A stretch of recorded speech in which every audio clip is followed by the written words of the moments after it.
Hello and welcome everyone, Stormy Sensei here. It's another Friday, meaning that it's time for some more tournament sets. This will be our fourth weekly for the summer. We'll be doing them all summer. The bracket won't begin for another 30 minutes though. I still need to set a couple of things up here. Gonna check to see who's checked in. So far only 4 out of 14 people have checked in. That's fine. Let's see who has checked in. Chomper, Somic, DFU, or DUF, 111.7, and Surfedged. I could swap it to a round robin if I need to, if there are really that few people in there.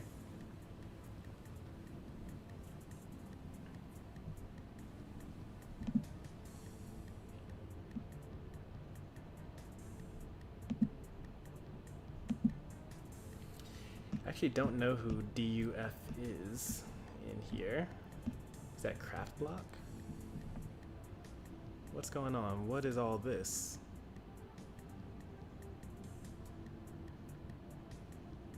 Oh, some sort of weird Xbox thing going on. What is this? Xbox Social? Let's get rid of that, whatever that is. Apparently I have messages.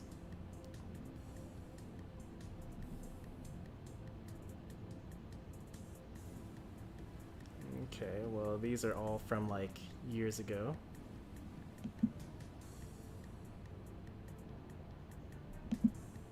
Pretty weird.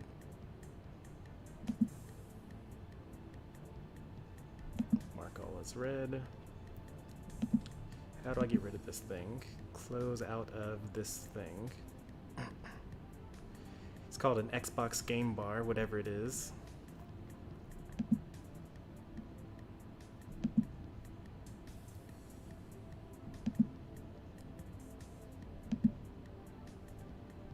I want to get rid of this.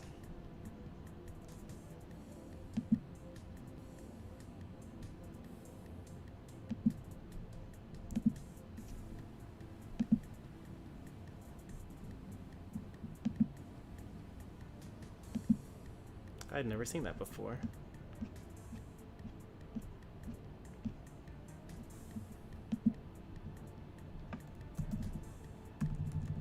Anyway. Enough of that.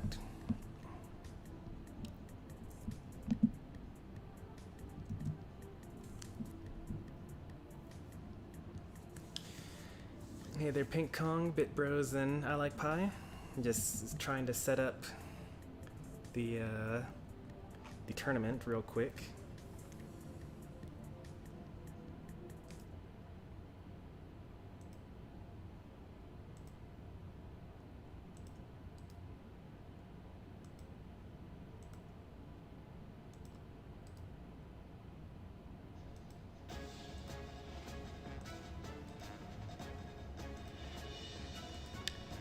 I suppose I can participate in this one. Next Friday's tournament, I will not be participating because I'll actually not be at home.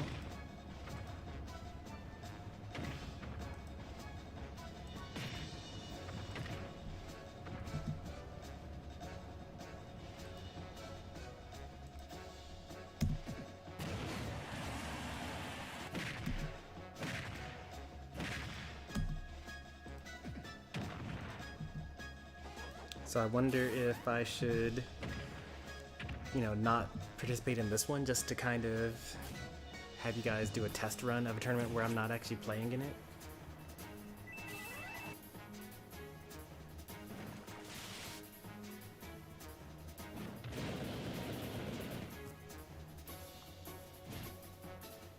We'll see though. There are only 4 participants though, so I don't necessarily want to not participate because there's so few people in here.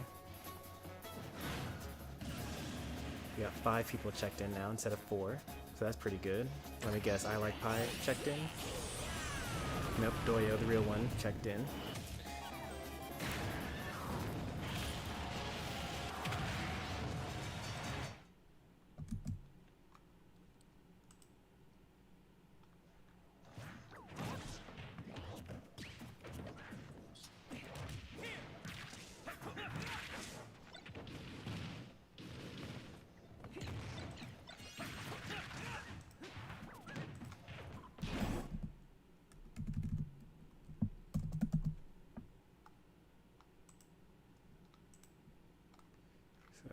Doyo gets in bracket.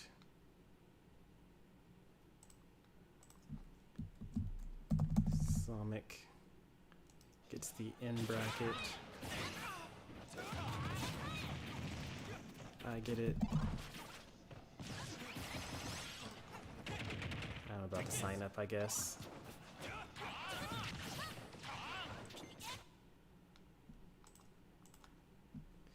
Chomper.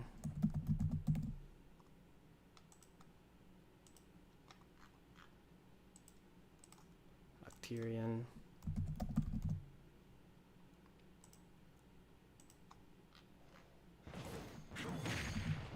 And then there's still this mysterious person, DUF117.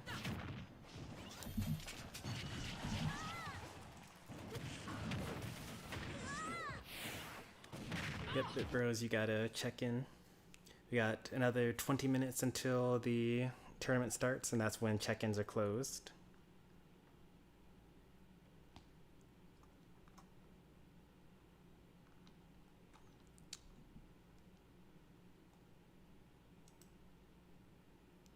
Guess I'll register.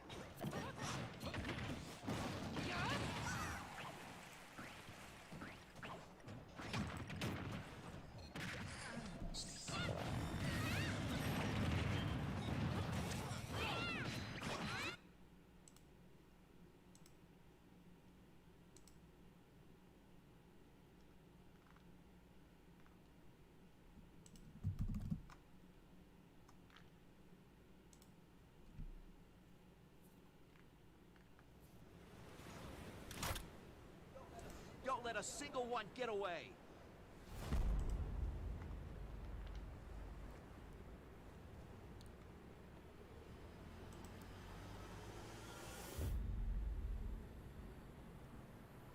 Oh, that was quick. A lot of people checked in just now. Now we're up to 7. We'll each need to take down about 10. BitBros checked in. Oh, well, I also checked in, so it's not quite that impressive. BitBros is now in.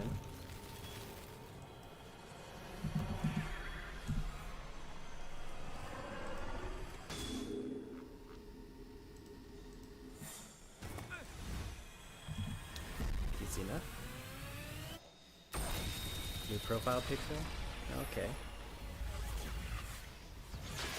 Which one are you, Isaiah? Who are you on the list?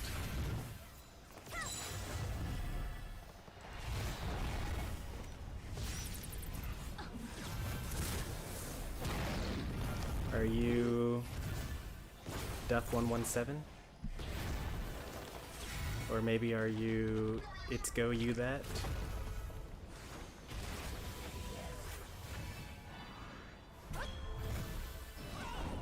Oh, Android 21 main. Okay. Are you unable to check yourself in?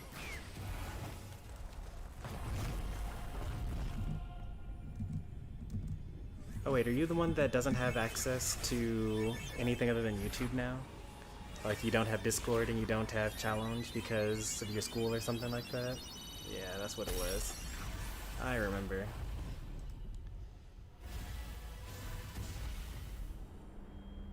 Refresh the participants page to continue. Something went wrong.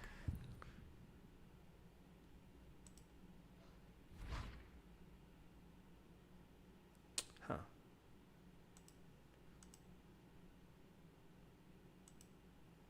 Is it because you're already checked in? Do I need to... I don't know why it didn't let me check you in there. I'll just try again. I can't wait until July 9th because that's the tournament where I don't have to go to the second page of my list of tournaments in order to click on things.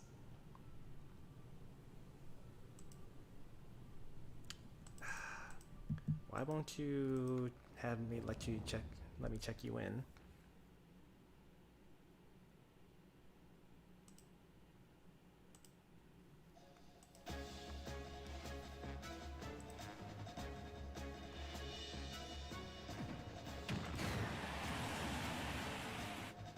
Am I signed in? Yes, I'm signed in.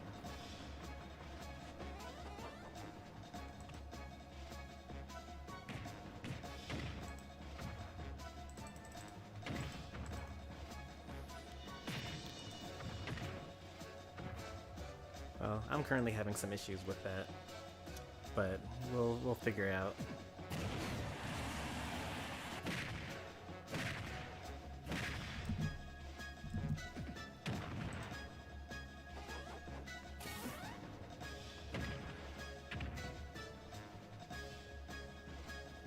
I learned how to do re-jumps with Android 21.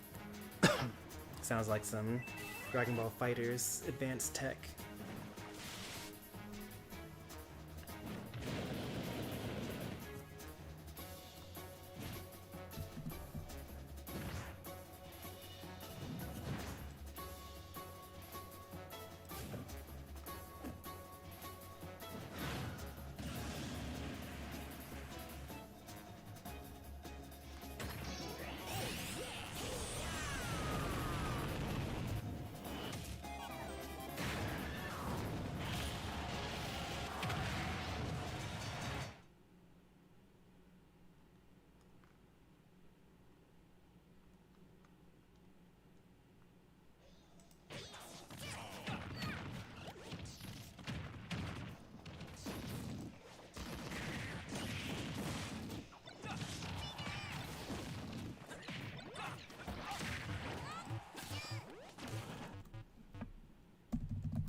I have no clue why I can't register. You're already registered, you just need to check in.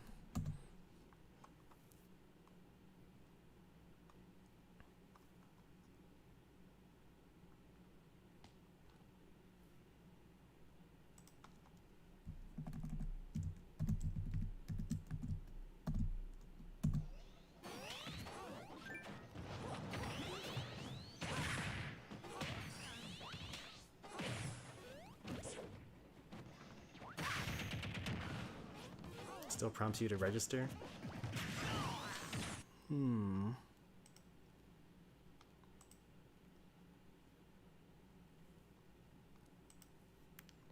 take a look at this a bit more closely.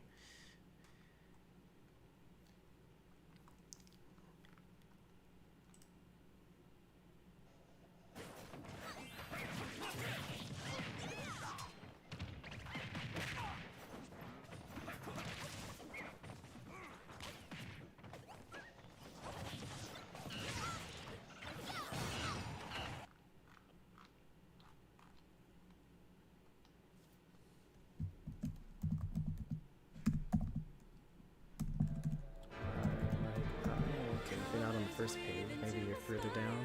Oh, that's all the people there.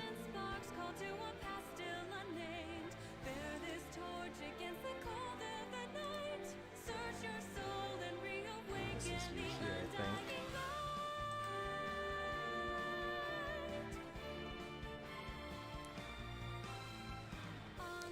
Are you trying to get on as I like pie underscore or I like pie 1? Because I have you registered as I like pie 1, and then I think I have some other registrations as well.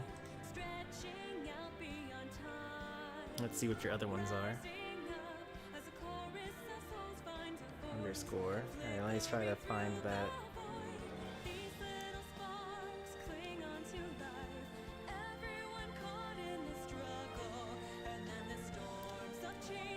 I should tell people when it asks for your full name to actually put in their username, like their, because I have to open up each one of these to see what you're registered as.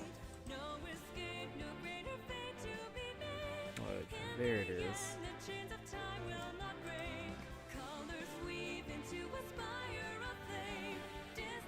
Okay, well that's interesting. Let's see if I can find more of this.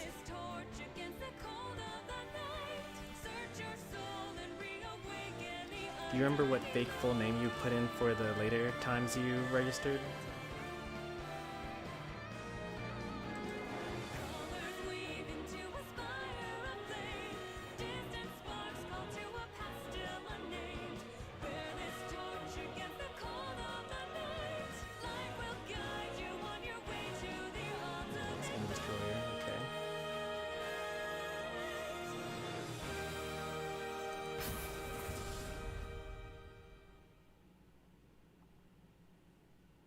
Maybe it's Buyer. Maybe it's one of these mini full name people. Nope, that's not it either. Alright. Ah, there it is. Okay, yeah, I know. I see some orders from that person.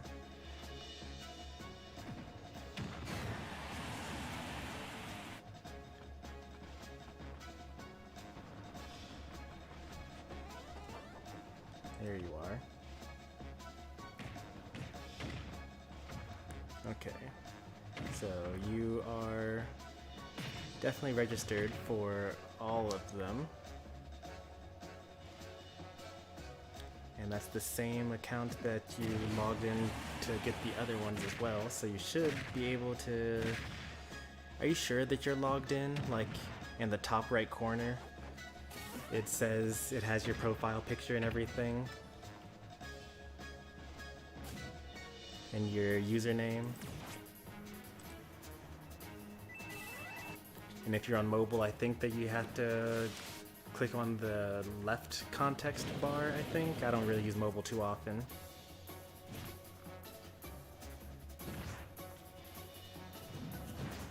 Yeah, you're definitely here. I see you for 2, 3, 4, 5, 6, 7, 8, 9. Hey there, meme. Yeah, most of them at least.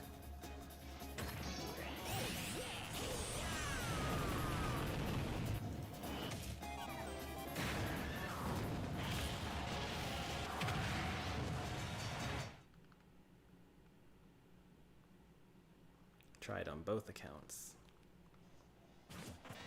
Only one of them would have worked.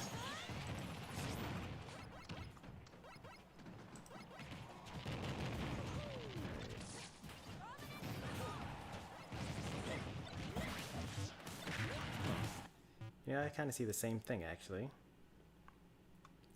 Where I'm already registered, but it tells me asks me to register again. It's probably because of the full name. Maybe that's tripped it up. Oops, something went wrong. Yeah, of course something went wrong. You're asking me to register for something that I'm already registered for.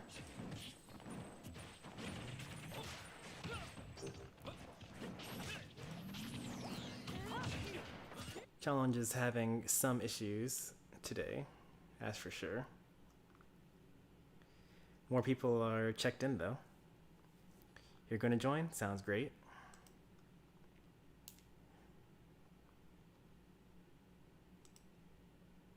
Oh man, come on. Alright, well I'm going to just add somebody.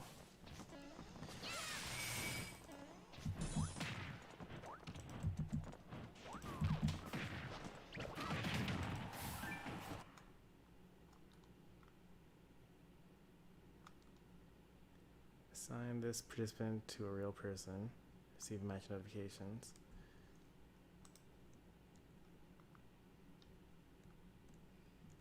Invitation invitable has already been added or invited to this tournament.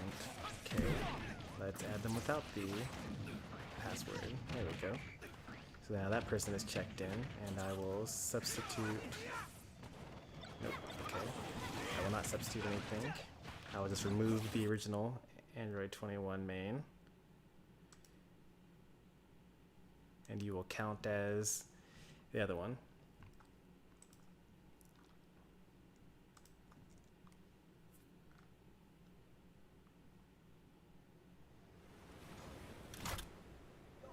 Don't let a single one get away.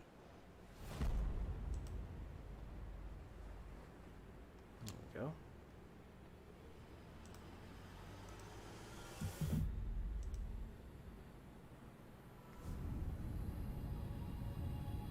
Perfect. All right. We'll each need to take down about 10. Android 21 main is checked in now. Now or never. We'll win this. Still have no idea who DUF117 is. How would I find that person?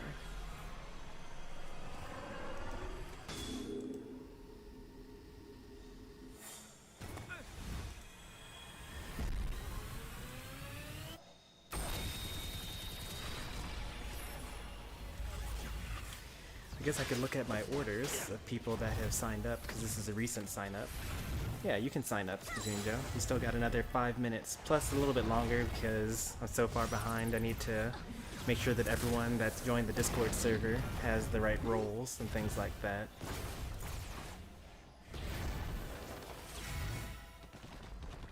I guess I will just check in I Like Pie as well. Nope, I can't check in I Like Pie either. Alright. So it doesn't like me checking in anyone this time around. It liked it last week, but it doesn't like it this week.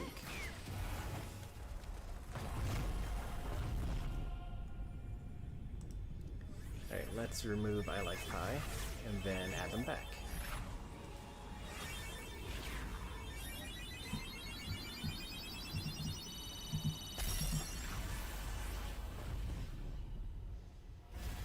Alright, now you're checked in as well.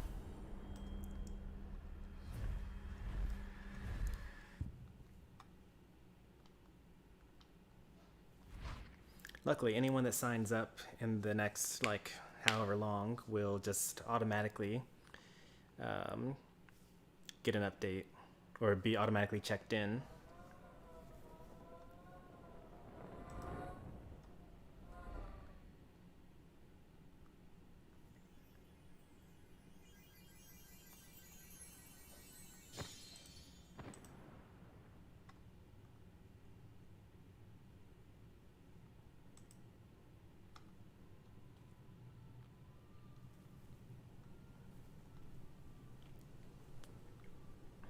So now we're at 1, 2, 3, 4, 5, 6, 7, 8, 9, 10 participants. That's good. That's a lot better than the 4 that we were looking at before. Yes, Platoon Joe, you can join. You can use the link in the description in order to join. When it tells you to give your full name, you don't actually have to give your full name. You can just say you're Splatoon Joe. And that actually makes it easier for me. I actually would rather have your game name instead of your actual name.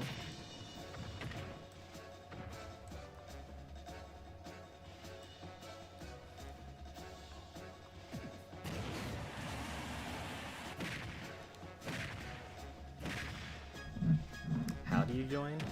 Well, if you look in the description for this video that you're watching right now, it has a link to both the event to sign up for all the tournaments for this entire summer, and also the link that brings you to this particular tournament, and you just click the register button. You'll need a challenge account and things like that.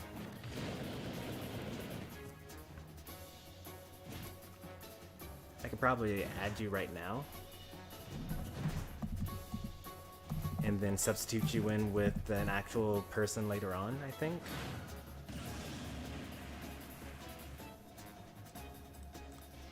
Like if you have a challenge account, I can actually just type in your username and then that will add you to the tournament.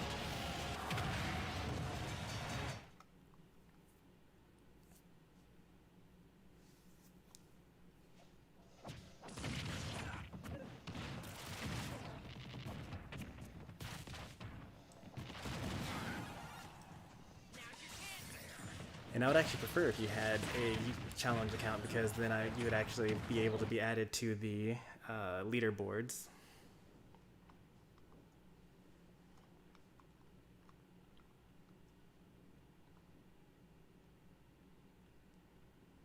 So that I could do proper seating later on. You can't join? I mean, I've already added you to the tournament. Why can't you join? Is it because you don't have a username? You would also need to join my Discord server anyway, in order to actually participate, like, properly.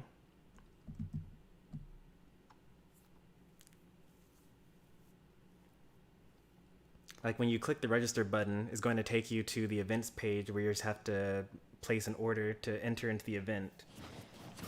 And then you're going to have to add the tournaments that you want to enter as part of that event order. Next year, I will just make 14 random tournaments and not put it as part of an event, because it's a lot easier to just sign up for one tournament. You just literally click the register button and you don't need to go through all the extra effort. The one benefit of having an event is that actually there aren't many benefits of that.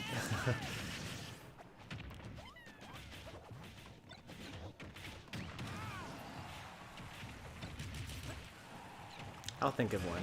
I'll think of a reason why an event could have some benefit. I get to track how many times people look at the actual page.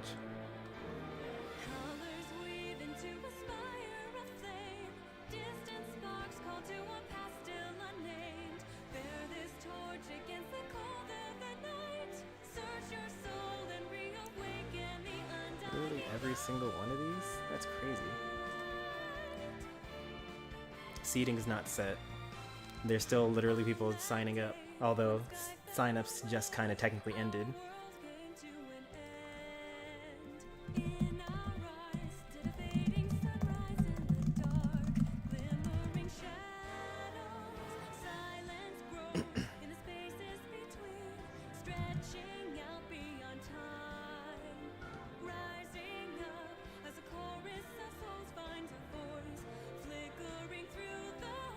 You don't have Facebook, Discord, or Twitter.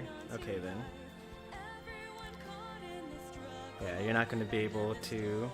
Well, you know, Isaiah is able to participate this week, so I guess you'll be able to participate. Here's how that will work. You'll basically only be able to participate in the tournaments when I'm streaming it, basically. And otherwise, you will not be able to.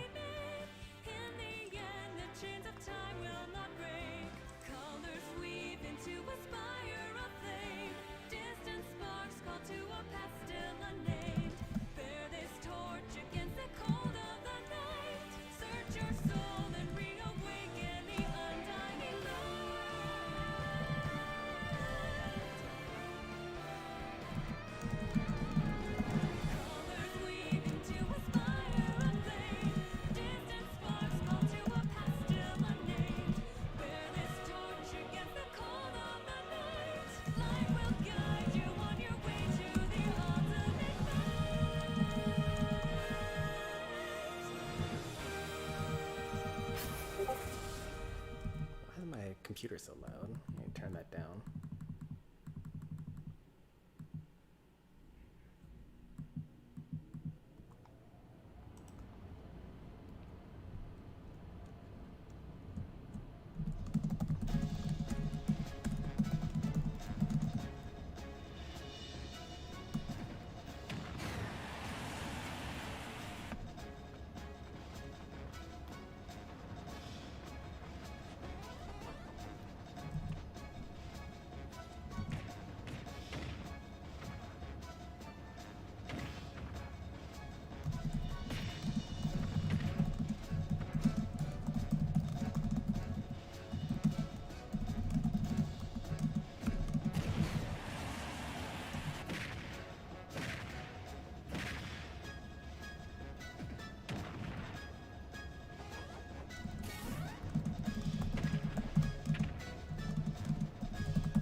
I'm actually talking with one of the people that that signed up. They didn't check in because they said that there's bad weather and they might have lag, and I'm like talking about it to them in the Discord right now. It is tournament time. I know that I'm a bit late here. I might have to start streaming on tournament days like a whole hour earlier.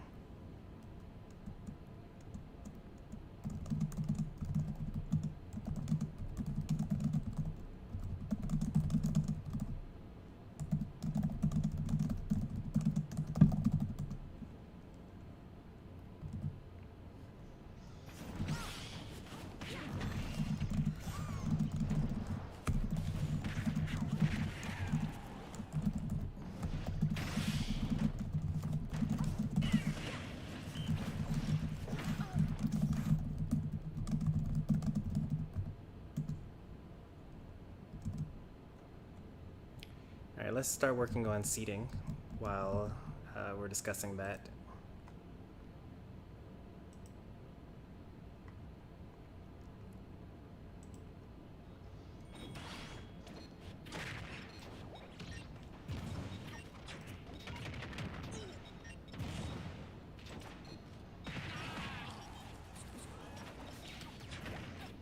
Who is Duff? That has to be... Who is that? Oh, that's Kelpie D. That's who that is. That's the only person it could be. Alright, I'm caught up now. I got it. They changed their challenge name. Luckily they're on the leaderboard, so like I recognize their position, so it just makes sense. Alright. I'm all caught up now. All makes sense.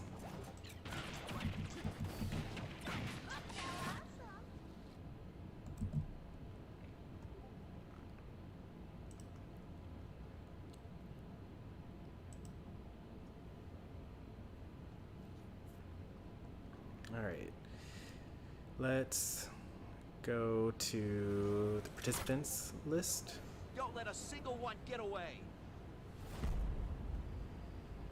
And Jose's checking in. Still doesn't want me to check Jose in, but they say that they will check in themselves. I will adjust the seating here according to the leaderboards. We'll win this. I know we will.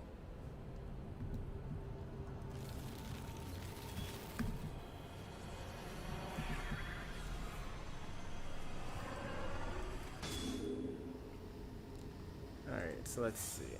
Refresh the participants list, continue, because I can't check anyone in.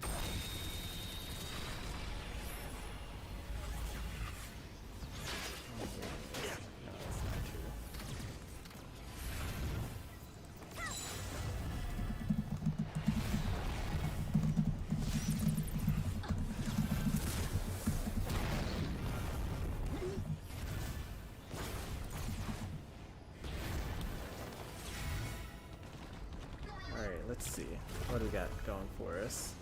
That goes me, Sonic,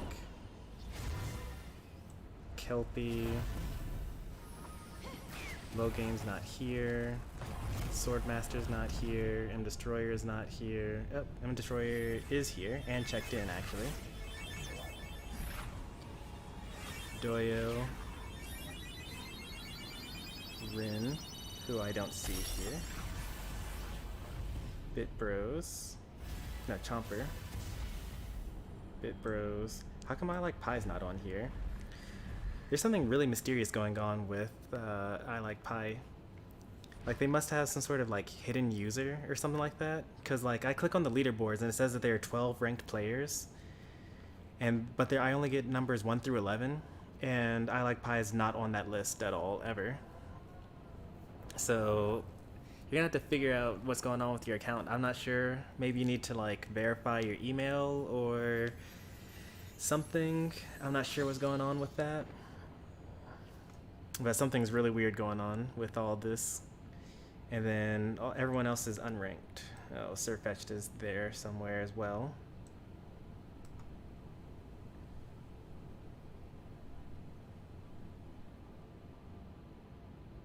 Oh, okay.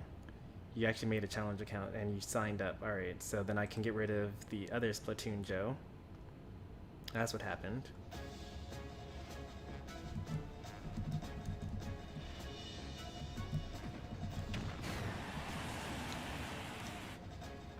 Okay. 10 minutes behind isn't so bad for a tournament, honestly. I'm gonna use my best judgment for I Like Pie here.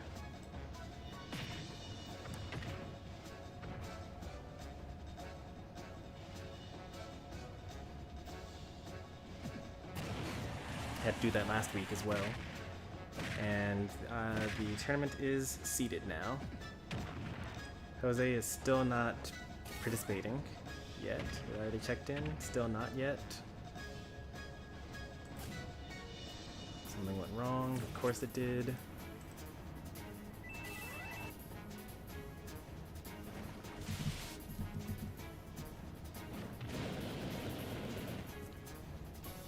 Alright, let's see what's the chat talking about here.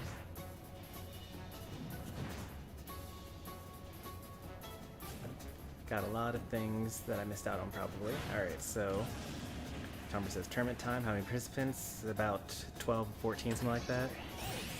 Whether you win or lose, you're allowed to switch characters between games. Yes, Platoon Joe, you did join. That was correct.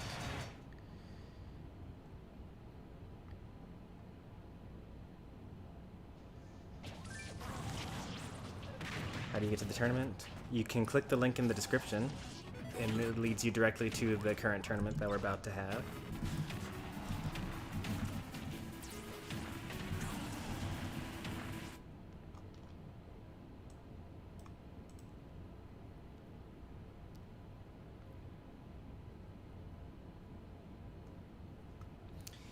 And I need to go into Discord and give everyone that's actually participating the proper role for this.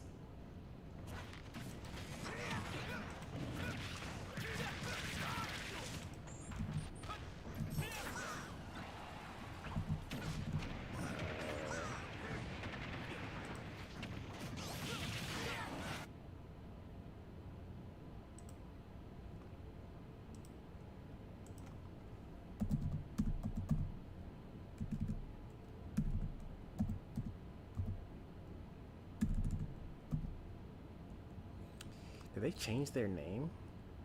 What? Oh, okay, there it is. They did change their name on the Discord as well. Like, during the stream, because I was talking about how I couldn't find them. How convenient. Alright, so Sonic needs to be in here as well. That's so confusing, honestly.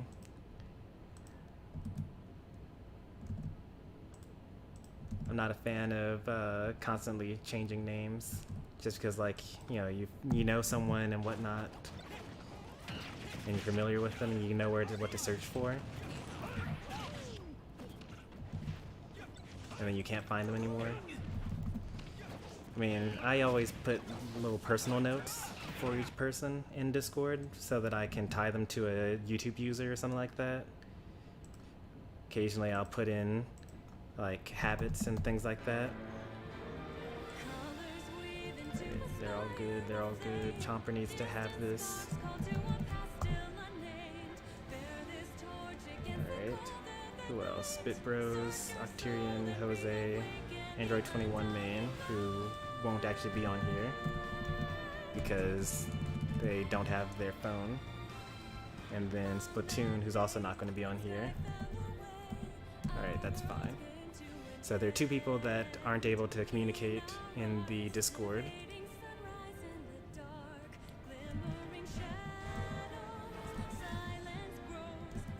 But otherwise, everything's good. Can you see where you are on the Switch? No, you're not going to be able to find it on your Switch.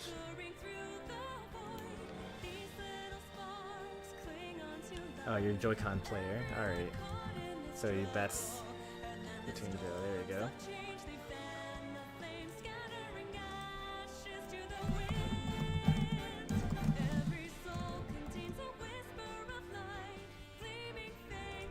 Perfect.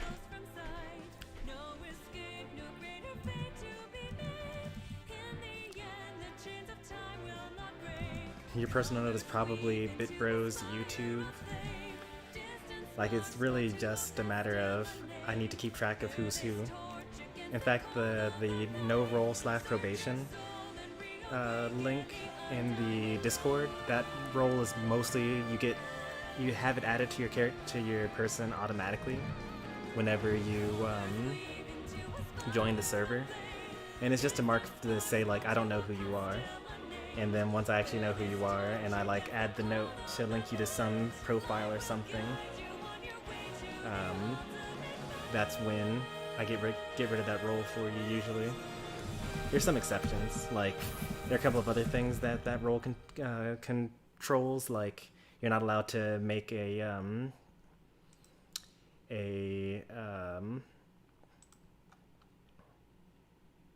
not allowed to make invitations to the server. So like that's what the probation kind of stands for in that.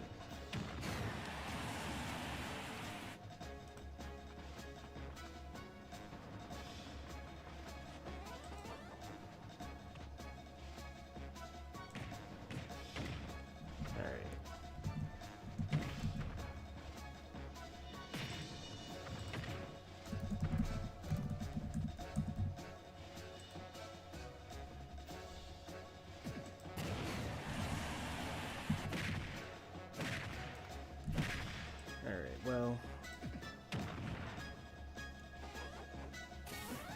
try my best. There we go. Let's save that.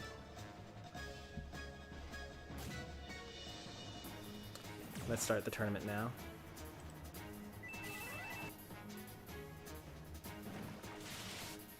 A 12-person double elimination bracket. Anything that I'm curious about here? Nope, all looks good. Start the tournament.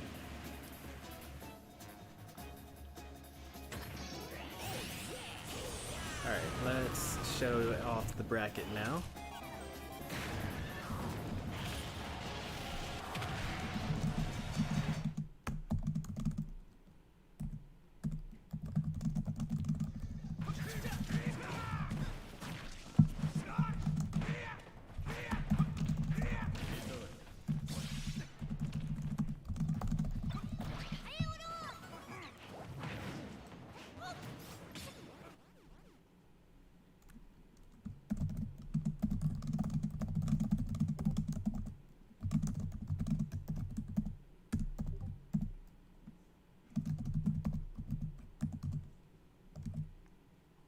All right.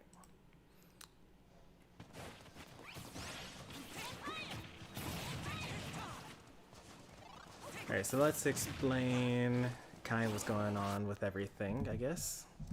Oops, not that. I want to show this, right? Let's see if that's what's showing right now. Yes, excellent. So this is the bracket. These are all the participants. What you're going to do is you're going to go to the Discord and you're going to find the tournaments category, and you'll have a section for find my opponent where you'll say you'll at the person that you're supposed to be fighting. So Doyo, the real one, is fighting Android 21 main, who is Isaiah in YouTube, doesn't have Discord. BitBros fighting Surfetched. I like Pie fighting Splatoon Joe, and so on. You will at them, you'll go to one of the rooms and then have your tournament set. The rules you need to know are also in the Discord under the tournament rules section. In terms of what rules you need to make: 3 stocks, 8 minutes, no items, hazards off, 1.0 launch rate, team attack on. You know, all that information that you need is right there. At least I hope that all the information that you need is right there. If I need to put even more information, then just like let me know if it's unclear. And so you do play on your Switch against that person. You might have to make an arena to have the people join and things like that. Don't let a single one get away.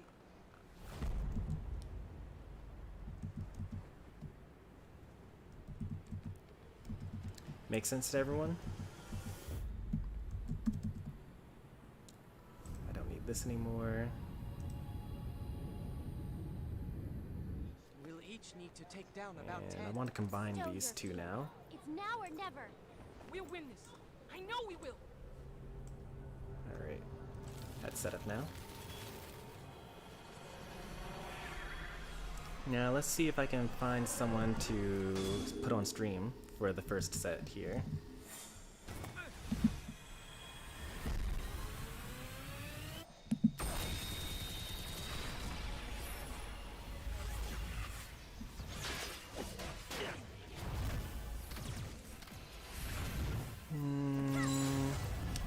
I'm choosing right now when I think a bit.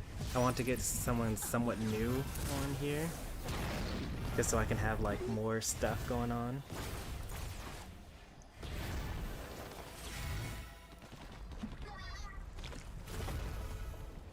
And I'm deciding between Chomper and Jose or I Like Pie versus Splatoon. I think I'll have I Like Pie and Splatoon Joe on stream.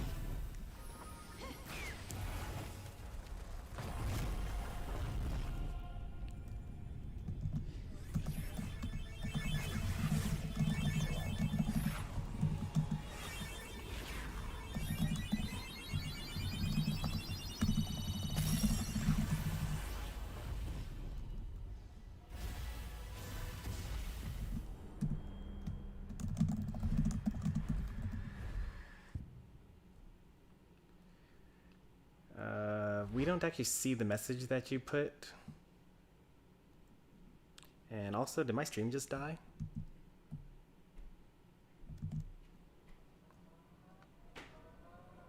Why is it loading like that? Oh no, we're fine. Alright. I think that YouTube deleted your message because we don't see the ID or password here.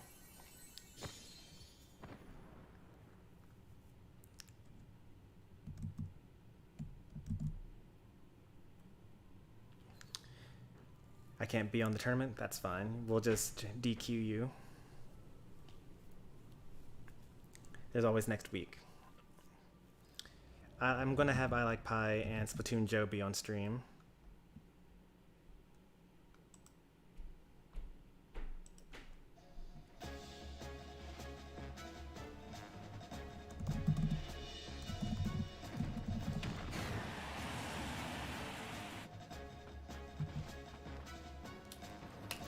So let me go ahead and make that room now.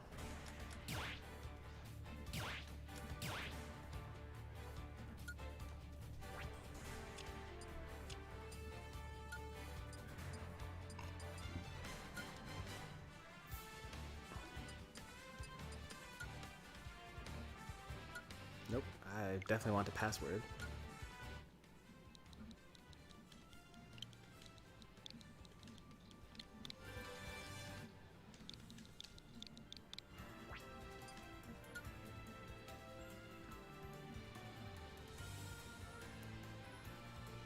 Step into the ring.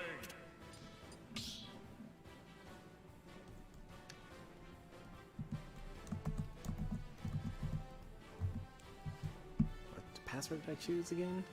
70 though.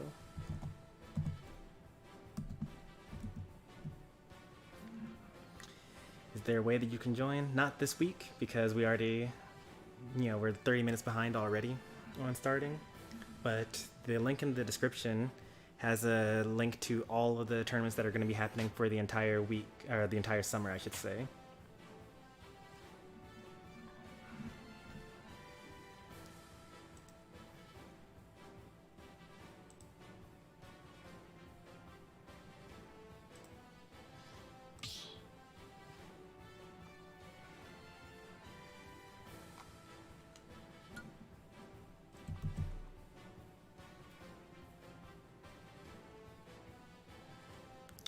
Isaiah, I think that the same issue happened. I don't see your arena ID in chat either.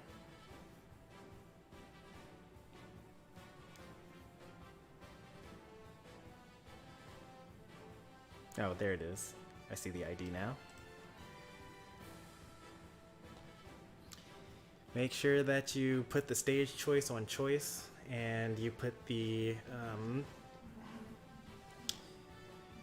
that's actually the main other thing you need to do.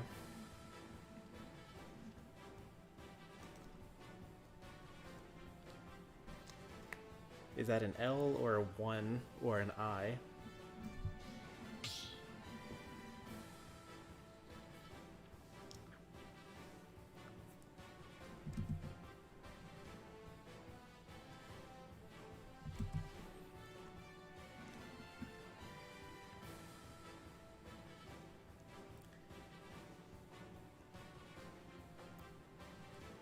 How's the tournament going? We got a little late start, but you know, every tournament runs late, so it's not a big deal. Oh yeah, I should have harped on this, but you guys if you want your matches to be on stream, even if you're not on stream, you should save your replays.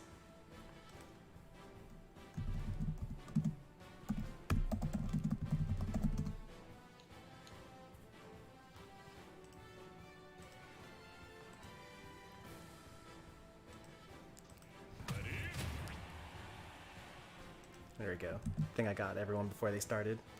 Yep, I'm ready. I'm always ready.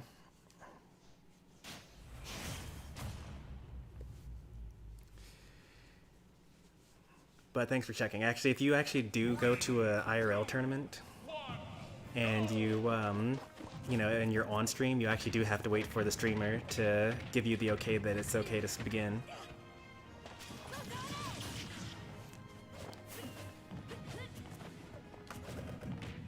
Alright, so game 1, we got Steve from I Like Pie versus Splatoon Joe's Mithra.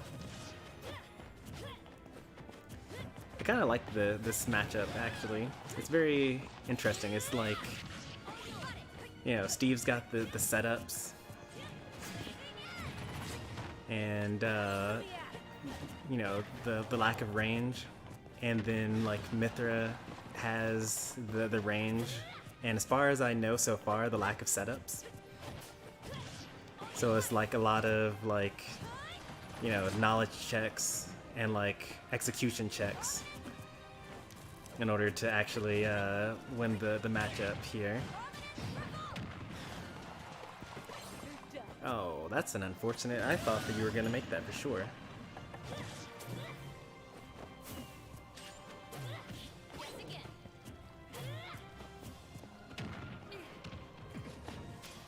That would have caught a roll in, so that's a good idea. All leave on stocks.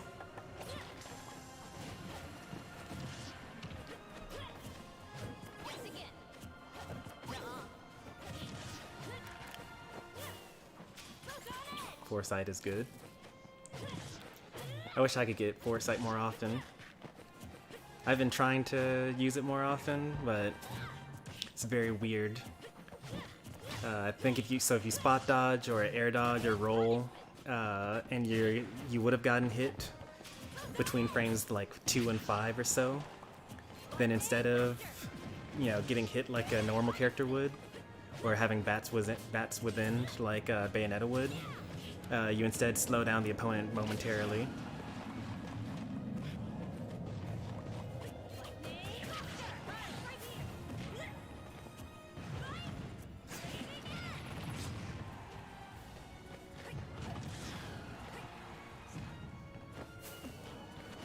That's gonna be death. That wasn't death. Nice. Probably because they don't have the right materials.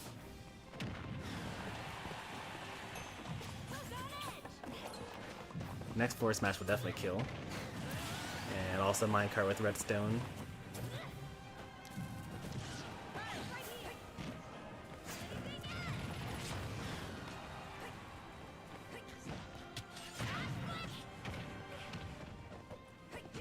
Honestly, I've actually seen Splatoon Joe in like other streams, they are actually like pretty good. So they're probably going to have a couple of upsets in losers bracket.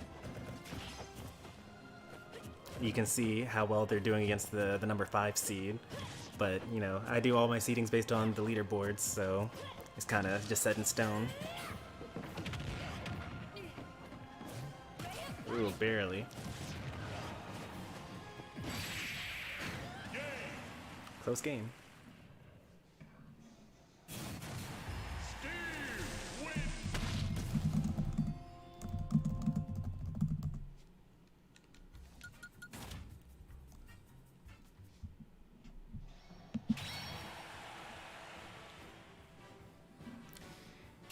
Game 1 goes to I Like Pie. This is best of 3 set. First person to win 2 games moves on in bracket. But even if you lose, don't worry, because, you know, there's a loser's bracket.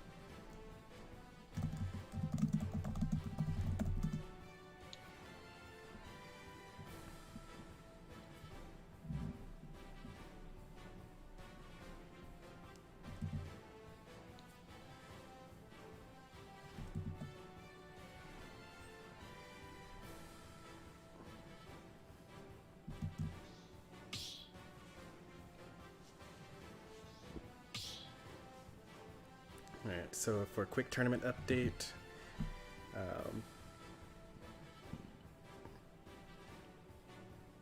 Jose Chomper just finished game 1. Doyo and Android 21 main are about to begin game 1. BitBros DQ'd from the tournament.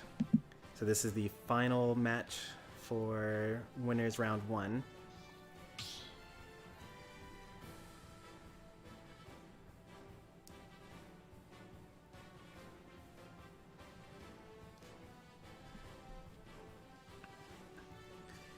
And it looks like the replays are being saved, which means that we can actually like get all the sets going, which will be nice.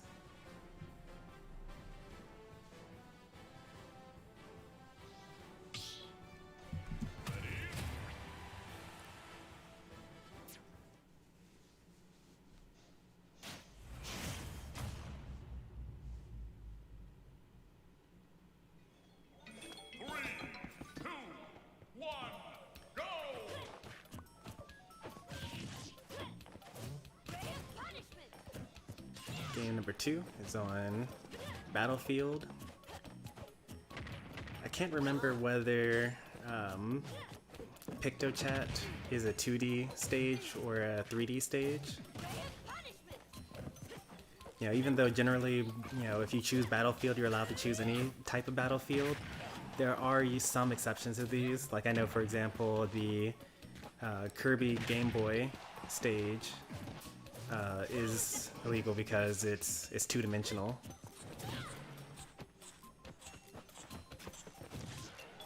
But it's not so big of a deal though. I'm gonna let this slide.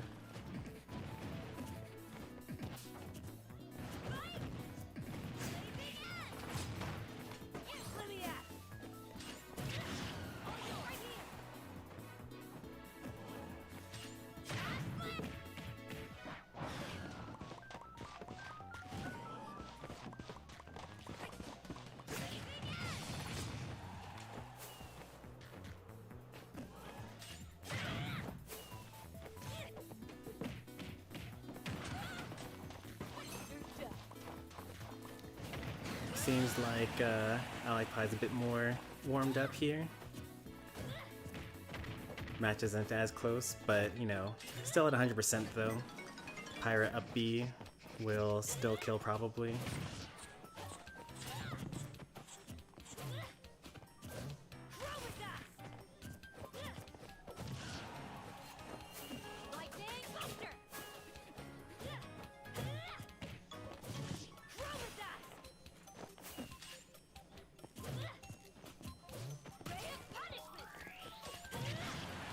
Wow, never mind.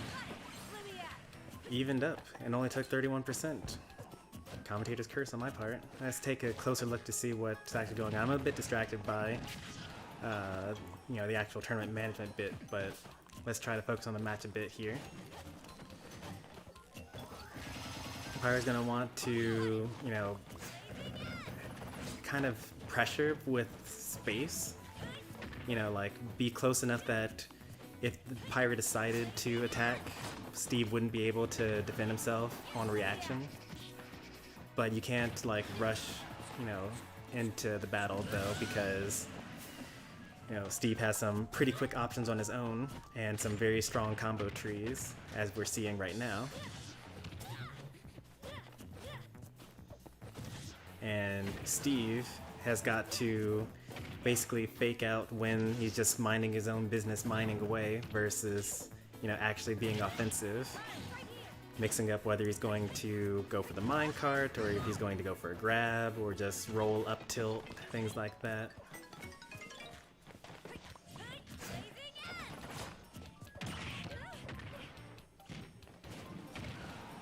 Uh-oh, that's death. Oh, unless you reverse it, nice. But that's interesting. I wonder if that would have worked. Down air into back air, if they had drifted better.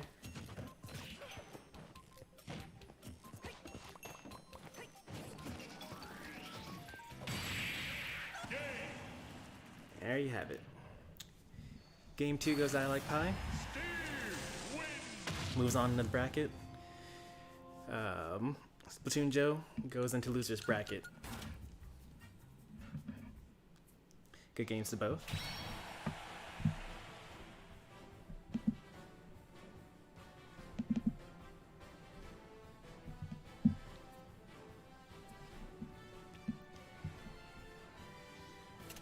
Now this is actually pretty interesting here. Round 6 is going to be M Destroyer versus I Like Pie. That'll be a good set. Number 4 versus number 5 seed. Those are always kind of the best kind of matches there.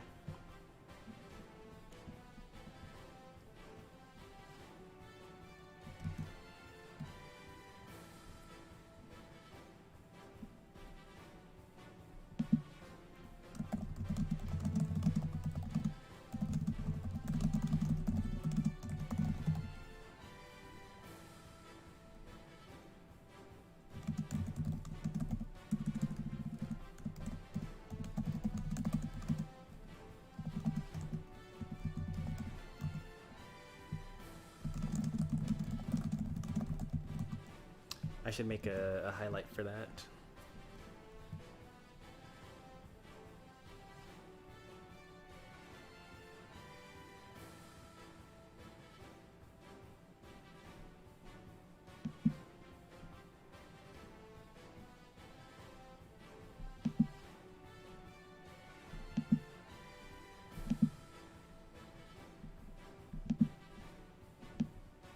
Goes through there.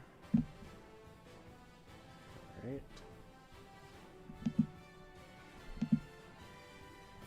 Ends here. All right.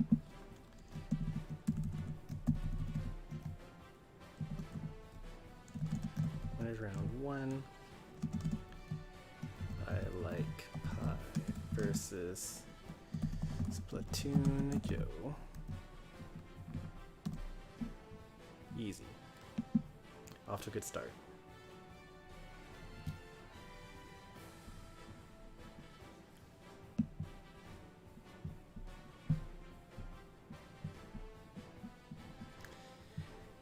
Now, we've got Jose and Chomper. So that was 2-0.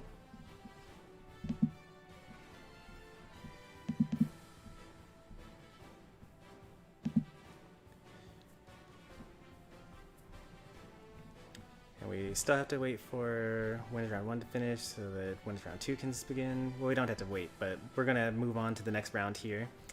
I'm going to fight Octarian here on stream. And do I want to have I Like Pie vs. M Destroyer on stream as well? That might be a bit too greedy.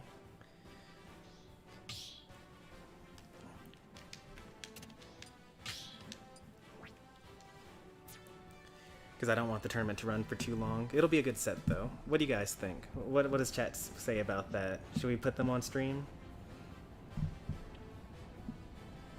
I think it'll be a good set, especially if M Destroyer is actually watching.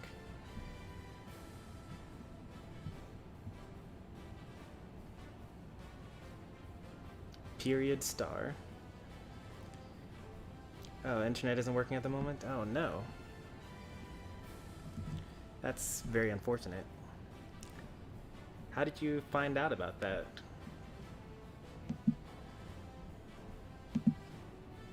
Oh, because you're in Discord, alright. Wi-Fi not working. RIP. Well, then that's good. That means that, well, I mean, that's not good, but that means that it gives me a time to fight Octarian, and then maybe the internet will work by the time that our set is over.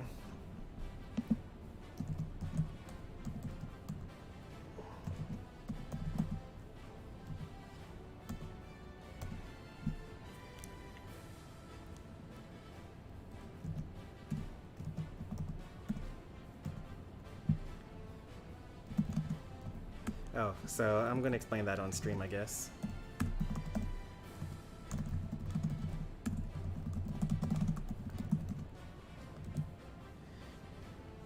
Alright, so one of the newcomers to the tournament asked what do the losers now do. So let me go over that real quick. AKA how to read a bracket.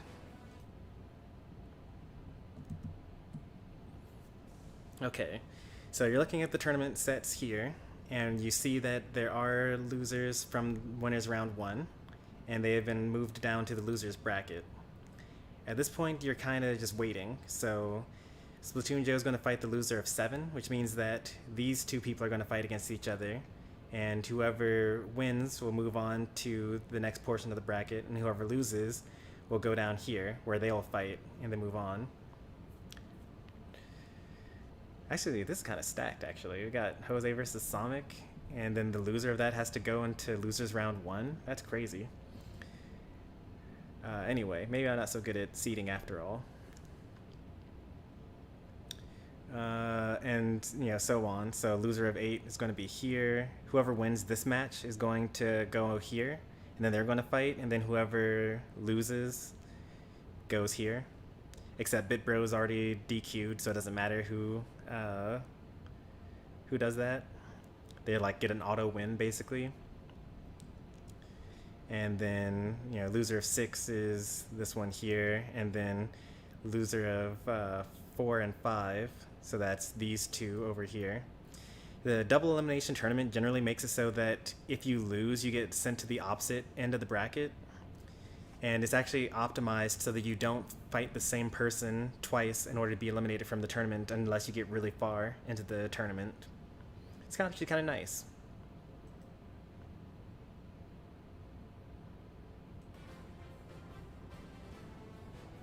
They fight I Like Pie or M Destroyer. Yeah, that's another crazy one. The bracket is pretty top heavy.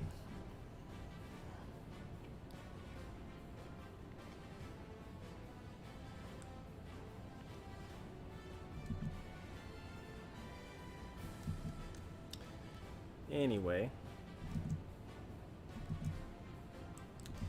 is Octarian, have they replied yet? Yeah, they did. Okay, cool.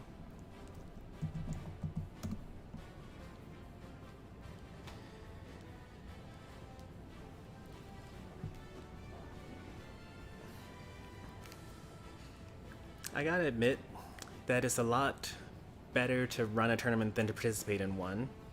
Because when you're participating in a tournament, you're just kind of like, you fight your match, and then you wait, and then you wait, and you wait, and you wait, and then you fight another match, and then you wait, and then you wait, and you're like, you're doing all this other stuff.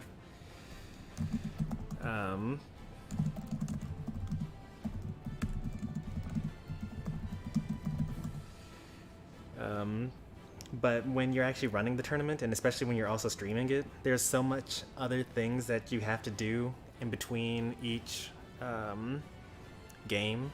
Like you gotta, have people report their scores. You gotta update the bracket. You gotta point people to their next match. You gotta explain certain rules to them, things like that. That there's actually no waiting. Like I'm actually always behind when I'm streaming a tournament.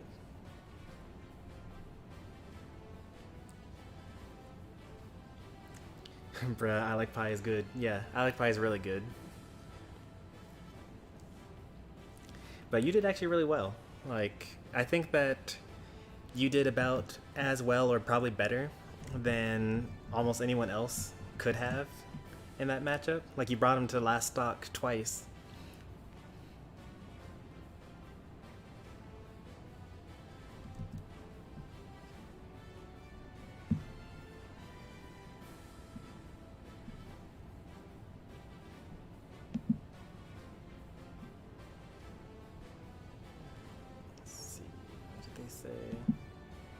Smashville in town.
Two, three, 4, 5, 6, 7. Okay, good.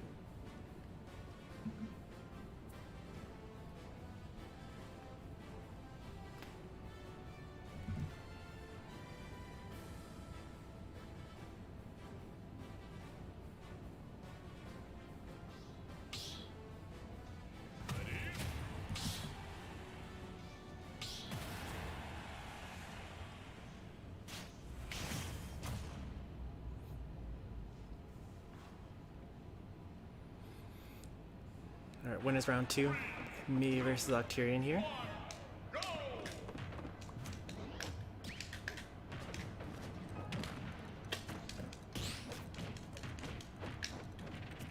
not really what I was trying to do there.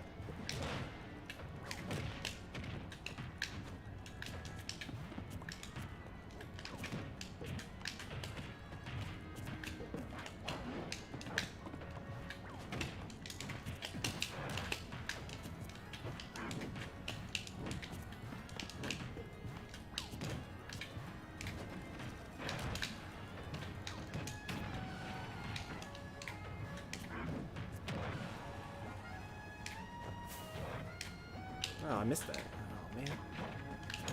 Ooh.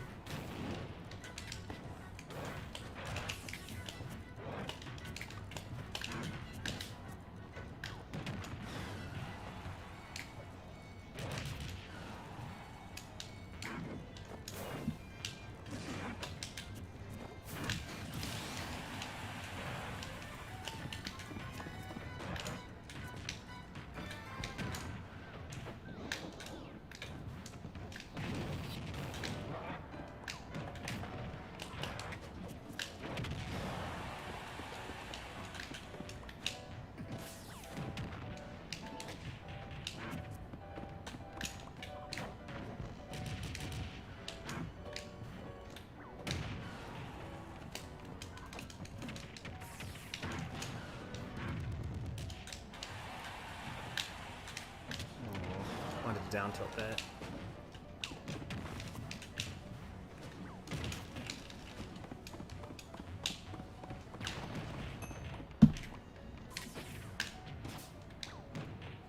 That actually was an intentional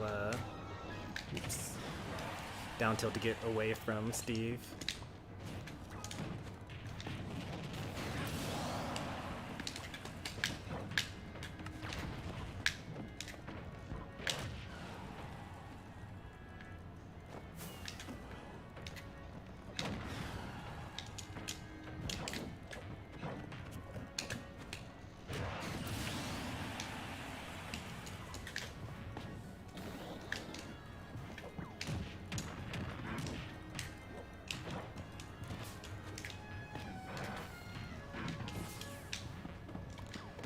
pretty sure that the magma block actually messed up that back air. I think that might have hit without the magma block being there.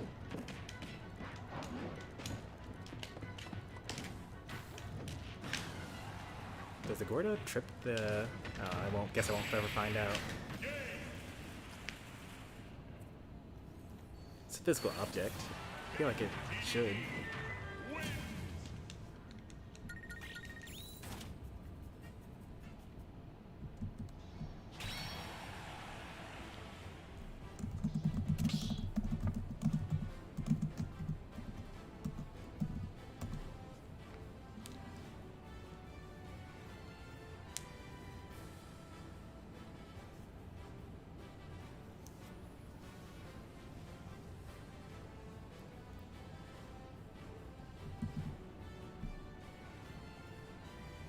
No fair, you're getting early matchup practice.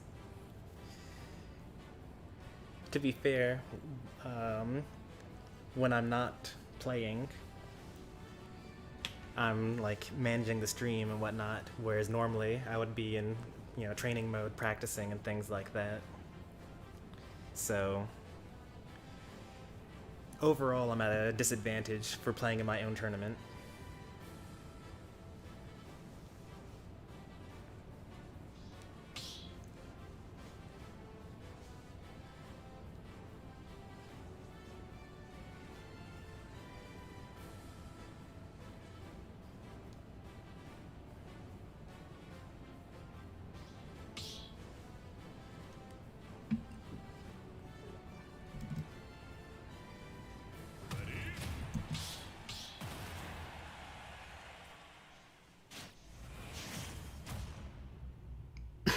Yes, the round 2 matches should begin, with the exception of I Like Pie and M Destroyer.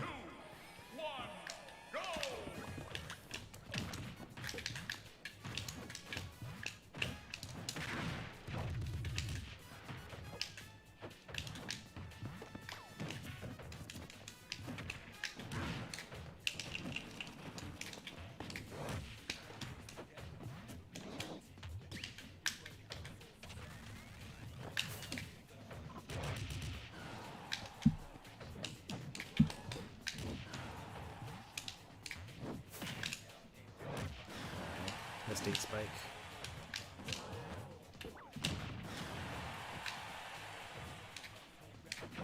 Oh, I didn't get away in time. Yeah, I was expecting that. Let's see if this works. No, I guess I won't find out.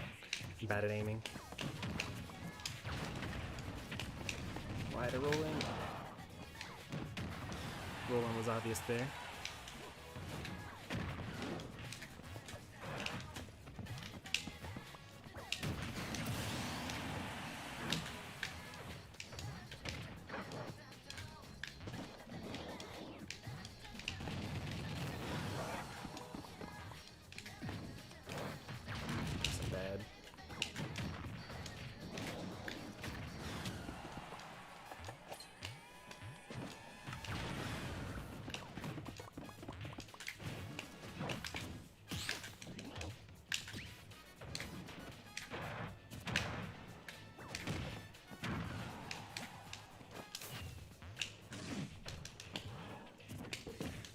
There shouldn't kill me. I'm good.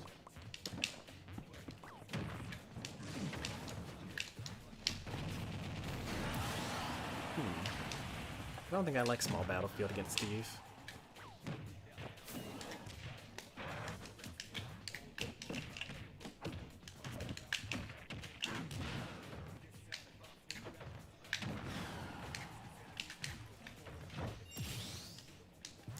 Oh, Hero plays. Good to see you. A big-time streamer over on across the pond, I should say. I guess I don't actually know where he's from.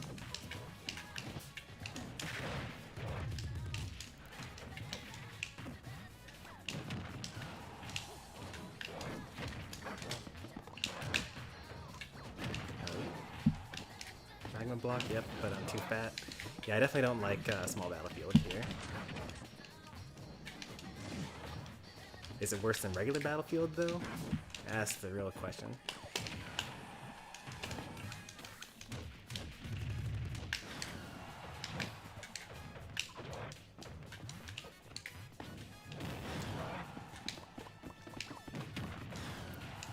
I'll just use Pyro. Oh, I'm bad.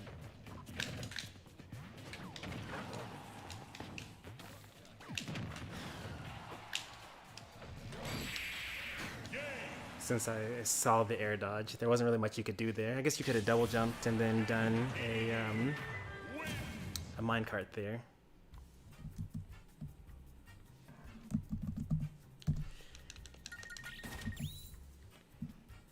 Alright, 2-0 my favor. And let me make a highlight for that. And looks like that was a Ricknick raid. Hey there. We got a lot of people here actually. It's funny, I saw the first name that I saw was Hero Plays, but it wasn't even the raider. That's content there. Hey there, Cheesy Queen. And let's see who else we got. Ricknick himself. What was today? Was it Binding of Isaac? Or was it Celeste? It was a long stream. You've been streaming basically all day for me. Like I started working, you were already streaming. And if you're just now ending, that's crazy. It's a long raid. Scarfy, how's it going? Drunk Elmo, welcome.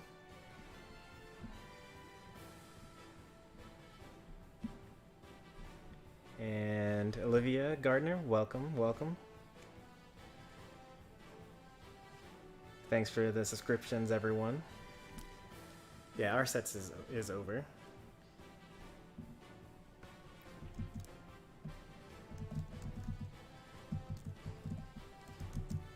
Seven, 8 hours of that. It's a long stream. I get tired after like 3 or 4.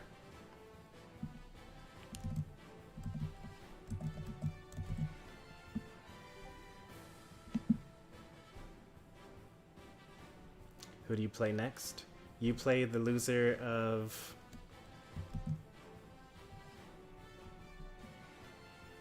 Sonic versus Jose, and they should be like going at it. Let's see.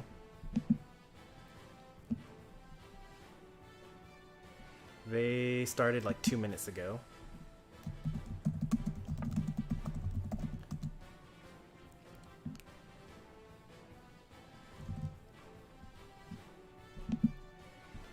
On the bright side, we are still getting replays, so that's good. Can't go wrong with that.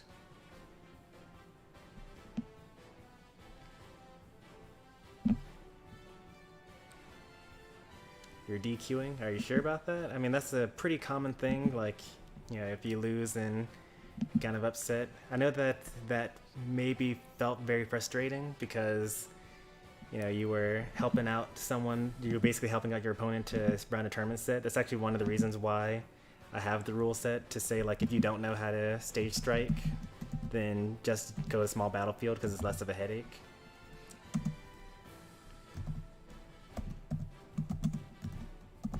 But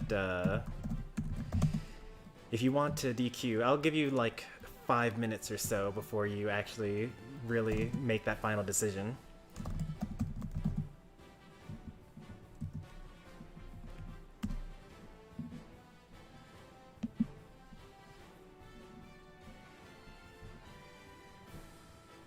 And Destroyer DQ'd? Ah, well. That's fine. That would have been a good set.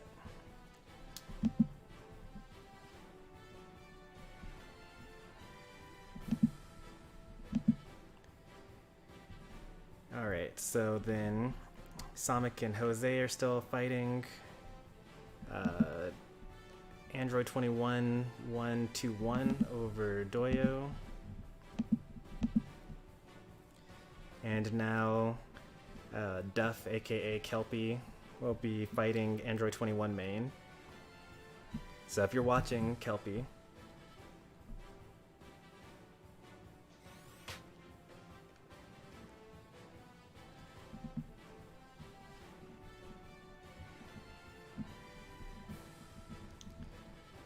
Well, thanks for the raid again, Ricknick. Thanks for stopping by.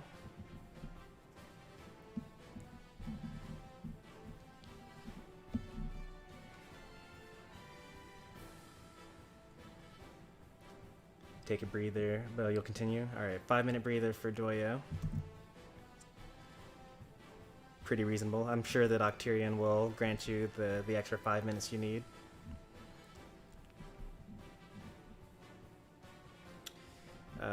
Let's see, who should we do next? Where is Duff? Are they on Twitch? Not on Twitch, are they on Discord?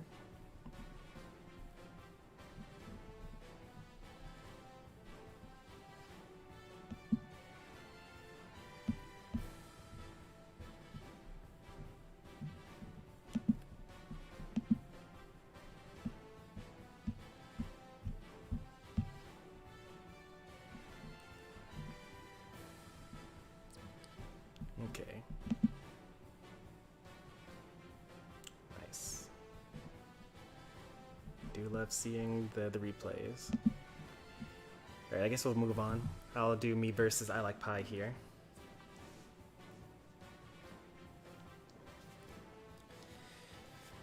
This is my first tournament, and it actually did pretty well. Well, I mean, that's good. Glad to hear it.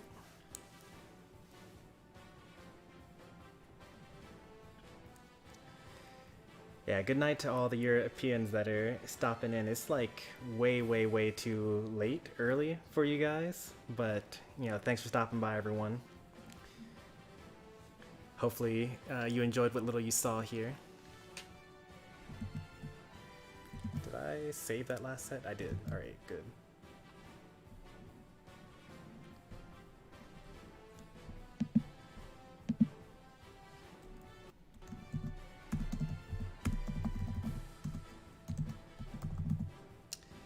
Room is not taken right now. Room 3, it looks like no one's in it. Yeah.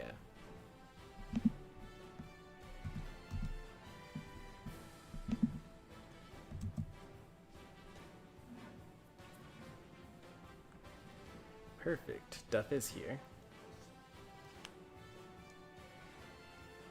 You are correct. Isaiah is Android 21 main. The ban order is 1-2-1.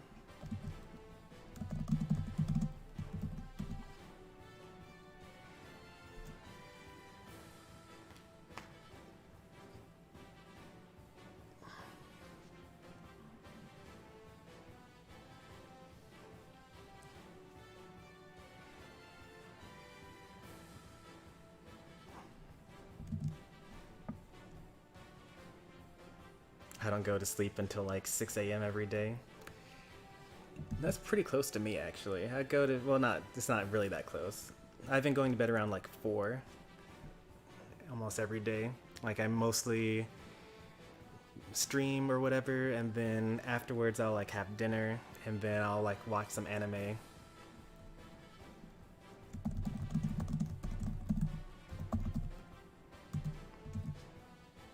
so I'm usually in bed like somewhere between 2:30 and 4 o'clock, something like that.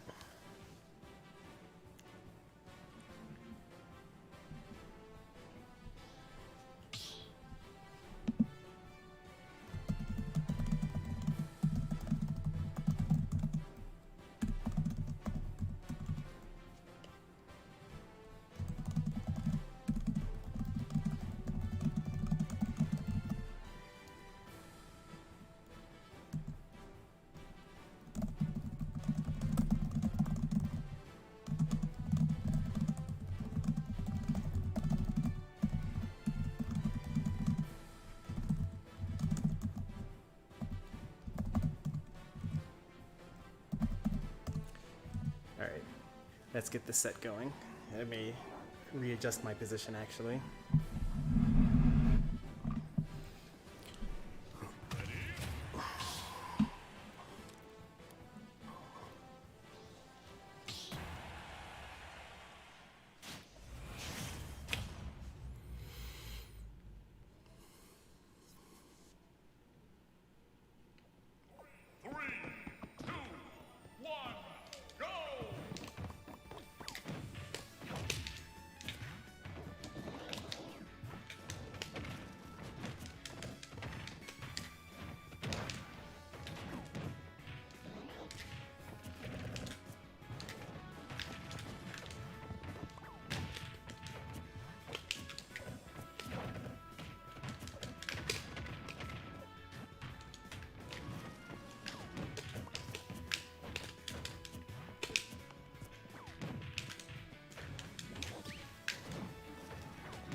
Gordo bad, but like, it could have been worse, I guess.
Really? Really? Oh, Gordo's so bad. Oh my goodness.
Wait, that deflects Gordo? Literally everything deflects Gordo.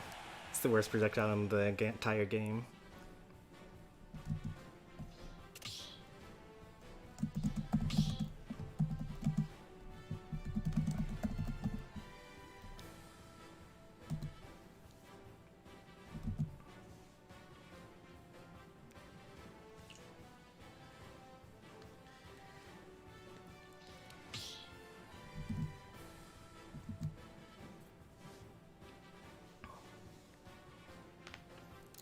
Thanks for stopping by, Drunk Elmo.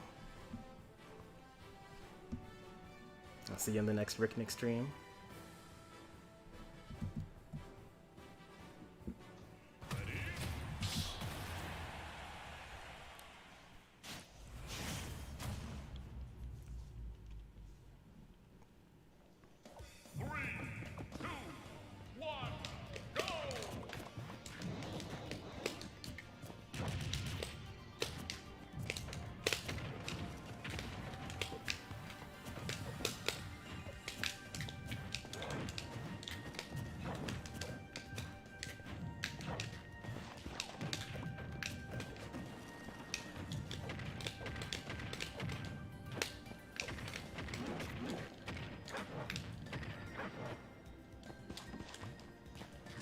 Oh, that was surprising.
Oh, this must be up there. I'm bad.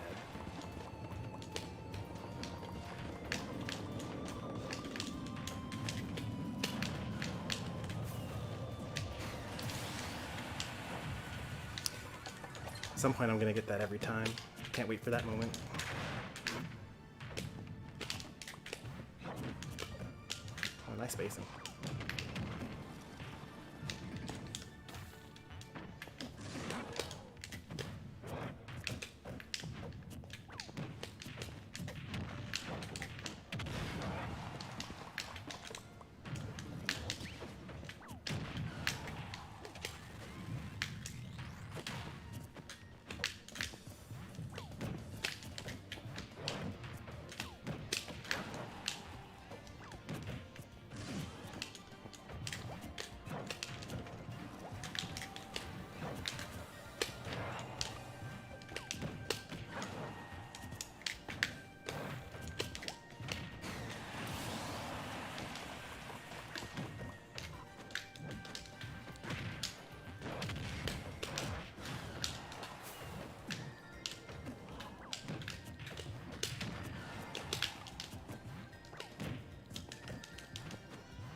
This must be a dash attack.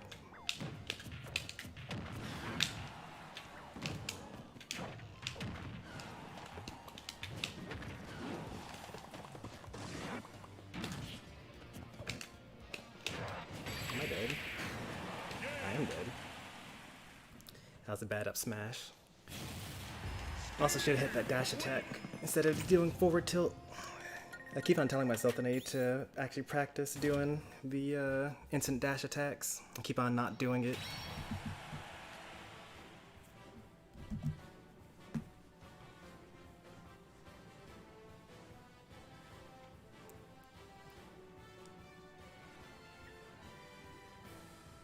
Scared you for a second.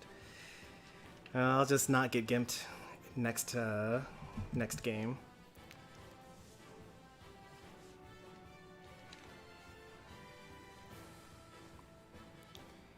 I think jab actually would have killed at that percent. Probably should have tried to be more safe. Too focused on trying to break that shield from that second stock.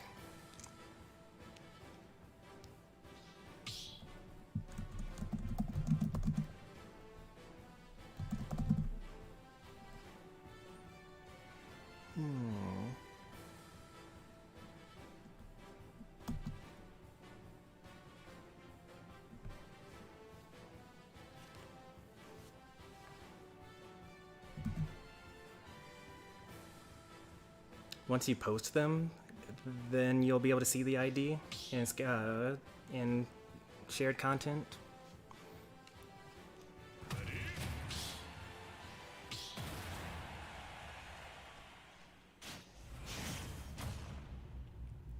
Hey there, Baker. Alright, game 3. Didn't want to be here, but it's fine. You gotta not focus on the past, one game at a time. You can win one game, you can win them all, you know?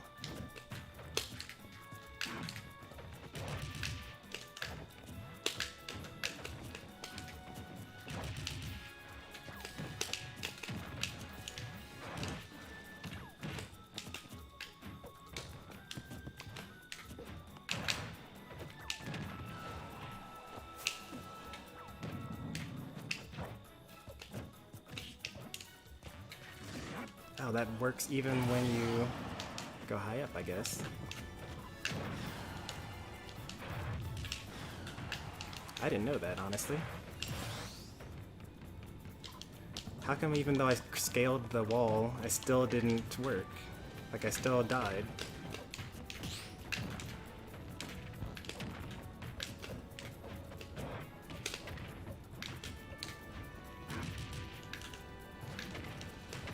That was not supposed to be reversed.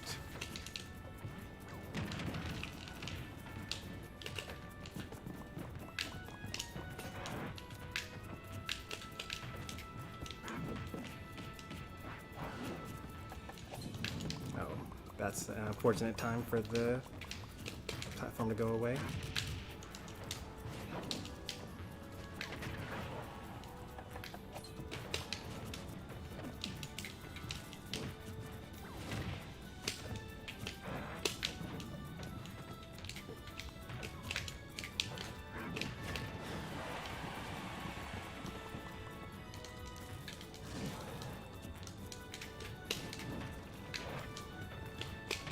Dead from that.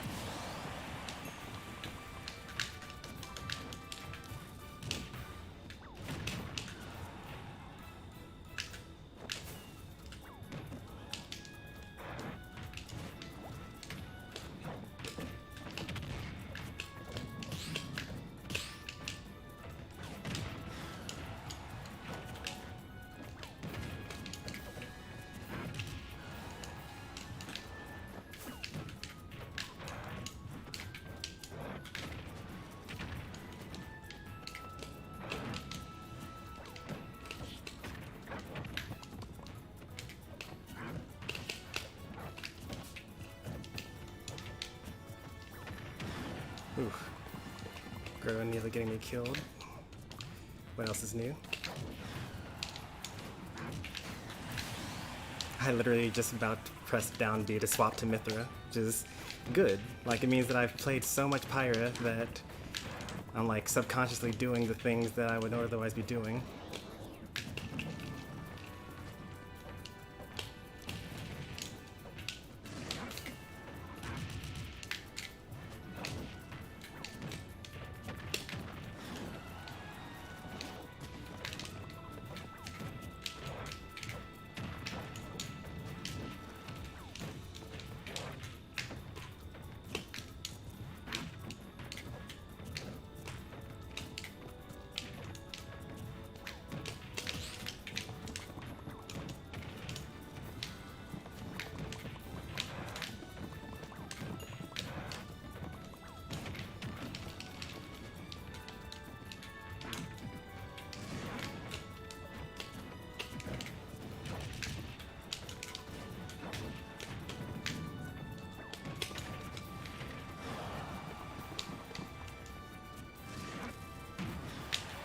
Oh, wow. Last second. Last pixel, even.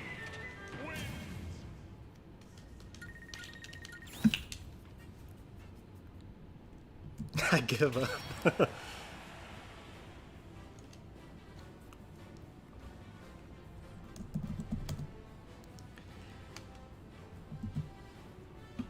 I'll never be Stormy in a tournament.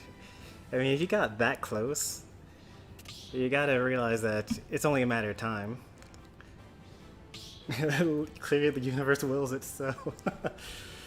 No.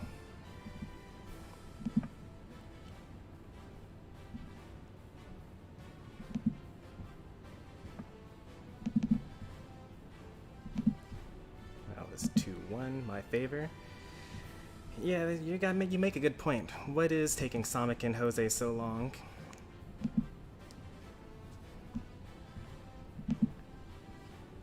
Okay, so Sonic won literally 1 minute ago, so you fight Jose next. Just because they went to game 3, and I guess they probably like timed each other out or something like that.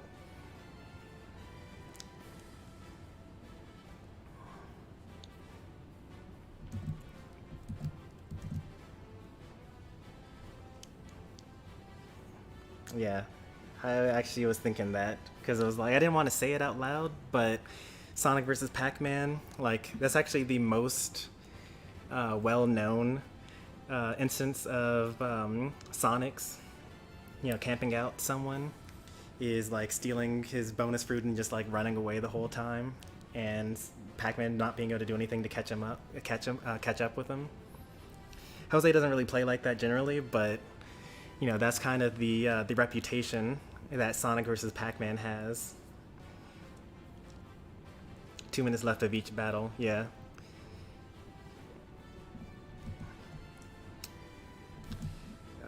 So that's done, and then I need to know the details of Duff versus Android 21, but that was 2-0, so that's good as well. Wait, and Duff beat Android 21. Alright. 2-0. Alright. We should really catch up on this, what's it called? Who's in 11? Oh, Android 21. Okay. So now Loser's Bracket is like only just now started, really. We need to catch up on Loser's Bracket before we get too far in Winner's side. Sonic versus Duff, you guys can play. You should save your replays, though. Still best of 3, by the way.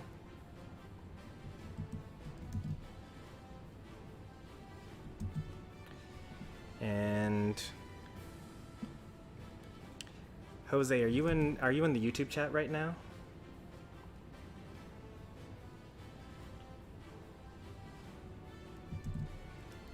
I want to know how their lag has been, because they were saying that they didn't want to participate because of the storm. If they haven't been lagging too badly, then they could be on stream. But, having 2 people in the arena causes less lag than having 3 people in the arena, so I'll just, not put them on stream if the lag is bad.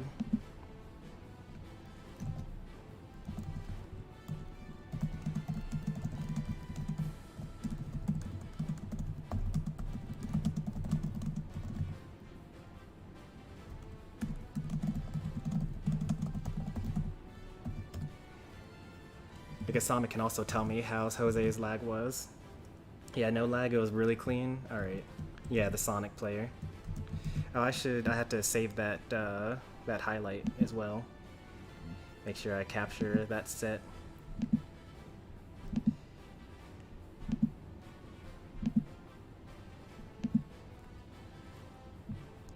So I guess on Smashville, the ledges are too close, or the angle for the ledge is such that the block doesn't get destroyed in time, so that's why DDD kind of dies.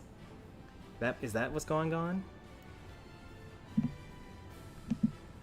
Because that was a new one. I knew that if I recovered at too obtuse of an angle, then I would get gimped by blocks, but I didn't realize that, even right up next to the ledge, because I thought the blocks just kind of auto-destroyed on my way up if I had the right angle.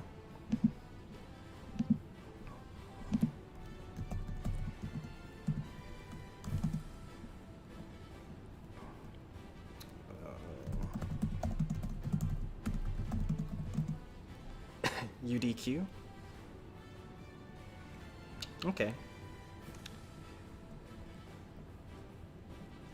Are you sure?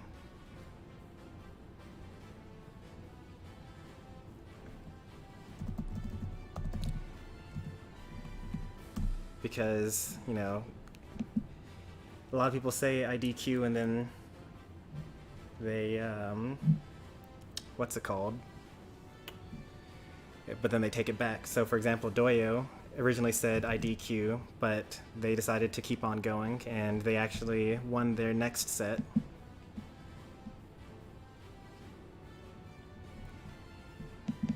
(2-0) in fact.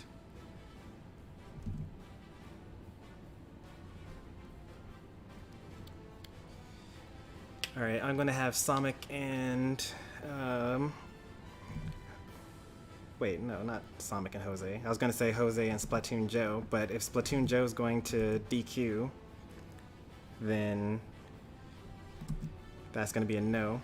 You fight Bit Bros, but Bit Bros DQs, so you get an auto win. Isaiah.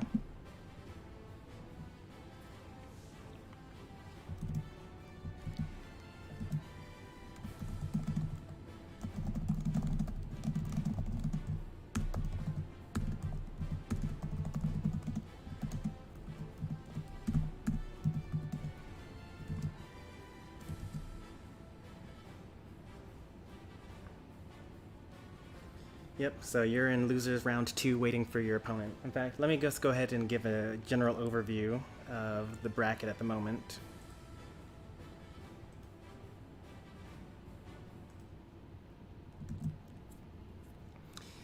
So, BitBros said that they disqualified themselves, they couldn't play today.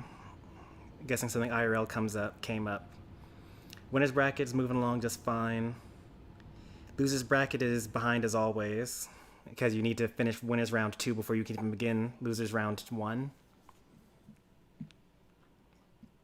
Doyo Surfetched already had their fight, Octarian. M Destroyer versus Chomper should be happening in some room somewhere.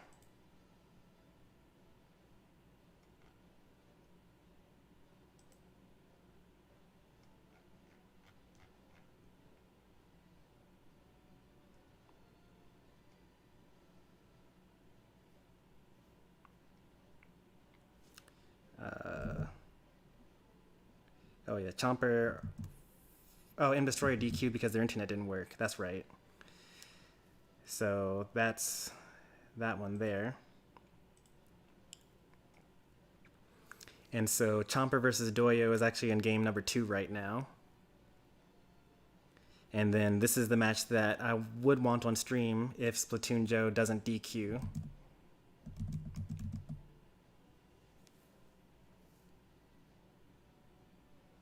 But they haven't taken back their DQ yet, so maybe they will actually just DQ.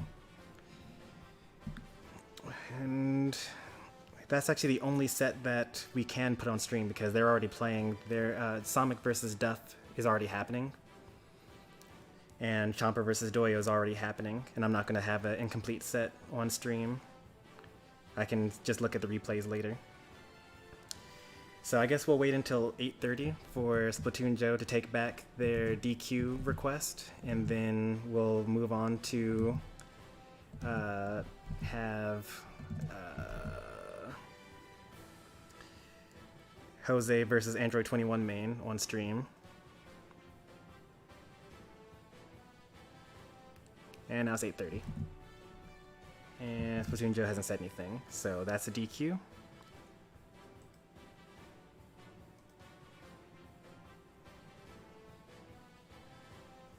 Alright, Jose on stream with Isaiah. What did I just do? Okay, I just accidentally changed the rules, but nothing wrong with that. I'll have you guys on stream now.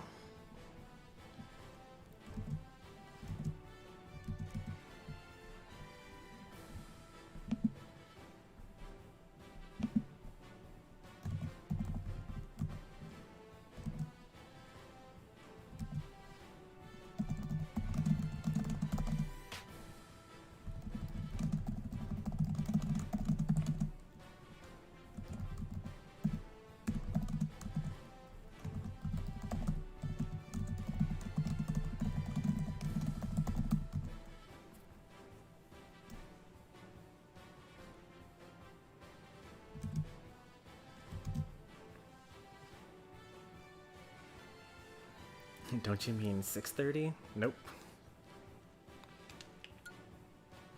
I mean time zones. Alright, Isaiah's showing up. I've already pinged Jose. Alright, those are my two people that I need to have here. Even though we started like 30 minutes late, we're actually ahead of schedule compared to last week's tournament.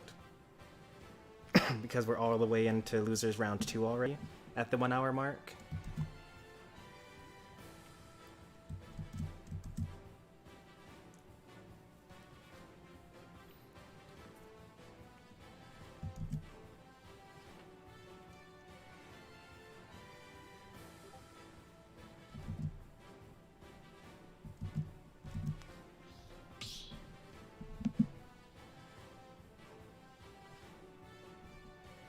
Doyo beat Chomper 2-0.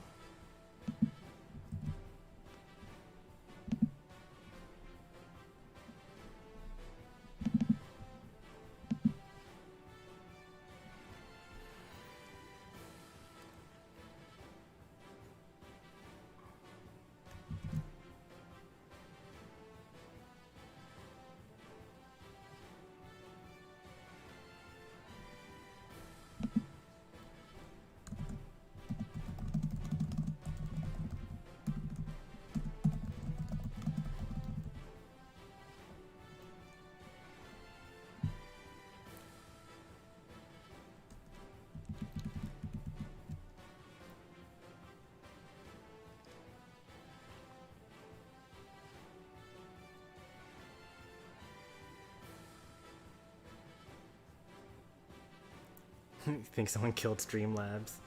Yeah, Streamlabs has been not responsive for a couple of streams now, actually. And no matter how many times I turn it off and turn it back on again, which is about the level of tech support that I am able to do, he won't come back. Oh well.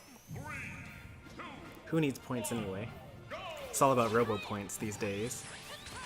Alright, game 1, we got Android 21 main, Ness versus Jose's Sonic on FD. I think that they gentlemaned to FD because this is Isaiah's first tournament and they don't quite know how stage striking goes, which is fine. Like, you know, we can all learn together over the course of the summer.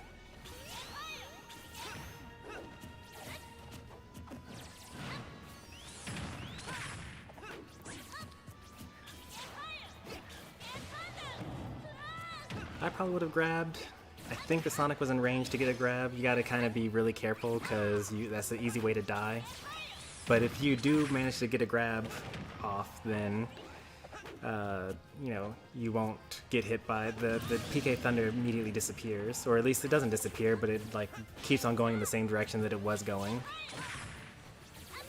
And you can use throw invincibility to, like, you know, not worry about jank. Probably still safer to just hold shield and then get a punish afterwards. Dash attack might be better than a regular throw. Ness did have an unfortunate SD, but we'll see how this goes.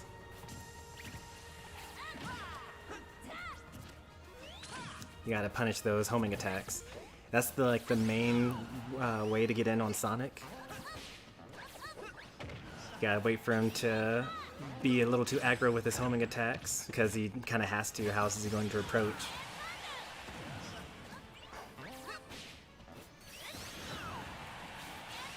And then you gotta punish his landing lag.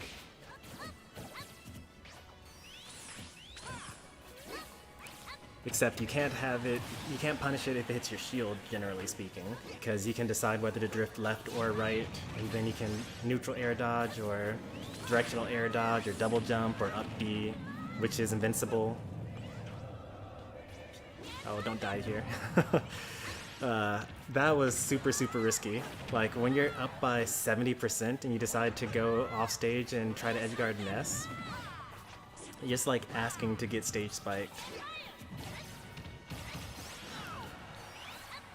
be sure to hold down and R if you do get hit by it, because it lowers your launch speed, so you might actually be able to attack when you otherwise wouldn't be able to.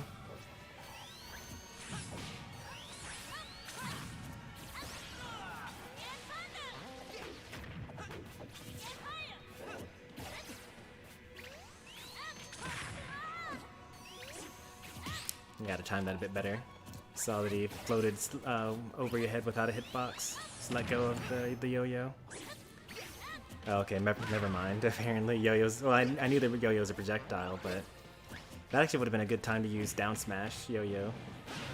Another thing I like to pay attention to is whether the Sonics like to recover with their back facing to the ledge, which means they won't auto-snap on the way up. Because then you can hit them with like dash attack or forward tilt as DED. Or forward tilt as Pyra.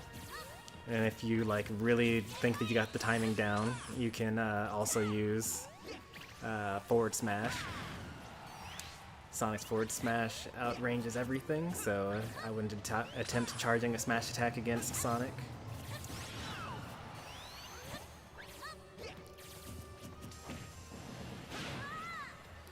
That's gonna be it, right? Yep.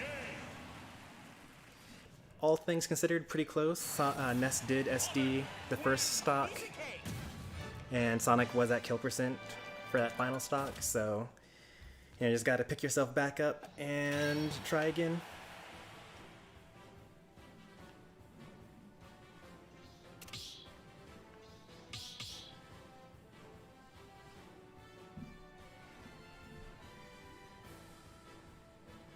Who was the most recent set that I covered right before this? Was it me and I Like Pie? Yeah, we didn't do any other sets since then. Okay. Just making sure that I'm all caught up on my videos. It's a lot easier to create the tournament sets during the live stream than it is after it's over. Like way easier.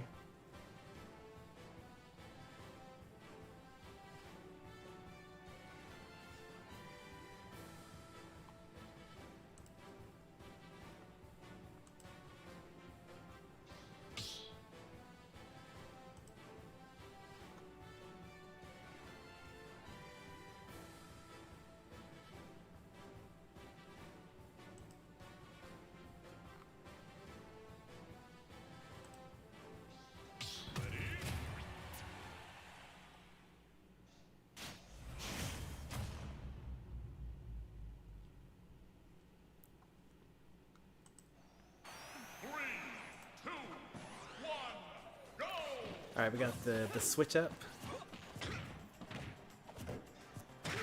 Android 21 main switching to Captain Falcon. Maybe to match Sonic's speed.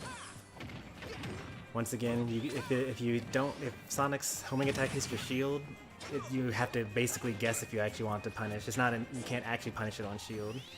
Which means you gotta get used to what timing they use their homing attacks with and try to spot dodge or roll out of the way or stand underneath the platform so that they homing attack into the platform. Isaiah chose the wrong side and went for side B, but Sonic went to the left instead of the right and got punished for trying to punish.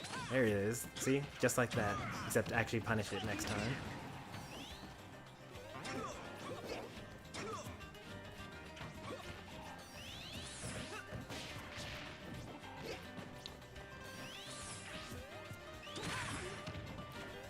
Jose's still in control here. Like, winning by percent, but they're both at kill percent, so like, yeah, that was a pretty risky option there. If that down smash had hit him, he would have died. If he had charged that up smash a bit longer, then he would have hit the up air. I mean the down air from Sonic. That's not gonna kill.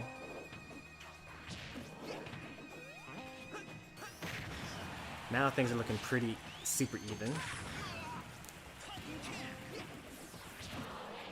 Oh, I thought for sure he was gonna get grabbed and back thrown, but apparently Isaiah like practices specifically people rolling behind them, because that was not the type of reaction that most people have there. It's very fun and like interesting to like play as characters with very particular setups. Like characters like, you know, Ganondorf and Captain Falcon probably excel at that reverse up B to catch people trying to roll behind for a grab. Or like when I play DDD, I mostly am just trying to like jump out of the way, maybe do a back air.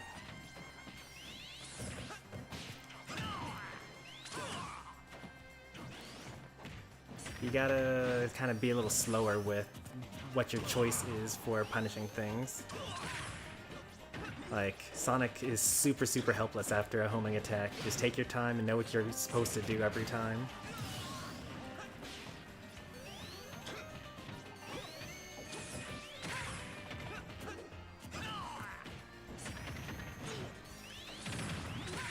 Alright, so Sonic has got a pretty good handle on things here at this point. Full stock ahead. The main thing I would say is that Jose does like to give up stage control. He likes to go way off stage and try to go for a spring gimp. Use your double jump. Didn't know that they use the double jump. They meant to jump off the stage and then do a down air, but instead they ran off the stage and then double jumped. Very common mistake. It's just a matter of knowing your character.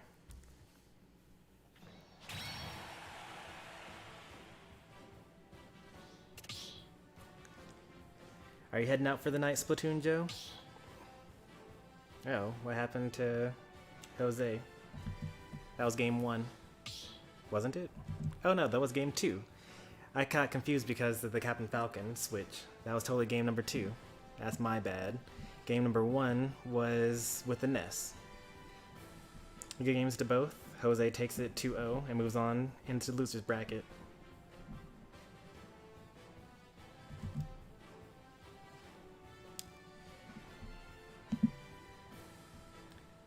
Let's see.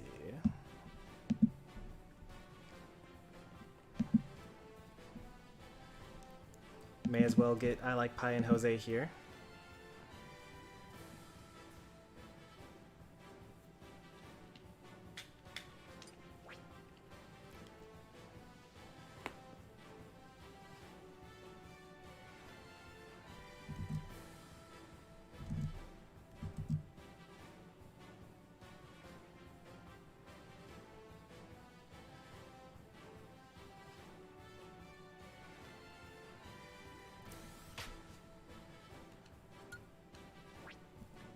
Grab that highlight real quick.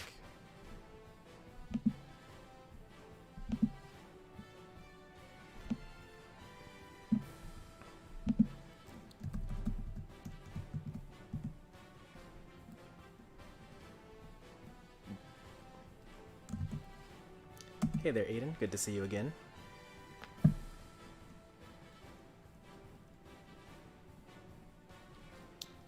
This is round 2. Who was that? That was Jose Gaza versus Android 21 main.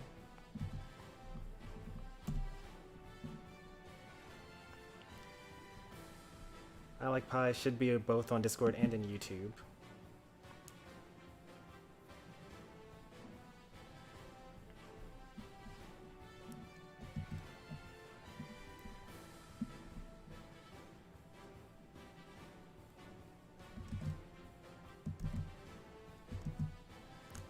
Like Sonic versus Duff just ended 2-1 Sonic's favor, I'm guessing, based on the chat that they had. Yep, 2-1. The matches are a lot closer this tournament. There's so many game 3 sets here. Sonic versus Jose, Sonic versus Duff, Doyo versus Android 21, me versus I Like Pie.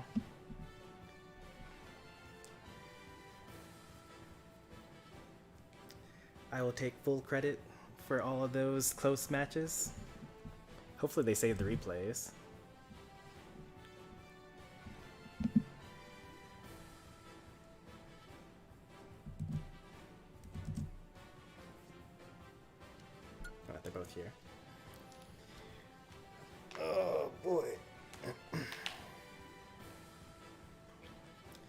Tournament's moving pretty quickly, all things considered. I think that we went for 4 hours last Friday, and there were more people in the tournament, but it was like, 14 instead of 12, right? So like not that much more.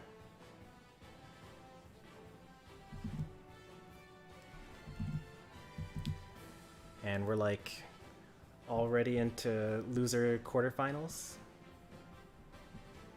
Finals, semis, quarters, yep.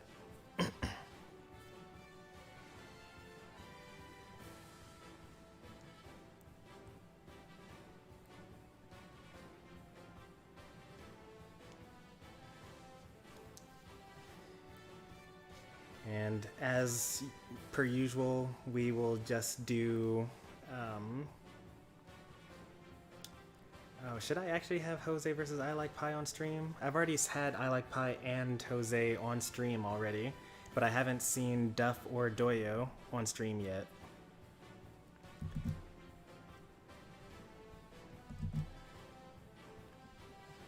Have they started their sets yet?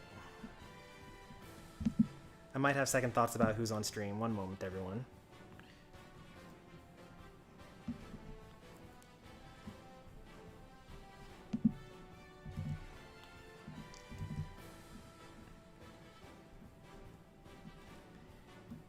Yeah, they haven't started yet. I'm going to actually have them on stream, so you guys will have to make your own room. I Like Pie and Jose.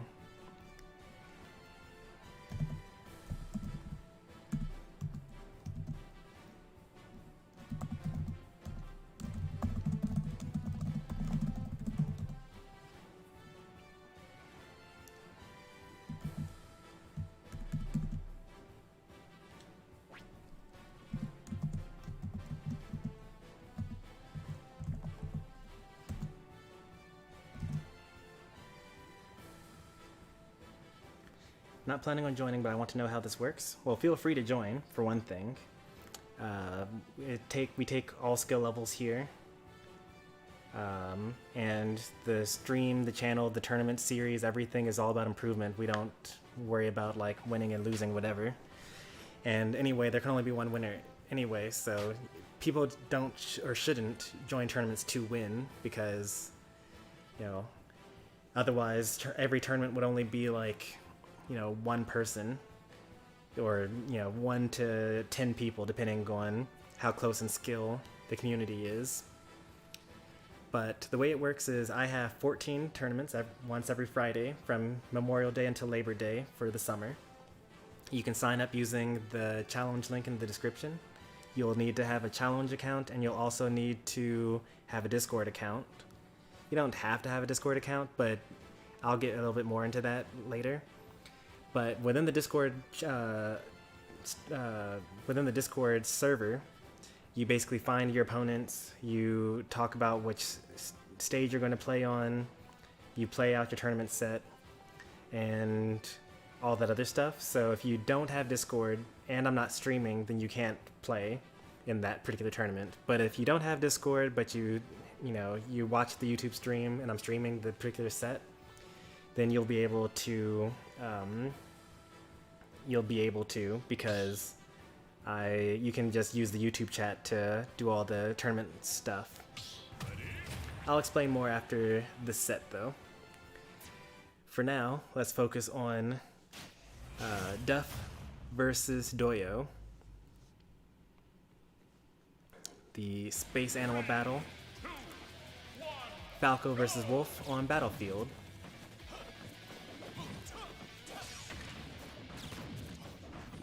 Not gonna lie, this is a pretty high level match.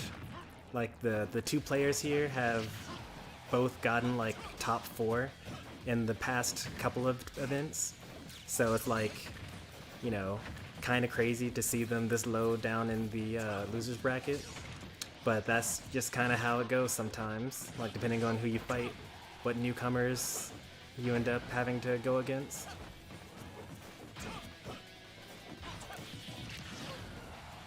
So I always want to try to stay in winner's side as long as possible, because it's hard to fight your way out of the loser's bracket.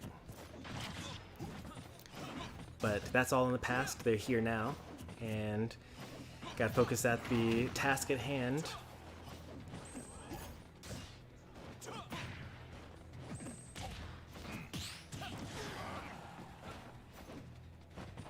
Two very similar but like different at the same time characters in terms of like, you know, what reflectors they have, what their side B does, their combo trees even.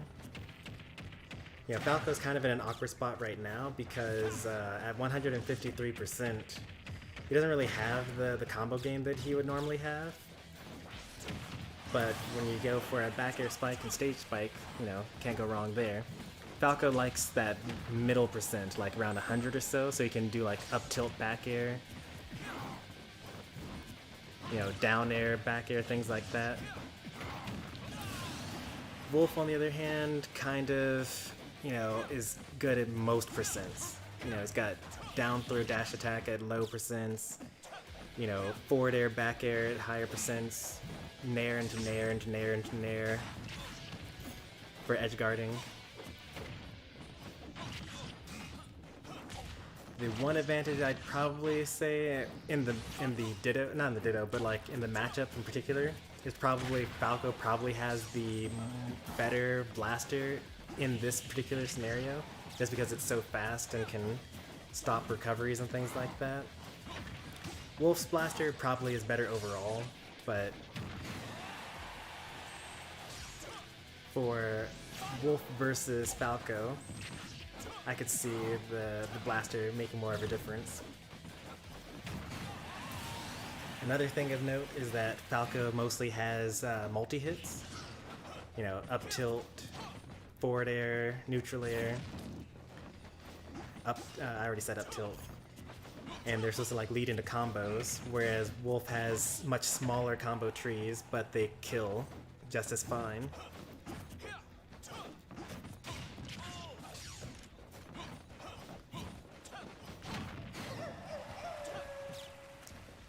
Even stocks, even percents.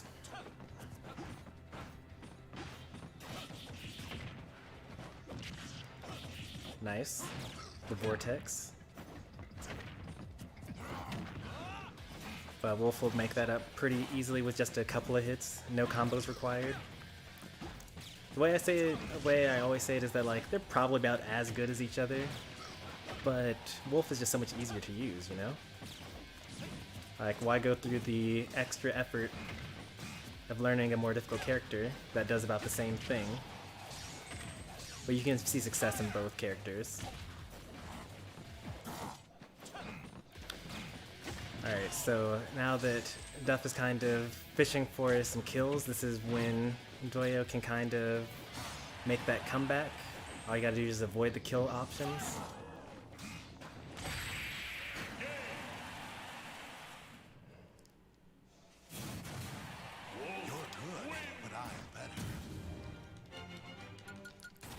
Unfortunately, gets the Phantom Bird right into the kill option instead.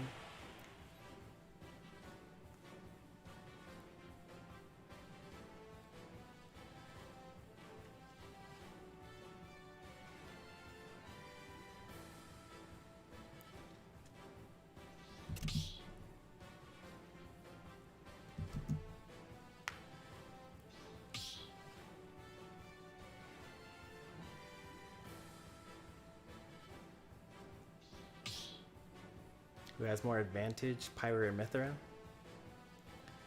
It depends really on the situation, I suppose. Generally, the answer is Mithra. Mithra is, you know, the character that is able to extend her advantage the best. But I would say that you could make an argument for Pyra, because when Pyra is in advantage, the thing that she gets rewarded with for being an advantage is a stock. Whereas when Mithra is an advantage, she has more tools and she's more likely to stay an advantage, but her reward for being an advantage is ledge trapping and you know, rinse and repeat, just like continuing to be an advantage and giving damage and things like that.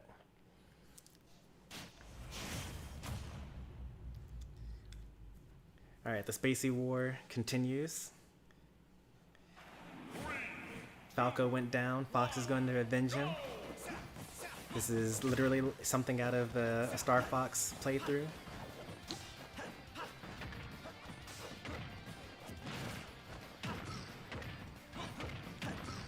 Fox Vortex.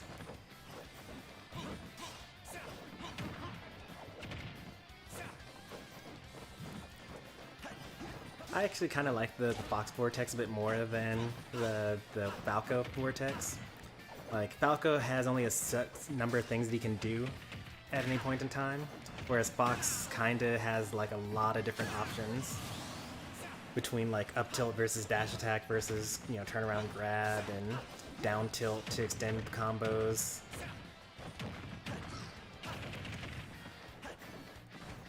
Definitely not the character for me. Way too many options. I like to have just like the thing to do. Like when it comes to combo enemies, like I like having lots of neutral options, but if I've started my combo, I want there to only be a couple of things that will extend my combo. That was a very, very quick stock.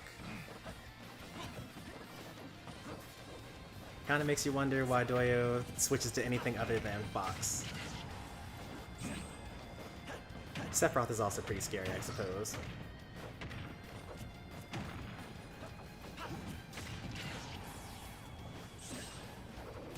This isn't over. Wolf kills really early. Fox is very light. Oh, that could have been a jab locked. Could have missed tech, but dash attack covers tech in place and also missed tech, whereas jab only covers missed tech. So sometimes, yeah, you gotta go for the thing that won't kill but is more likely to hit.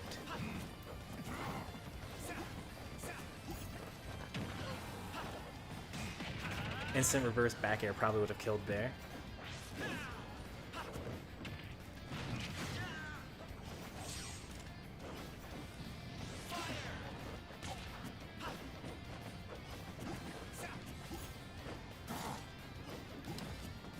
Oh boy, swinging too much. But it worked. Honestly, that was a really, really terrible showing. I mean, even though you got the KO, the only reason why that worked is because Doya was set on doing neutral air into up smash. If instead they just did up smash out of shield or just drop shield up smash, dash up smash, then you would have lost your stock, and without having the what's it called? Without being able to take that stock. So it's important, even when certain things work, to question, was that the right thing to do? Could I have done something better there? Alright, we're all tied up. 1-1, let's see where the final game takes us. And then after the set is over, I will continue explaining how tournaments work.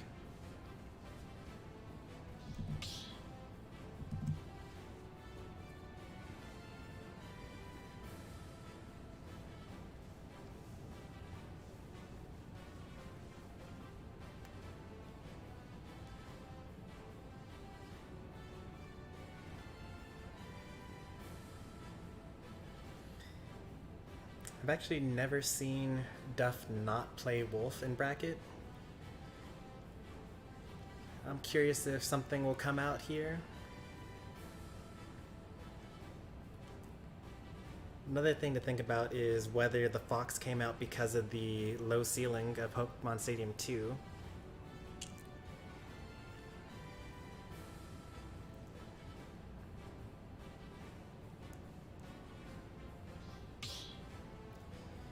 When, you know, it is kind of good to have lots of characters in your arsenal, just because characters perform better or worse on different stages, and also because character counter picks.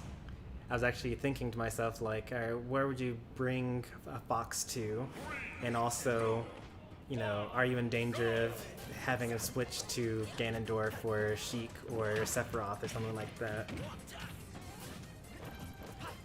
And we actually do see the swap from Duff here. We got the Mario coming out.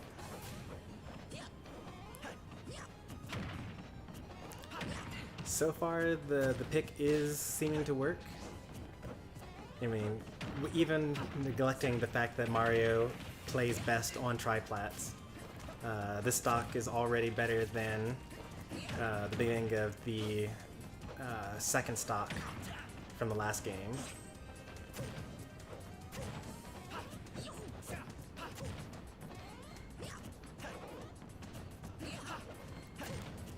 Lots of smash attacks being whipped here. Not much punishment happening, so like this is kind of like something to note that kind of will elevate your gameplay, is that you have to be really good at punishing bad options. It's not enough to like pick good options yourself, but you know, if you do the safe thing and you're always hitting like your forward tilts and you're hitting your rapid jabs, you get your grabs and whatnot, yeah, you're gonna get good damage on your opponent, and you're going to be an advantage most of the time. But if you let your opponent just like throw out smash attacks all the time, and you avoid most of them, but you're gonna get hit by some of them eventually, and if you're not punishing those bad options, then they're gonna eventually just hit you, and you're just gonna die, and the game's gonna be even though you quote unquote played better or outplayed them. So another key portion of like, you know, improving as a player is, you know, knowing what's safe, knowing what you should do when someone does something unsafe. Like if you see someone charge a smash attack, you know, if I'm DDD and I'm seeing a charged smash attack, I'm going to start charging Jet Hammer, or I'm going to, you know, space a forward smash so that I'll hit the end of their hit.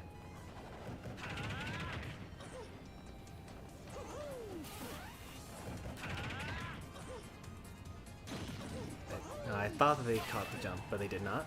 Alright, let's see if this edge guard will happen, and it does. Even stocks, not quite even percent. Mario's pretty close to kill percent, but not quite there yet.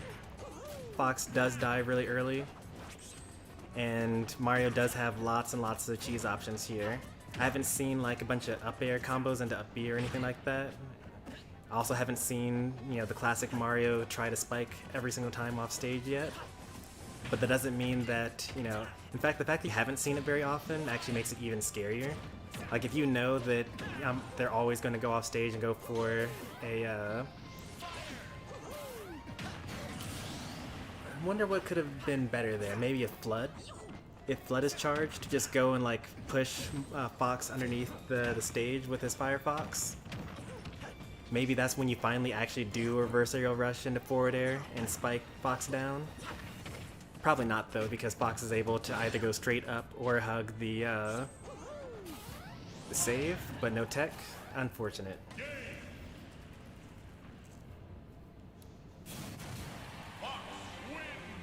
Mission complete. Doria moves on 2-1.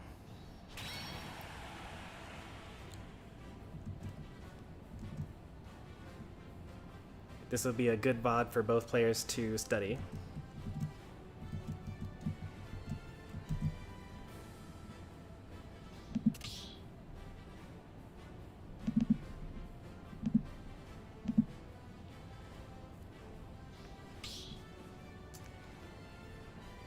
Alright, I Like Pie versus Jose should be finishing up just about. Let's see, they're in room 3, I believe.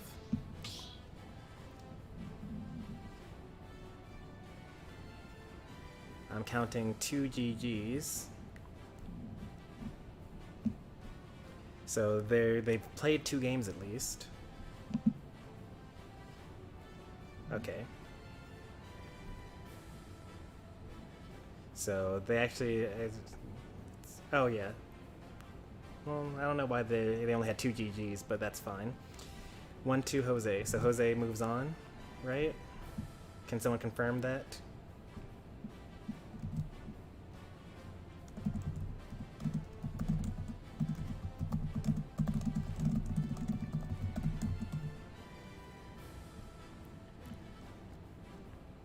I should have marked that as a reply.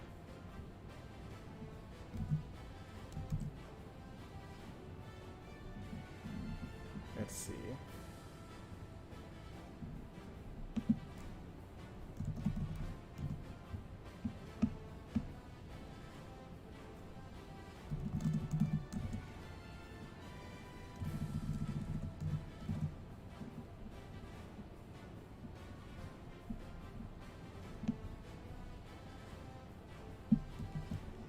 Okay, so whoever is next, I want to actually delete that. Hang on. Delete message. Reply instead. Let's get that ping.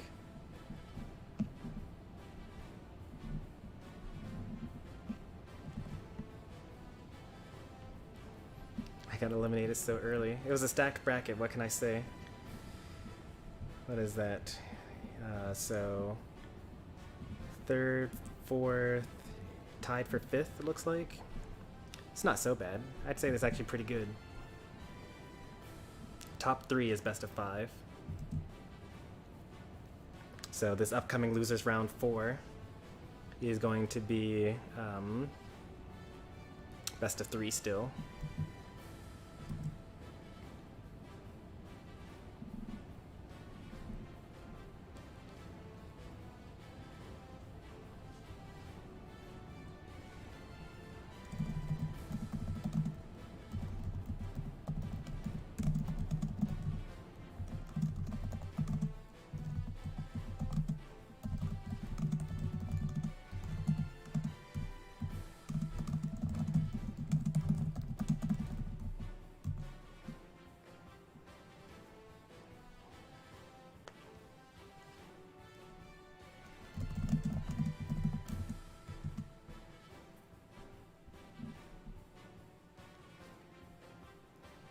Okay.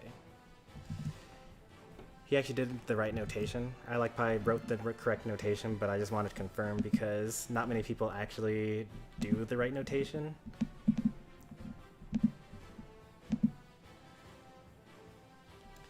So we got Doyo versus Jose now on stream.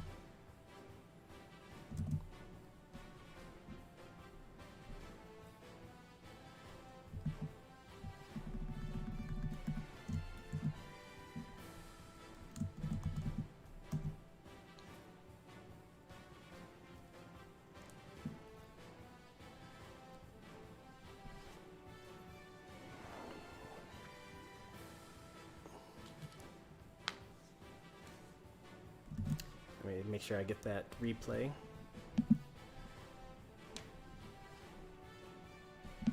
That was a good set.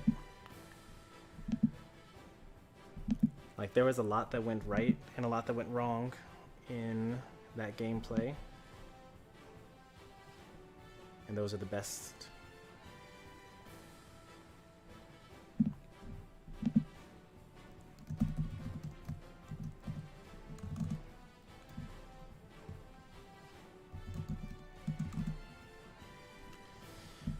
Who was that? That was Doyo, the real one, versus Def 117.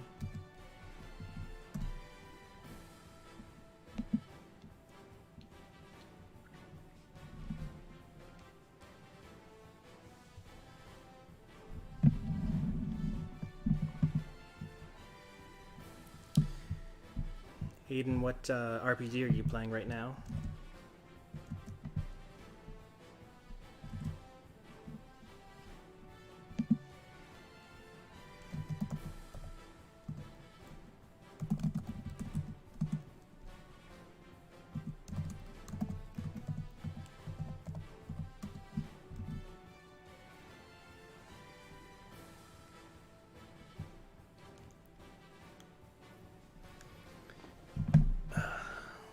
I'll take this time to talk about how tournaments generally go.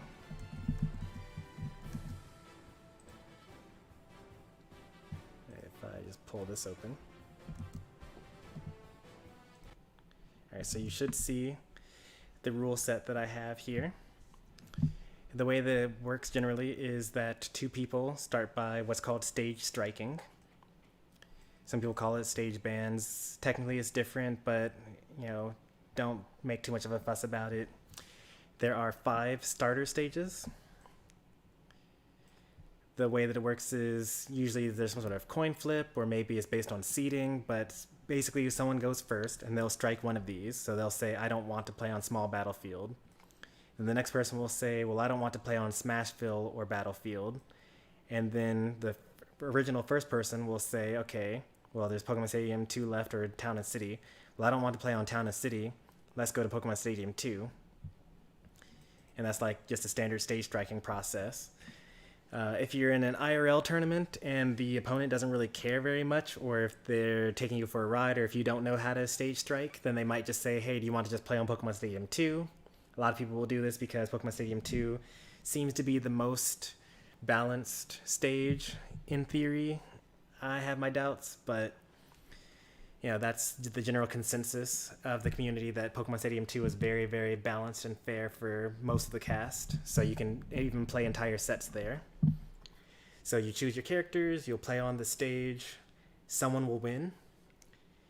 Now you have the full stage list, which includes the 5 starters plus however many counter picks. I have 2 counter picks here. So then you would say, among these 7 stages, as the winner, I don't want to play on, you know, Small Battlefield and Pokemon Stadium 2. Those are your 2 bans. And then the loser then chooses from the remaining 5 stages as the next stage that you're going to play on. And this process repeats until, you know, someone has won the required number of games within the set. In the best of 3 set, you have to win 2 games because, you know, 2 to 1 means that you won the best of 3 set. And in a best of 5 game set, you would have to win 3 games. There are others like best of 7 where you have to win 5 games and so on, but those are pretty rare to happen. And that's tournament play for you. The winner moves on into the next portion of the bracket. The loser goes on to loser's bracket. At the end, someone has won the loser's bracket, and that person actually gets promoted back into the grand finals, where they will fight the winner of the winner's bracket. Depending on the tournament rule set, you either have a rematch. So like if, let's say the winner of the loser's bracket, who has already lost once in the bracket, gets to go into losers and they win in grand finals, then, you know, usually in Super Smash Brothers, another what's called a grand finals reset, a bracket reset will happen, and then you'll have one additional set where you start 0-0 and you do it all over again. And the reason for that is because the person here that has won everything so far hasn't lost anything, and it would be kind of unfair if the person that has already lost one set shows up, beats them once, and now this person is lost and this person has lost exactly 1 time in the entire tournament, and yet this person is eliminated. It's kind of unfair, but it's also kind of not unfair because they lost, so, you know, it is what it is. But from there you would have a bracket reset, and then you would play out 1 more set.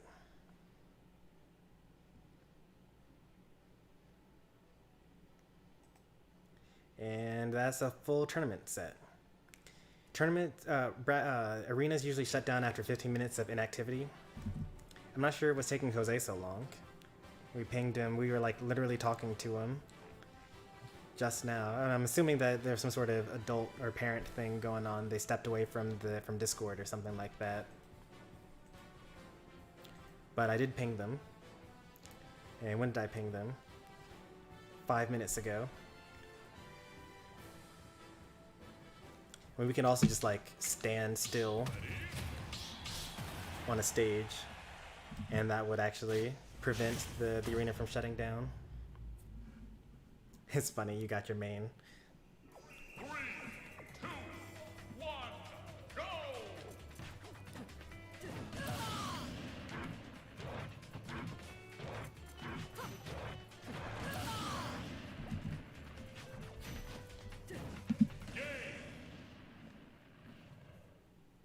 Alright, that's fine.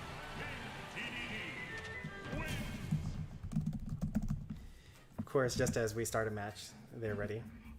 Random is rigged. It really is, though.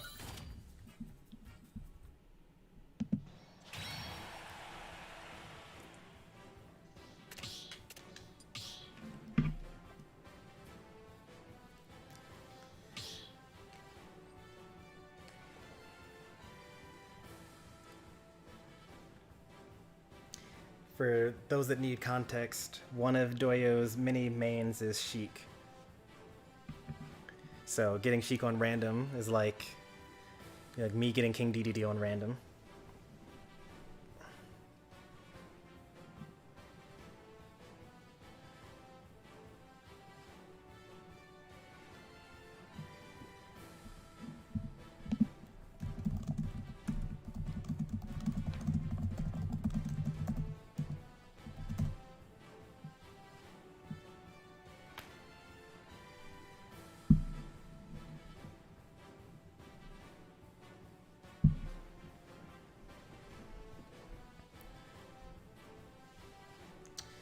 Have I 180'd other people's view on competitive Smash other than you? Probably. I don't really know. I guess so. I don't really keep track of who I inspire.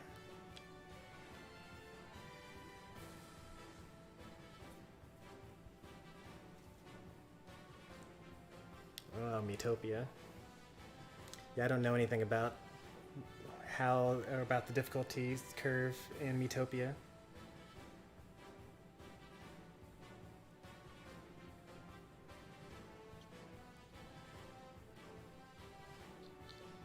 I'm just usually very wary about the words grinding and RPG being in the same sentence.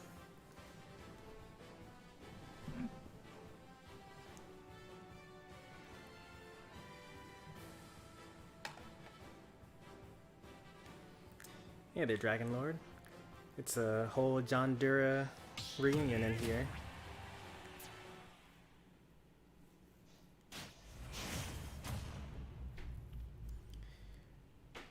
Alright, we got game one. Is this losers quarterfinals? No, this is loser semifinals actually. We got Doyo's Sheik versus Jose's Sonic. Two very speedy characters. I don't know why, but I really like that particular combo. The falling up air into up tilt.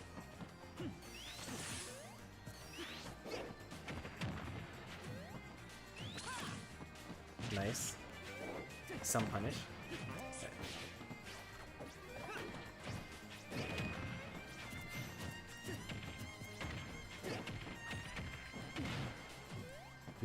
The soft Sheik combos are also a fan of. Things are looking in Doyo's favor so far, but you know, Sheik is like one spin dash into forward air away from dying, and I don't actually know what Sheik's going to do to kill Sonic at this percent. Like needle up smash? That would probably work at this percent. I don't know if Doyo has that tech though.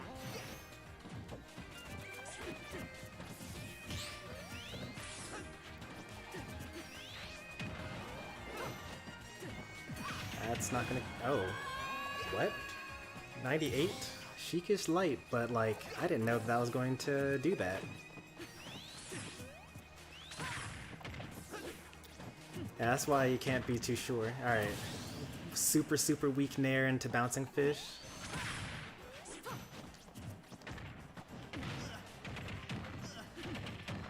Is Sheik able to do the Lefable?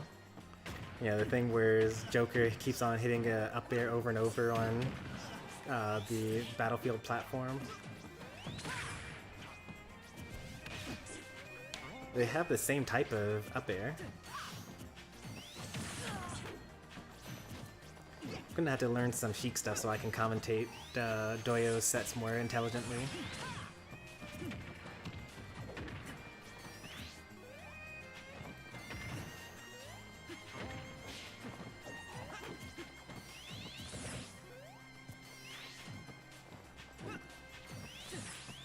this is it. Nope. At least you gotta at least throw needles. Like if you can't get like good damage, like you have an across the entire screen punish. That'll at least give you damage. I wasn't expecting them to. Oh, that was interesting. I wasn't expecting the jab lock setup there, but you know that would have been that Mr. Tech would have set up for a jab lock, which would have ended up with death there.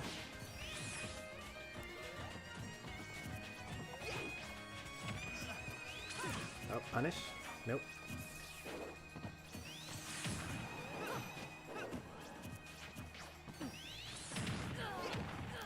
Gonna go for an edge guard. I was wrong. He just went for the spring.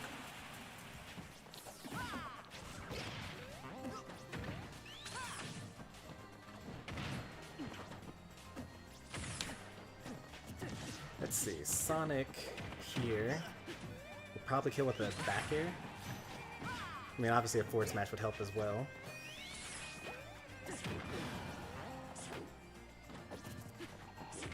You gotta hit the strong hit though. That's not gonna work.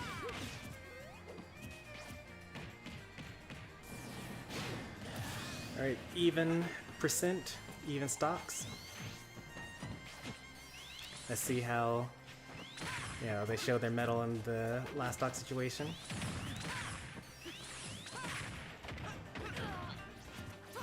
Alright, 46% unanswered. Finally hit with the weak nair. Now they're actually at even percent.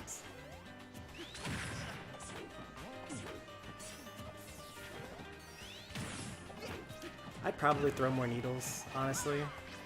Like, Sonic does generally struggle against projectiles.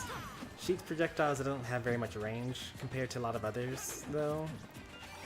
I could see why you wouldn't necessarily want to go for them.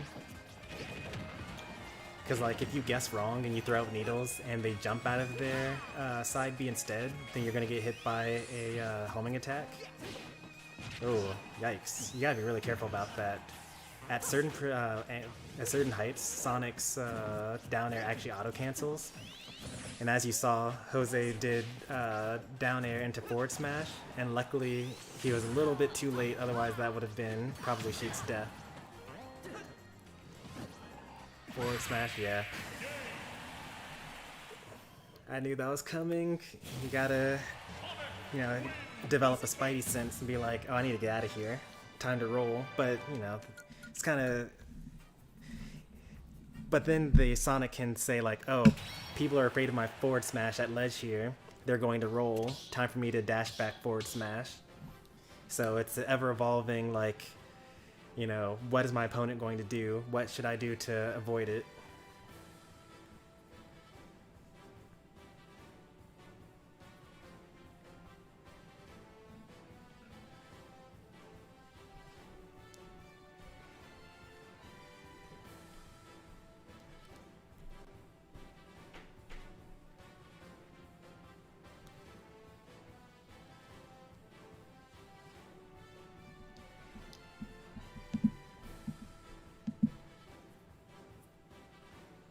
If you're looking for Mithra combos, I don't really have them. I'm not much of a Mithra player. I'm more Pyra focused, but I will give you the link to a channel that is a lot better with Mithra. Let me just find where Alexstro is.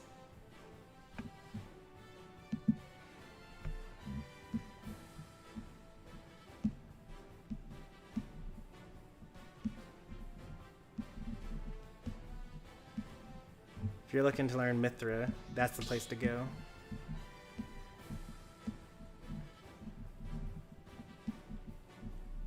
Just need to find one of their streams. Although I'm just gonna have to search for it. Do they hide their streams after they're finished? I could also like make commands for these. Wait, where's this channel?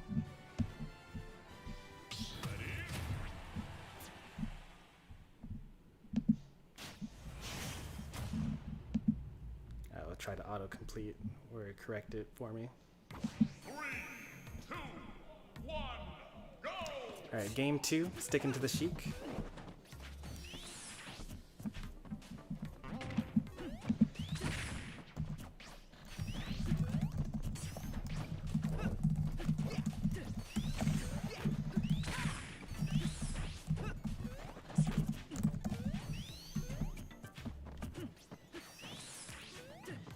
We moved from Pokemon Stadium 2 to Small Battlefield. Mostly the same. The blast zones are a bit bigger on Small Battlefield. That up smash probably would not have killed here. But it's still a smaller blast zone compared to, like, you know... Oh no. Oh yeah. That's actually a surprisingly good recovery. Like, it's hard for me to, like, forget that, you know, the melee and brawl recovery that she had. Because this one is just so good.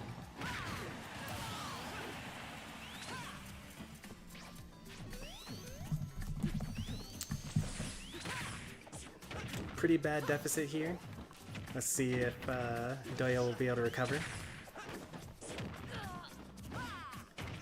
That was a pretty greedy forward smash there. It wouldn't have killed.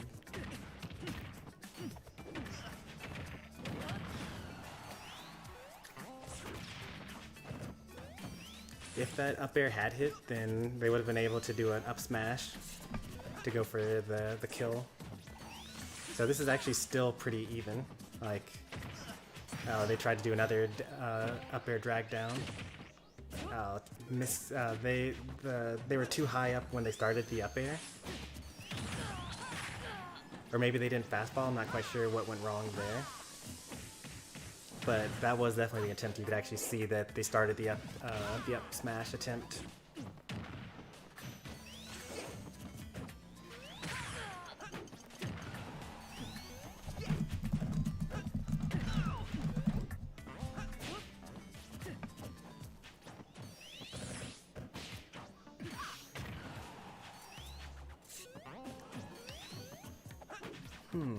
You were going to throw Needles off stage to, like, get some free damage on Sonic while he's recovering. I think that you would want to...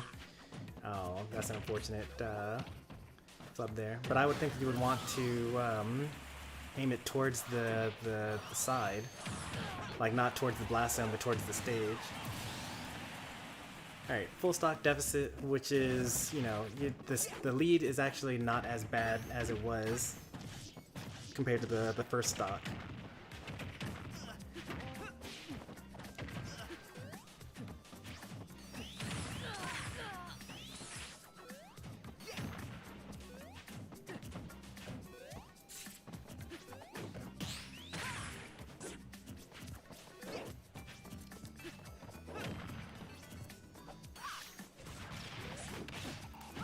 It is a little scary because, like, you know, at this point Jose has enough of a lead to basically just kind of, you know, it's a bit too early to be thinking about timeouts,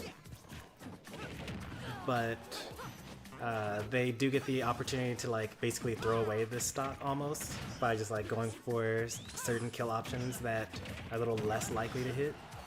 Bouncing fish? Nope. I would have guessed wrong anyway, wouldn't have worked.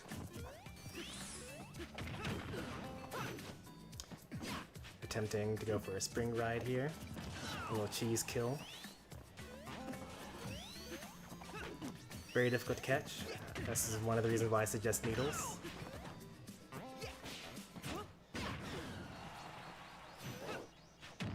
Ooh. Alright, well. Even percents. Not quite even stocks. Sonic's going to probably go for a couple of random forward smashes just to close out the stock here, so you got to just watch out for things like that. Also up smash as well.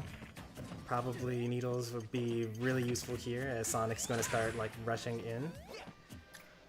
Not that that's the best thing to do, but that's not going to kill, right? Yeah, didn't think so.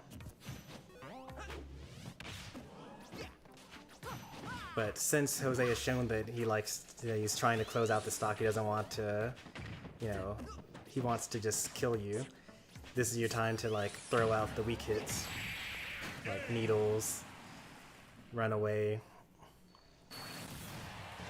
Let's do that again sometime. But the forward air clips him, and Jose takes it 2-0.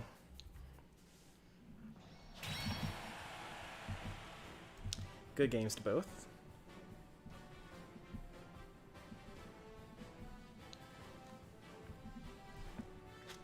Alright, we're now into top 3.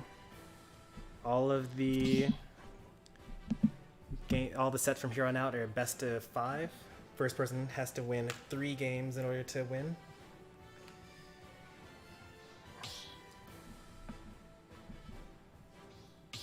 Yep, your turn, Sonic.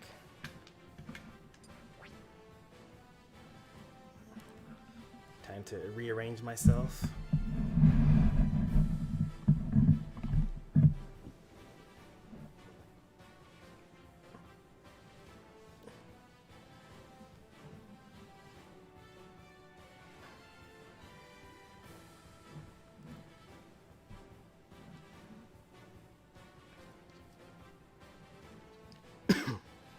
It's come to a point where Pyramithra spammers' tactics are so predictable that you actually have to be skilled if you want to be good with the characters.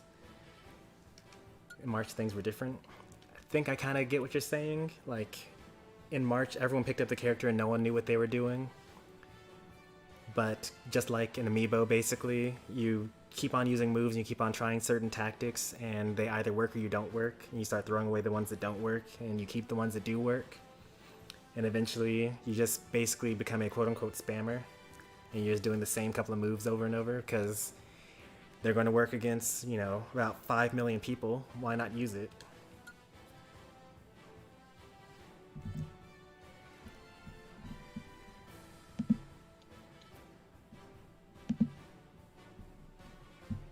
What room has Sonic been using the whole night?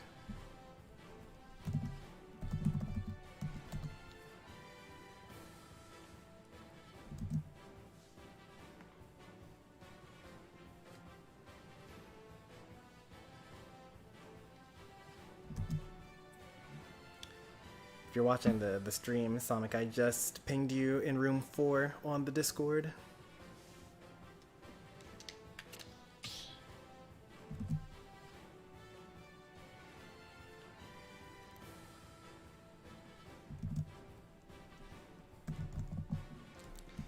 Password 1780.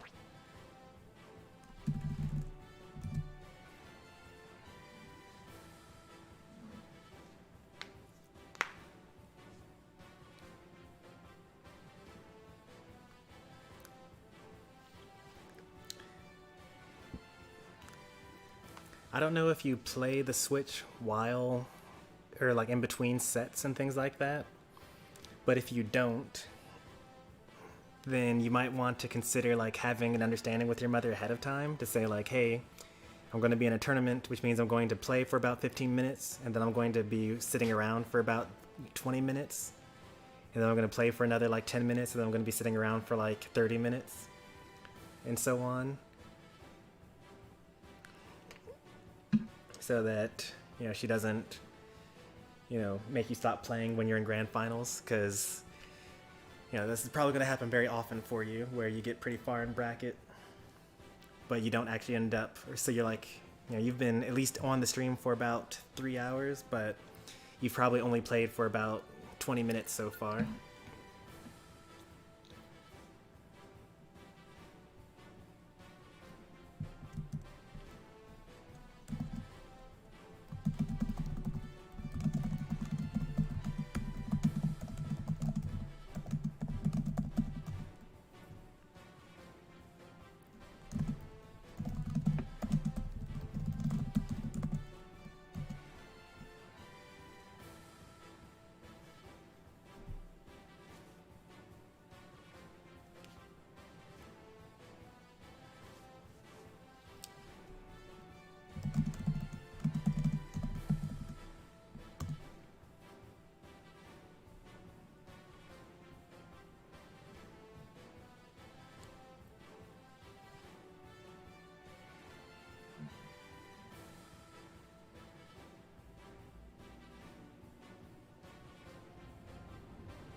No, this is winter finals. Not grands. We are in top 3 though. So there are only 3 more sets. Winners finals, losers finals, and grand finals.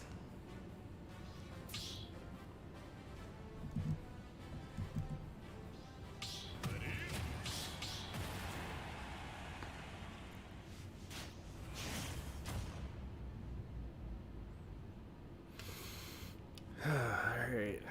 I'm a little cold from not having played, but we'll figure it out as we go. We have a best of 5 sets, so...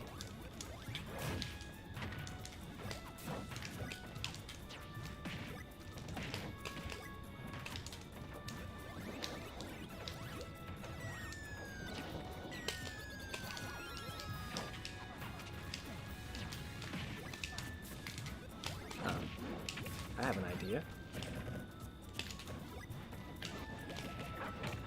Ooh, very nice. I was worried about getting jab locked.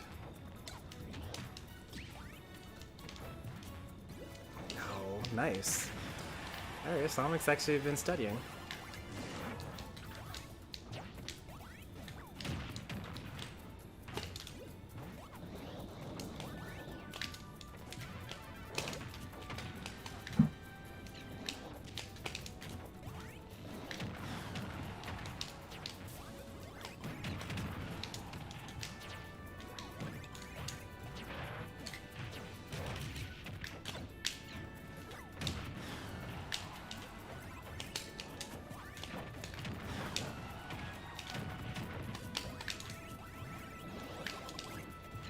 Oh. I didn't even see the key. I thought it was still a bell.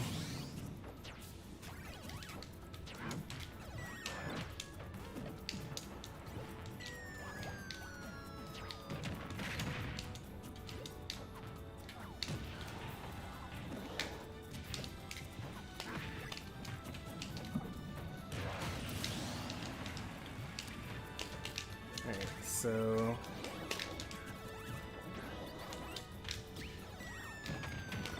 Gordo bad.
Even stocks, even percent.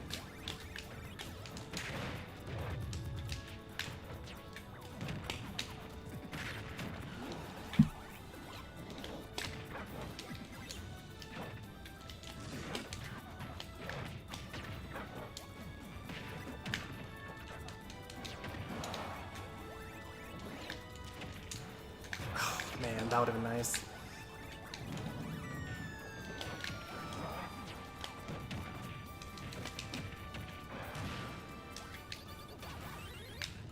Hydrant, right?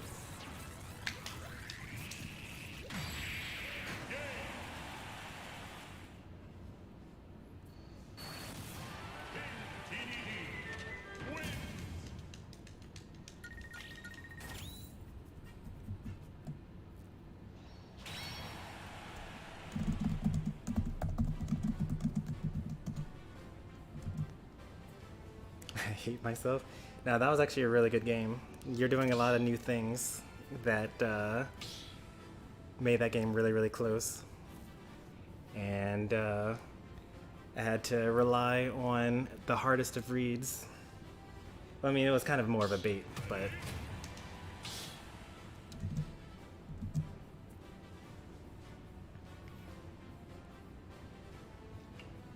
Because, like, if you didn't roll, then I would have just kept on charging. But you did, so I let go. Because it was either going to be you roll and you die, or you get shield broken.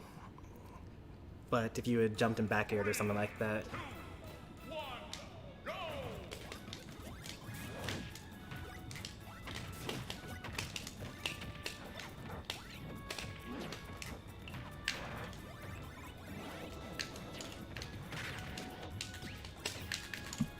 I kind of wanted that, but that's okay.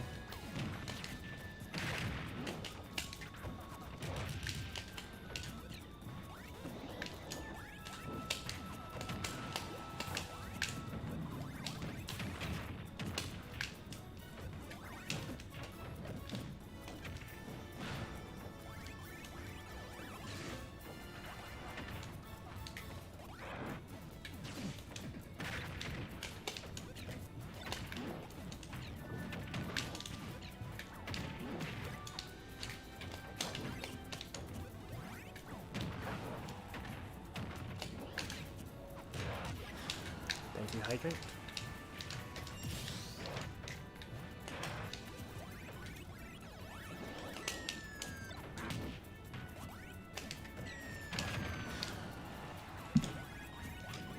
Gordo bad.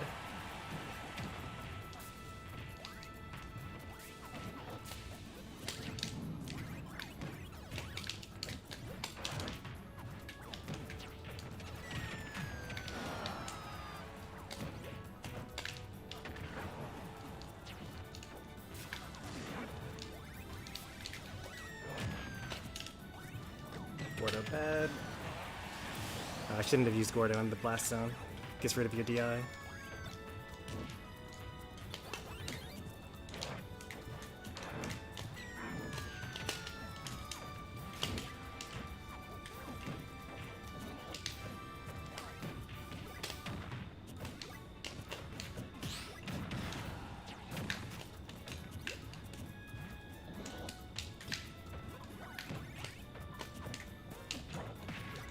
Oh, that was new.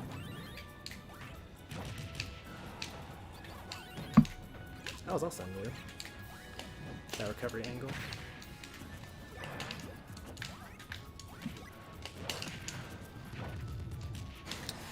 Caught you trying to jump Hydrant.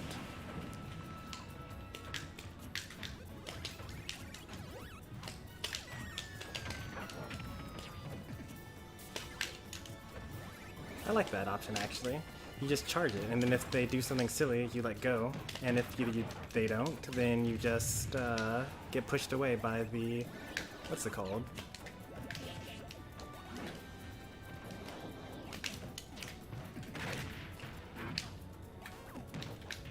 Oop, that's bad. Gordo bad.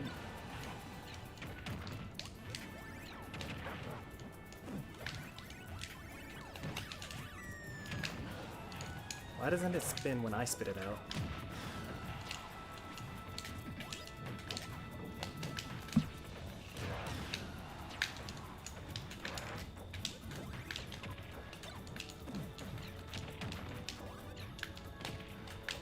Oh, I'm dead. Oh, good DI. Oh, we both got tripped up there. That back air should have gotten him. It's okay. DDDI. You totally faked me out there. I totally thought that you were going for that.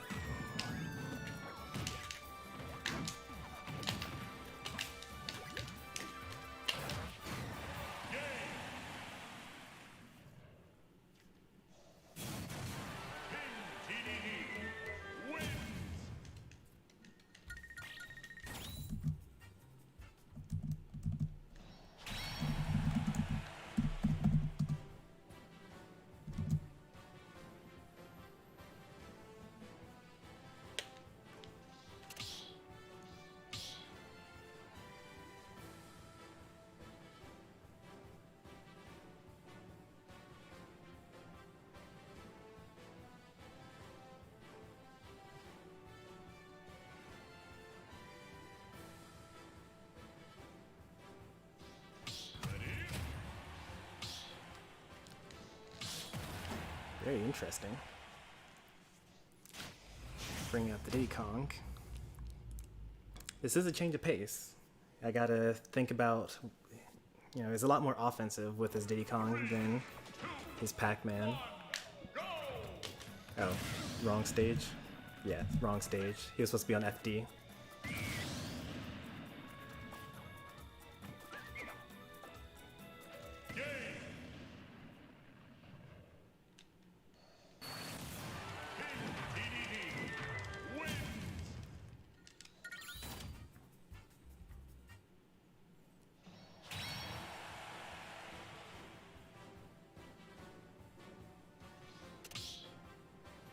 Yeah, that's understandable. I figured out that was what was going on.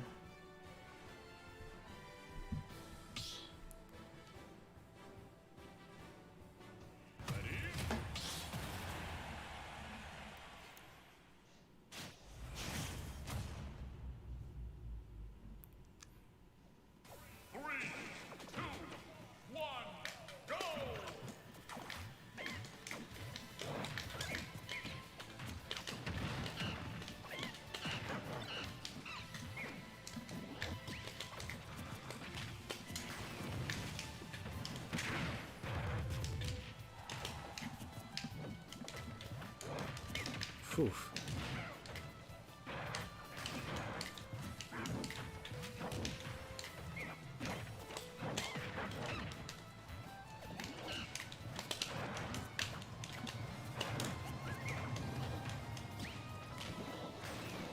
Nice aim.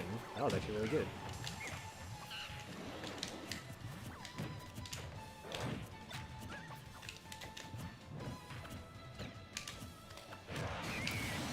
I was gonna shield break anyway. I think. Sure hope it would have.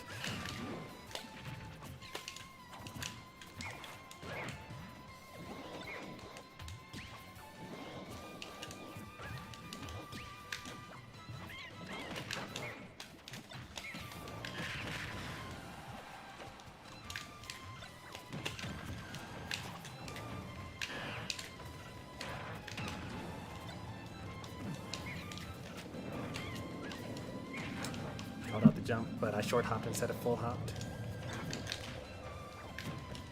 Uh-oh, this is really bad.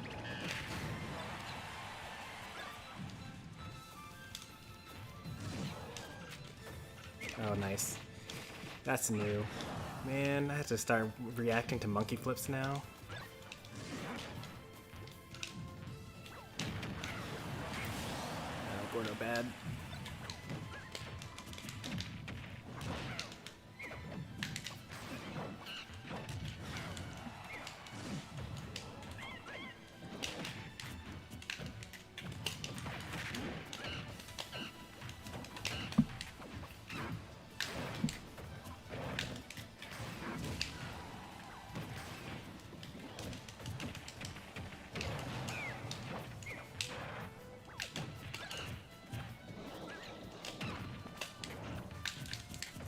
Not sure why I was facing that direction.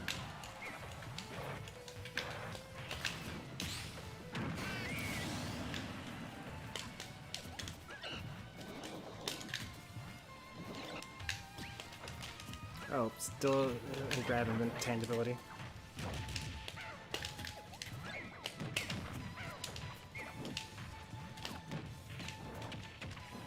I kind of knew this Diddy Kong gets their monkey flip back when they get hit, but like, oh.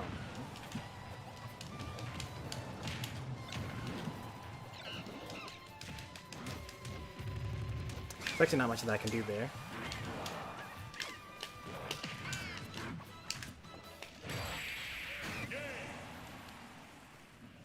React to the air dodge there.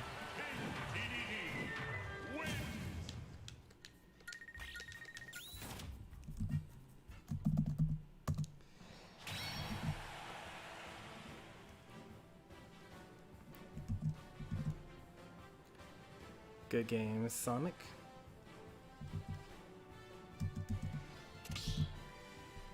I still need you to stay here so that you can fight Jose.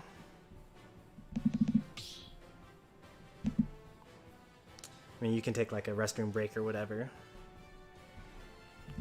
but you're fighting up now anyway.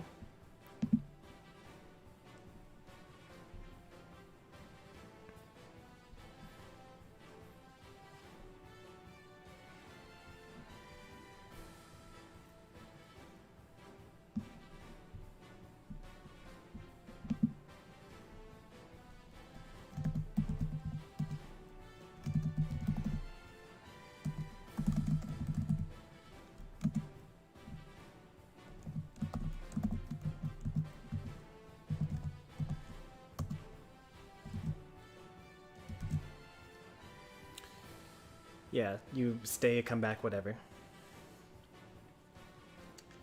I feel like I was saying something. Oh, I need to save that set between Doyo and Jose. Because I never got around to doing that.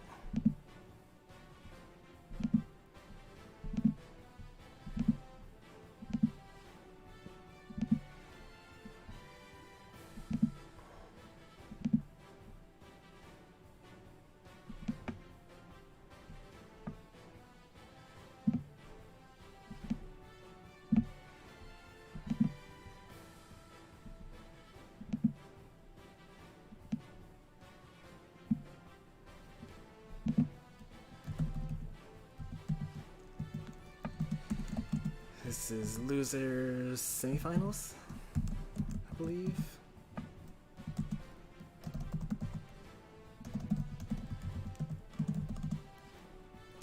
Doyo the real one versus Jose Gaza.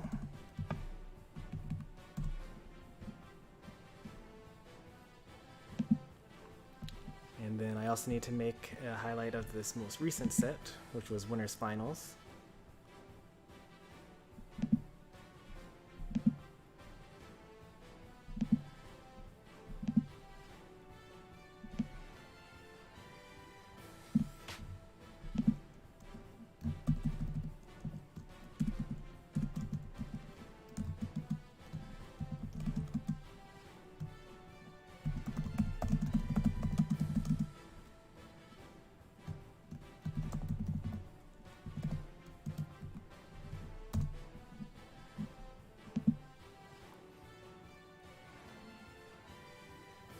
Yeah, it's still anyone's game, basically.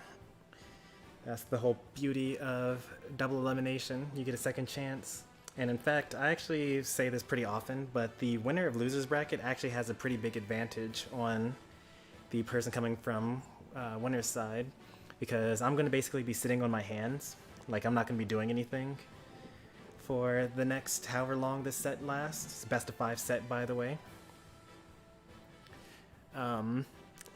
But the person coming from loser's bracket has been super warmed up because they just got through fighting probably the 3rd best person in the tournament, and they have the momentum on their side. Like, they're pumped because they just got through winning a set. I mean, sure, they have to win 2 sets, but I guess like it's kind of even, at that point, right? So like the first set, the person from loser's bracket is already warm and is in the right mentality. They're like, okay, I can win this. And the person on the winner's side is like, all right, well, I've just been sitting around waiting. I mean, observing the opponents as well. Usually that's what happens as well, but studying notes, whatever it takes. But, not actually playing, Unless you're at like a super major and you're like a top player and like who you're going to be fighting against, or you think you know who you're going to be fighting against, so you like get other good players. So like if ESAM's in loser finals, then you might find like Riddy or something like that and be like, all right, can we play? Riddy would probably say no because I want ESAM to beat you, but that's kind of the types of things that can happen at an actual like big event if you're good enough. Oh, I need to get out of the arena here. I'm not playing.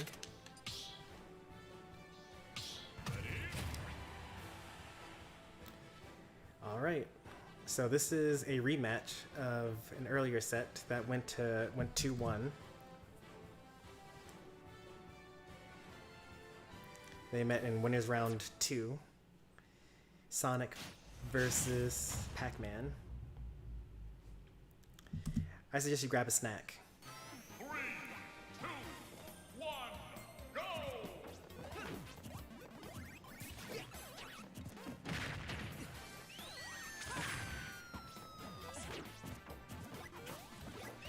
definitely a very slow burn matchup.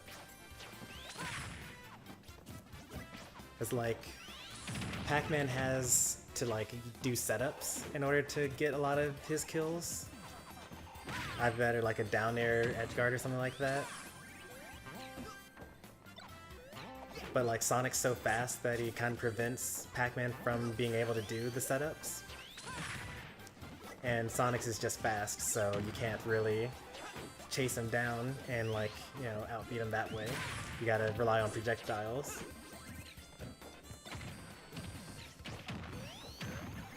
But the high ground should work out pretty well on such a flat stage.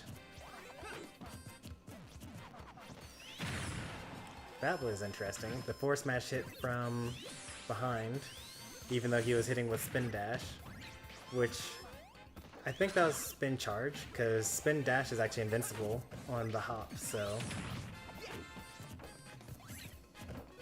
I already tried to catch that. Spin shot out of the way, but, you know, the move kinda doesn't really work very well. Nice tech. Actually, that wasn't a tech, you just got back on the same trampoline that you had already hit. You stage spiked into your own trampoline. Sonic plays Sonic, so he kind of knows some of the things to watch out for. And does the reversal with the up air.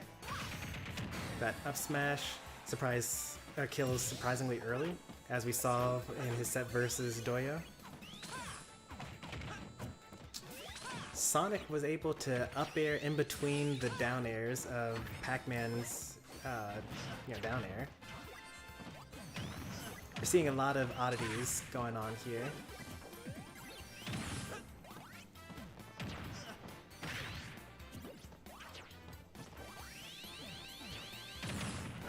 That's the beauty of Sonic, you know, just being able to wait and see what your opponent's going to do. Like, if your opponent's in the air and you got the flat ground, you can just kind of wait and see, are they going to land, you know, close by, far away? In a way, it doesn't kind of matter, you can kind of punish however. Oof. Good thing that they got the spin shot tech.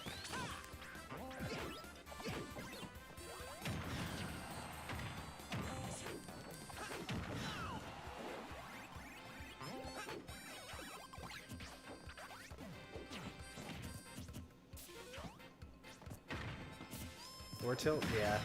You should have forward tilted there. You went for the forward smash, which is too slow. Now, I knew that a forward smash was coming. Some of that has to do with just playing against Sonic very often. But also, it's just like a common Pac-Man thing. The air dodge, but he can do side B, yep. I wonder if the air dodge was intentional, or if they noticed that they did the air dodge and then just did the proper recovery to come back from it. Seems a little like risky to, you know, recover underneath the stage against Sonic, who can like just catch up. Up smash probably would have been better there, but you got it anyway, so it doesn't really matter too much.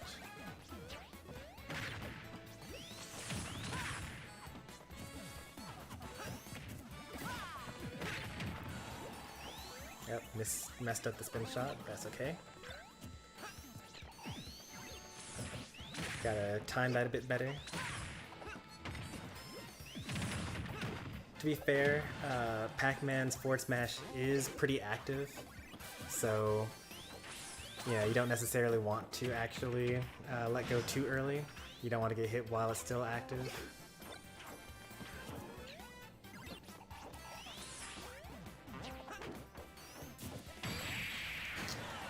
Back air is going to take it. Game 1 goes to Sonic.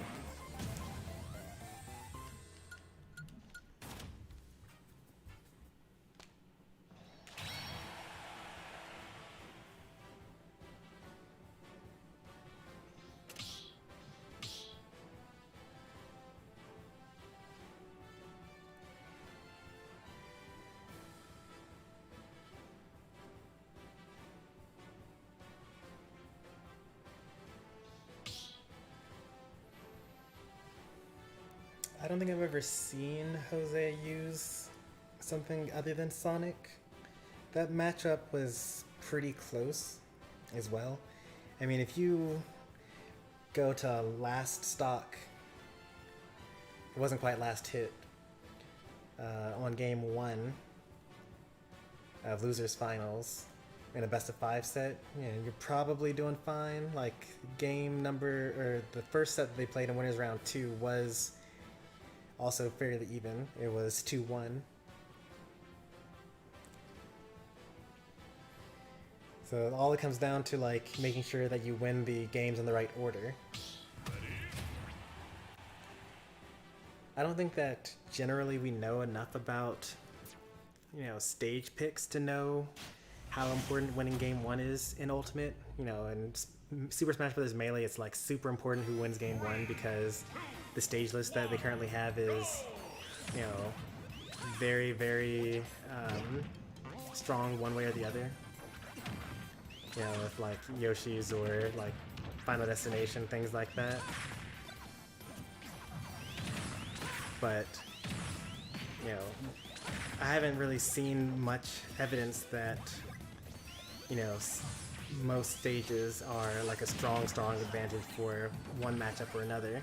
I mean, it's pretty obvious that Sonic does really well on FD in some regards, because if your opponent is trying to land, you can just spin charge or spin dash and hit them wherever they decide to land on reaction.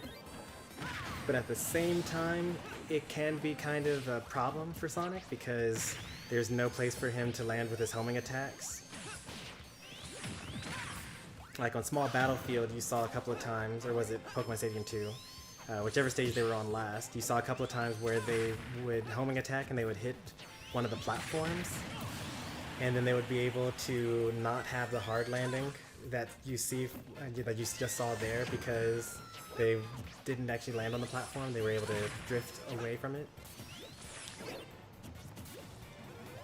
Also, Sonic, who struggles a bit against projectiles, you know, most characters that are good with projectiles are better on FD because there's no escape from the projectiles. So it's kind of a give and take. Oh, guessed wrong. Thought he was going to drift all the way over.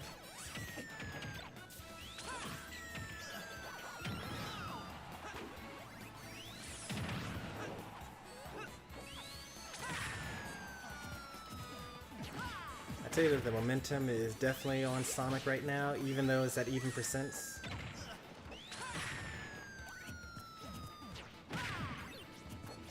So he's gonna need, like, you know, something cheeky to kind of get the percent lead by a large portion, or like get a stock like that. So, you know, momentum shift. You were losing by 40%, now you're up a whole stock.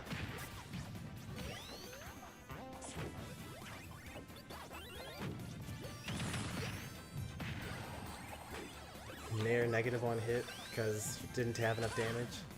You gotta learn your combos. Ooh, that... I was too busy watching whatever Sonic was doing on the spring over there and didn't even notice the bell flying out of nowhere until it was too late.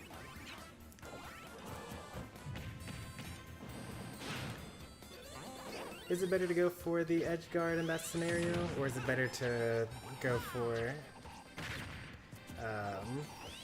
you know, your high damaging, like down throw, or keep them above you and disadvantage with an up throw or something like that?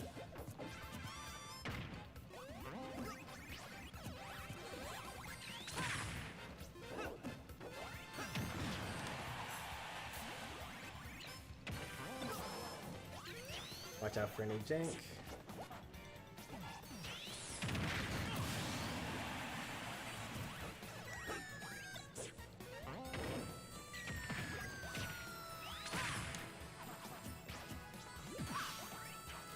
I probably would have jumped there. I mean, he did roll behind, so usually that means grab.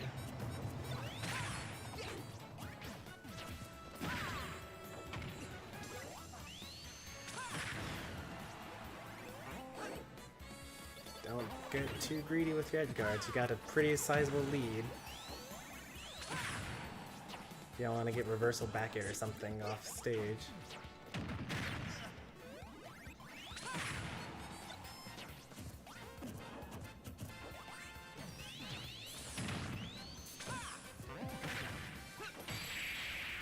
Nicely done. Game 2 goes to Jose. Let's do that again sometime.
This is Sonic's favorite stage.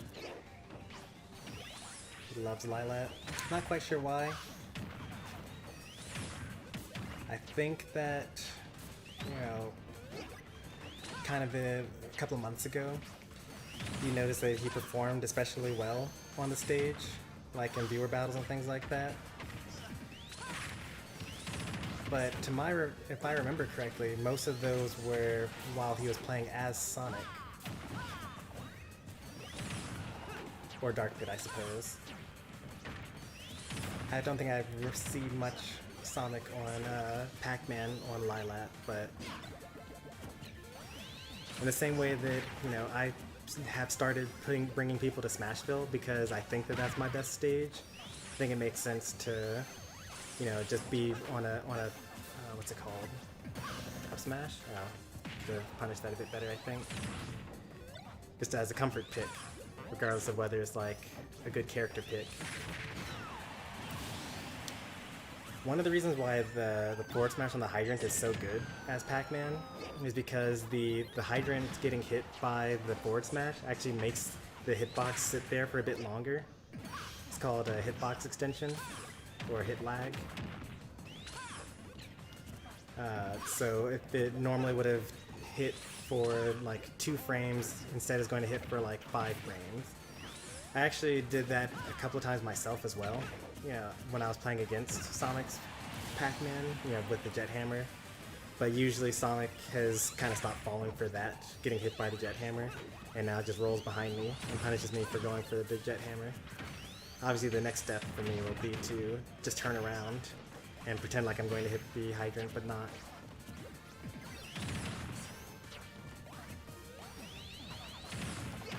Like I say, it's all rock, paper, scissors. Just a circle of adaptation. That forward smash was not going to kill, especially if it hit in that direction. I'm hoping that that was a misinput.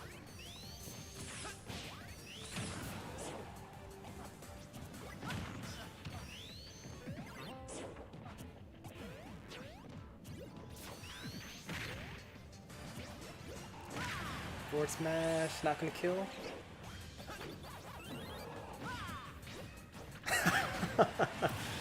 Body blocking. In Smash 4, that totally would have worked. But in Ultimate, oh, you gotta steal that hydrant. Ah, well. But in Smash 4, and Smash Ultimate, Sonic just pushed Pac-Man to go even faster. and so the run through forward smash backfired. Maybe if he spot dodged or rolled, then it probably would have actually been the correct option. But that's just so funny to me.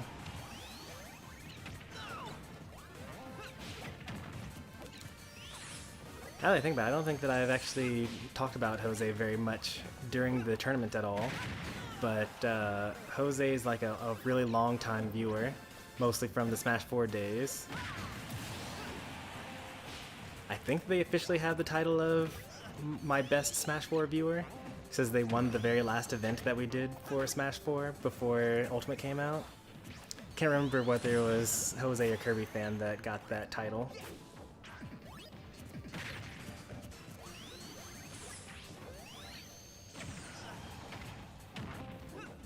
Air dodge, yep. Watch out for the apple. Watch out for the forward smash. It's gonna be kind of rough for. Oh yeah, never mind. The only hope that that Jose had there was like super jank, like side B forward air, or something like that.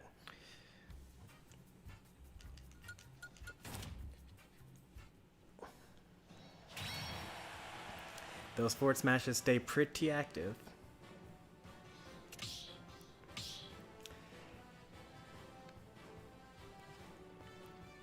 I think that if you notice that the hydrant's going to come at you, you can jump, and that has a hitbox, and because the hydrant is a projectile, you should be able to just negate it. It's a little risky because if you do it too early, then you'll die, but we're going to die anyway if you just run into it, so like, might be worth thinking about some counterplay for getting hit by hydrant in a forward smash. We're currently at 2-1.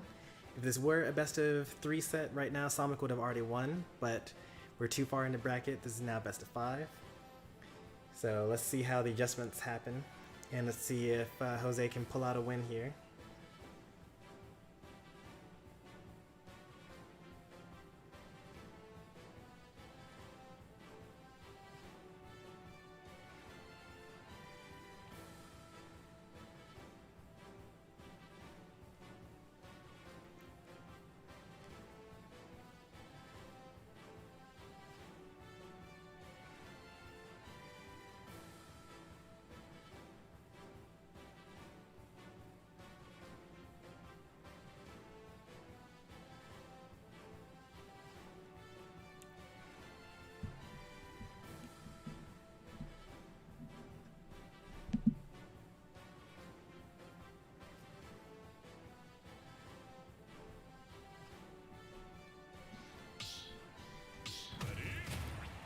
Alright, tournament life on the line, sticking out with Sonic. Makes sense to me.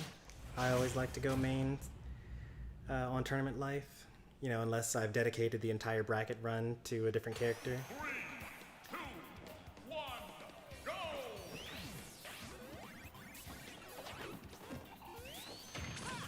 A little too far away. I'm not sure why the homing attack didn't actually, you know, home in.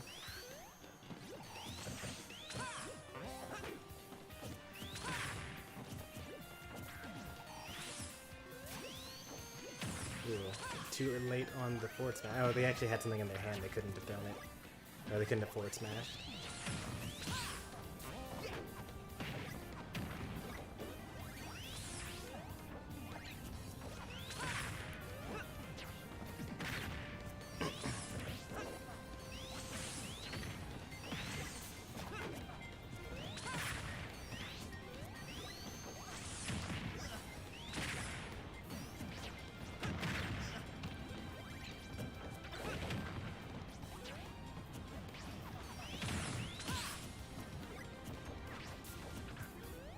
I wonder how far you would actually be able to go with just using spin dash, spin charge, and homing attack.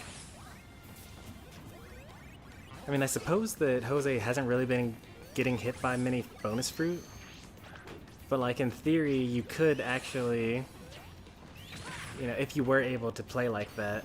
Like I know that some, not, you know, it's been a while since I played like this. But I've actually toyed around with the strategy of grabbing the bonus fruit and then just camping with Gordo as DDD. or like using Jet Hammer or whatever.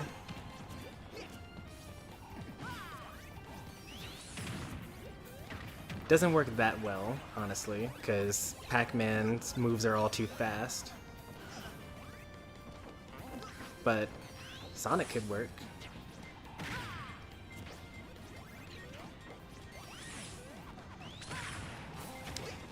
Other things to think about are things like, well, you know, the forward smash always sends the hydrant at a particular angle. Sonic is actually short enough to not actually get hit by that.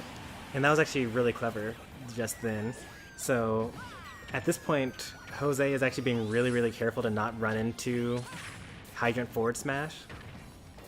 And I think that Sonic picked up on that because he did hydrant and then got in position to do forward smash. But at the same time, Jose was actually gearing up to do spin shot to go over the hydrant because he doesn't actually want to get hit by the smash attack. But Sonic was already ready for that adjustment and just waited until he landed on the other side and got the forward smash there.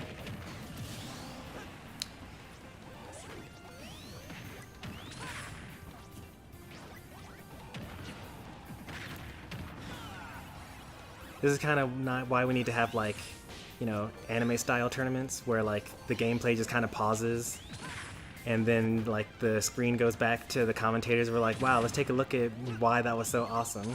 Because like by the time I explained all that, Sonic lost to stock and, you know, now is at combo percent and is pretty close to kill percent, but not anymore because no rage.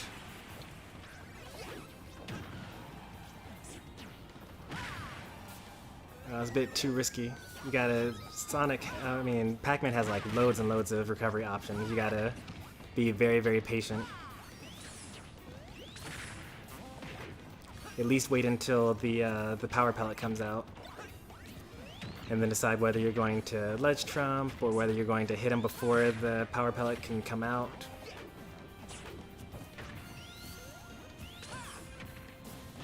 Are you going to hit the power pellet, which actually prevents him from grabbing it and going, getting the super armor? Forward smash? Nope.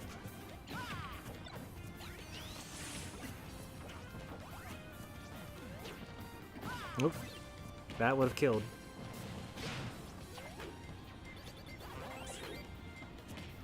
Rinse and repeat. Nice. And now you steal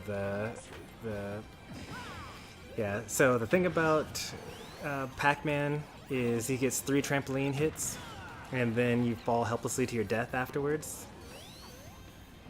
You gotta hit, after Pac-Man hits the second one, you're supposed to land on the hydrant. Or not land on the hydrant, you're supposed to land on the trampoline for the easy gimp.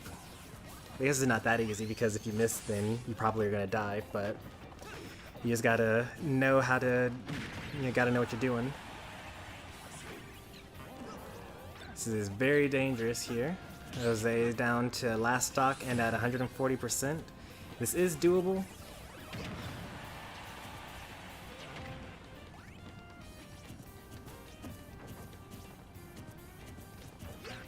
Nice.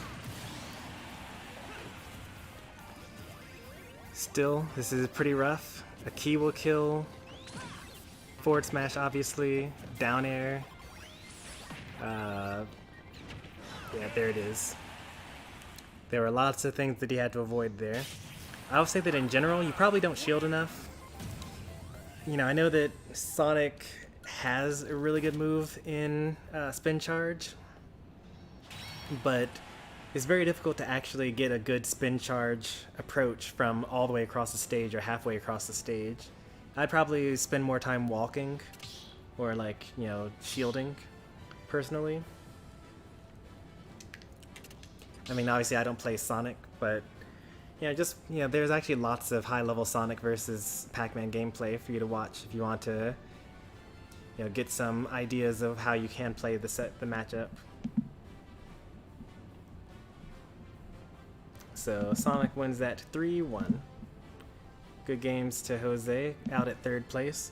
Sonic is now the top placing viewer for this tournament, which means that for the next week, when we have viewer battles and rules would say that they otherwise would have to leave, they don't.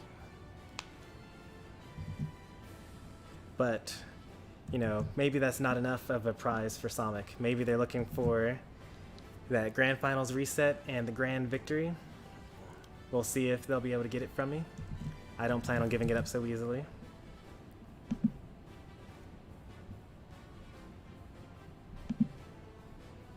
I need to wait a bit longer because my highlight isn't ready yet. Oh, there it is. All right, now it's ready.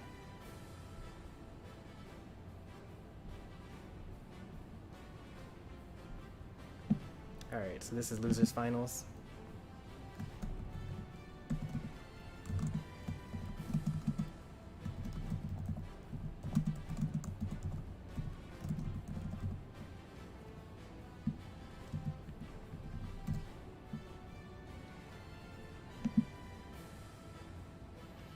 Oh, Jose, what's your challenge username?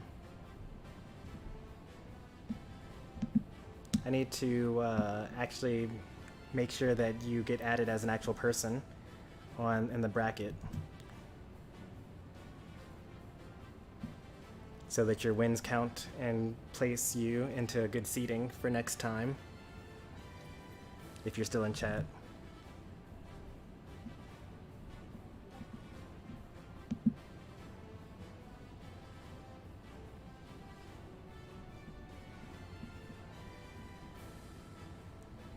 There it is. Okay, great. Let me make sure that that's updated now before rather than later.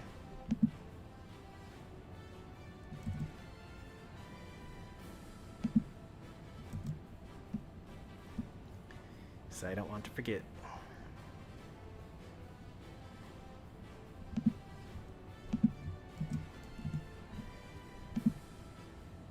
Perfect. Your profile is now linked. Let's see if there's anyone else that needs to have their profile linked. I think Splatoon Joe. No, Splatoon Joe actually has a thing. I remember that they were eventually able to sign up. Alright, everyone else is good.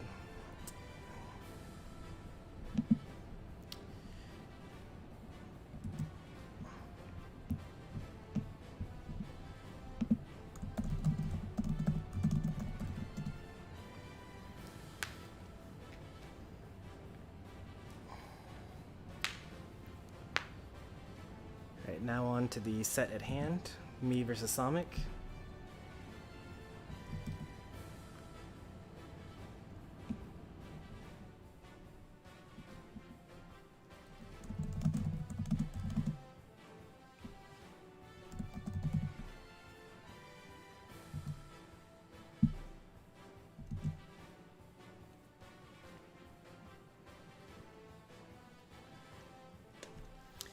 Curious to see what the character pick is going to be. I mean, they brought out Diddy Kong for the last game of Winners Bracket, but you know, I would imagine they're probably going to stick with Pac-Man at least for game 1, unless they want to try something like really crazy for this set.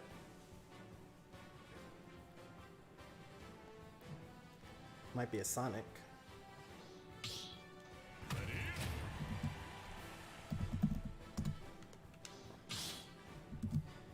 We went for a whole tournament without being toxic. We did good luck, have fun to every person.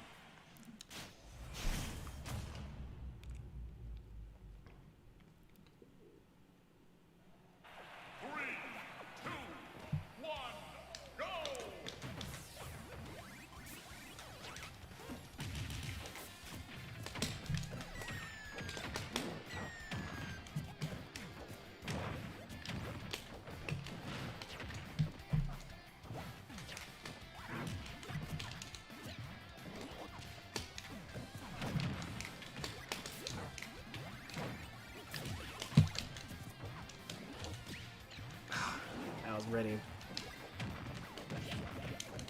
That was very clever.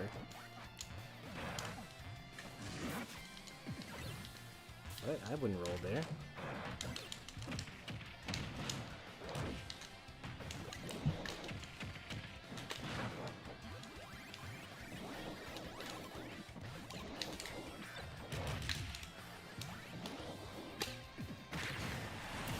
See, in my mind, I'm trying to bait him into doing something similar to that. But the inhale is so slow that I just get hit anyway.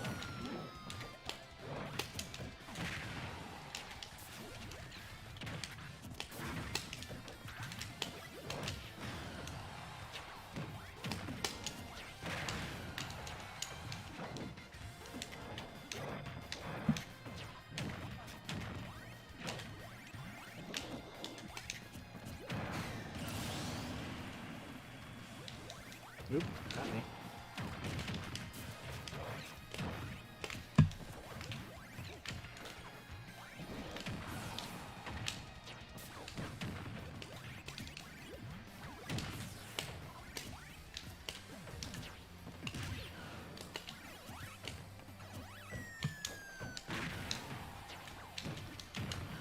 Would've been nice to get that grab.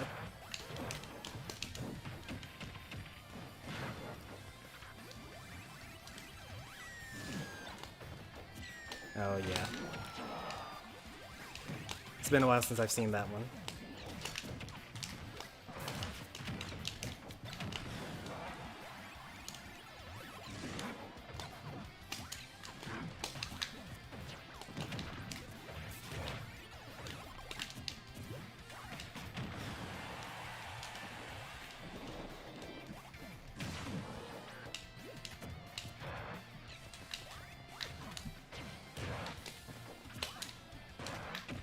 I'm not dead.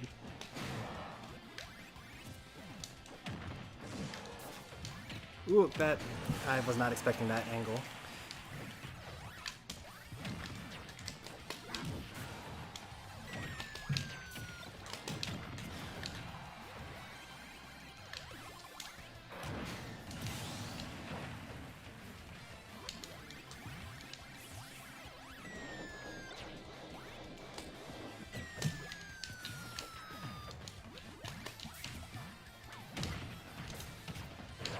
I wanted to hit that hydrant.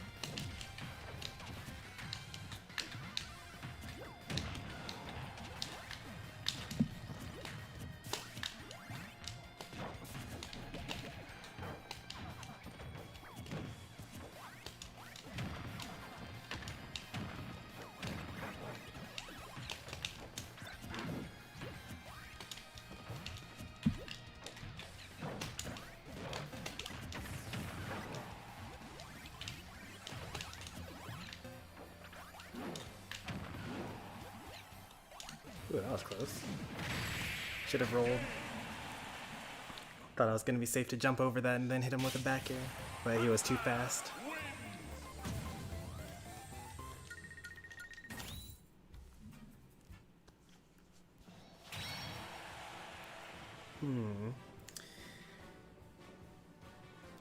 Rolling forward tilt probably. Yeah, I probably would have done better. I guess generally I need to not get baited by bells too often, as often as I'm getting hit by them.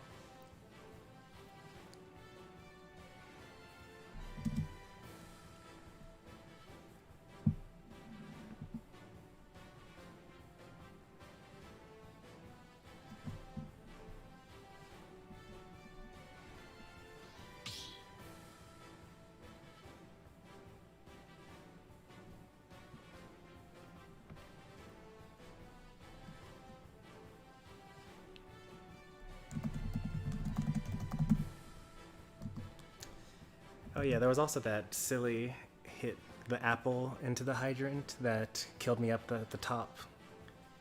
I thought I could jump over it fast enough. So just need to keep up all the different setups.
Gordo bad.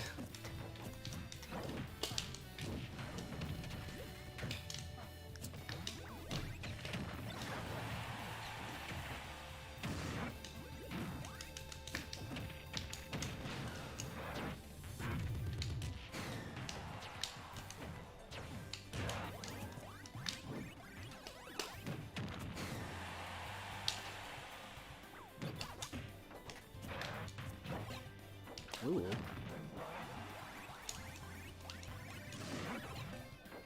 Oh, I got super lucky there.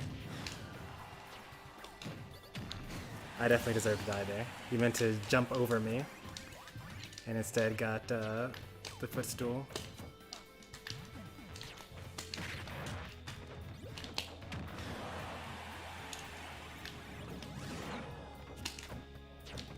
That's gonna kill.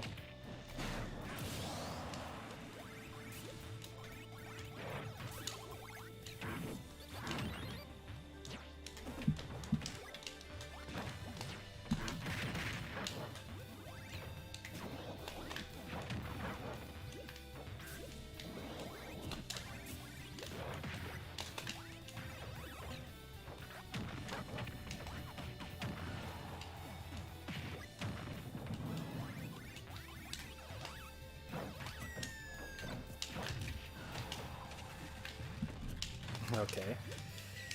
Learned your lesson from the last set.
Probably deserve to get hit by a force smash there. Oh. It's too much shield stun, I couldn't get my up smash out.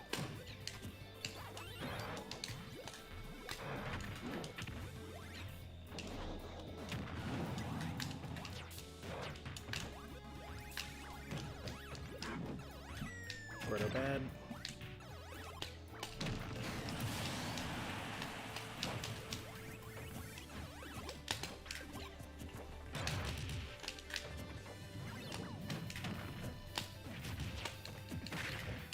Oh, the C-stick. Classic ultimate.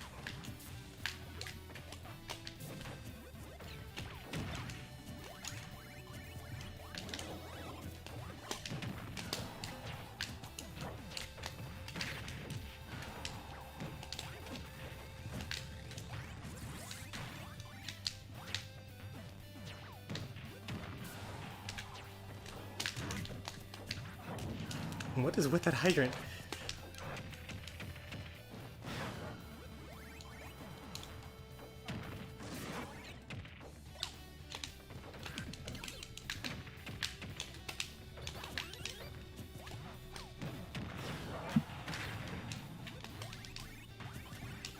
Oh.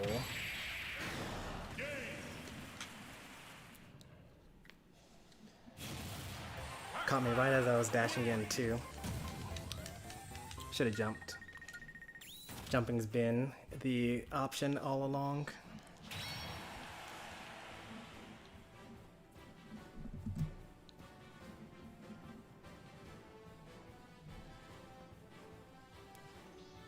I think that playing more like that last stock before the entire set probably will help.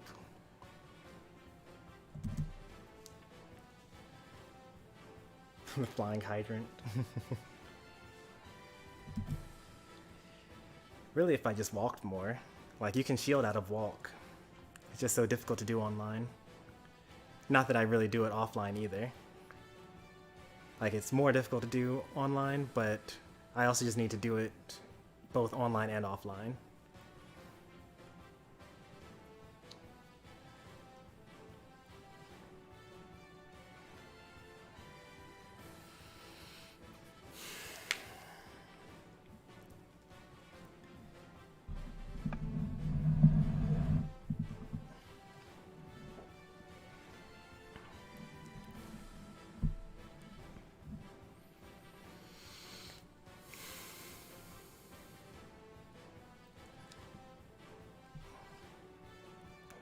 No talent, no Smashville, no small battlefield.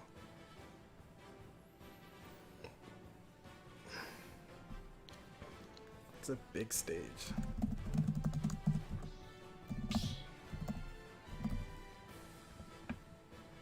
Actually, let me look at my own stage list here. What's the biggest thing I've got here? FD probably. Yeah, let's go FD.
Getting shield poked.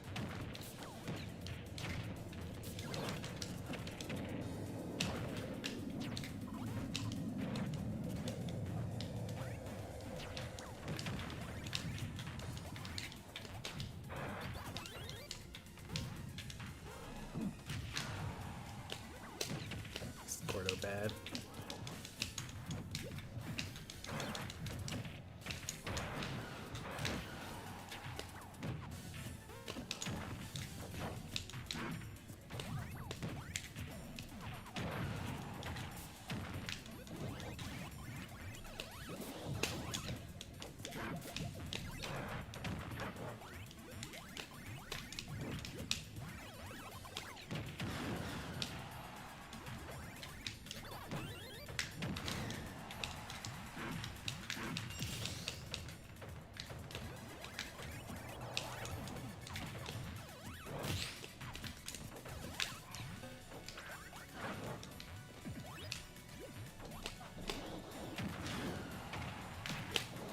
Should have just avoided it rather than try to absorb it.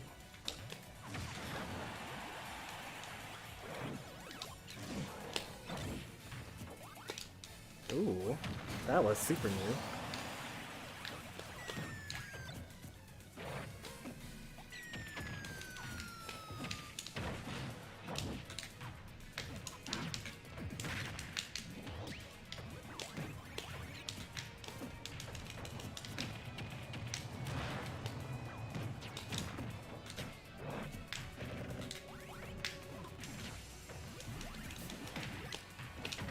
Got hit by the water.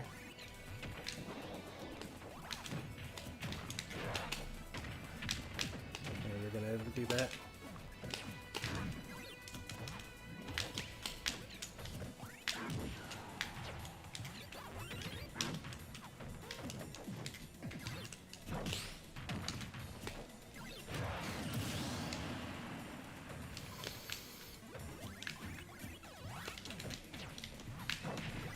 Gotta use an air there.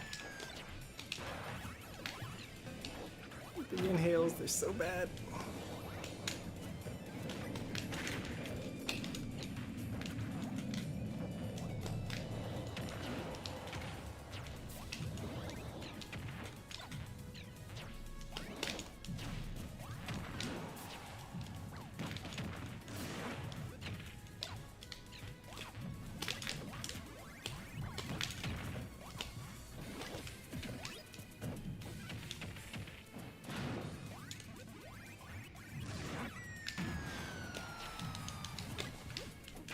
spot dodge, which wouldn't have worked anyway because Pac-Man has a good grab now. Oh, that happened again.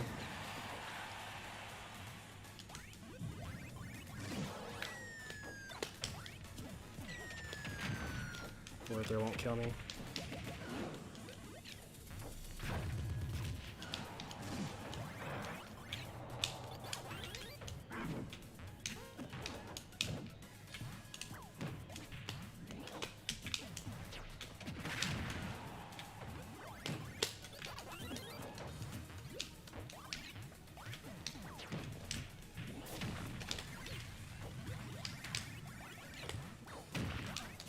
Oh, nice.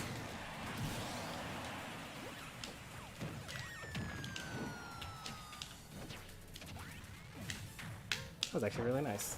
Nice awareness.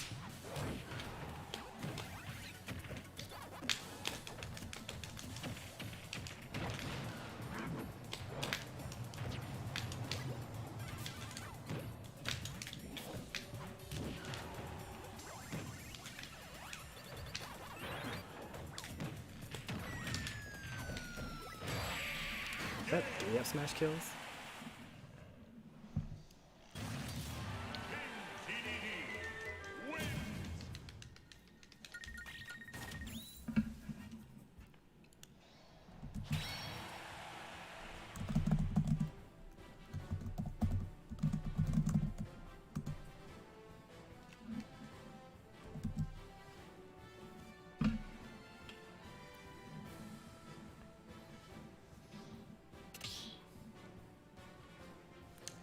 Hey there, Tanuki.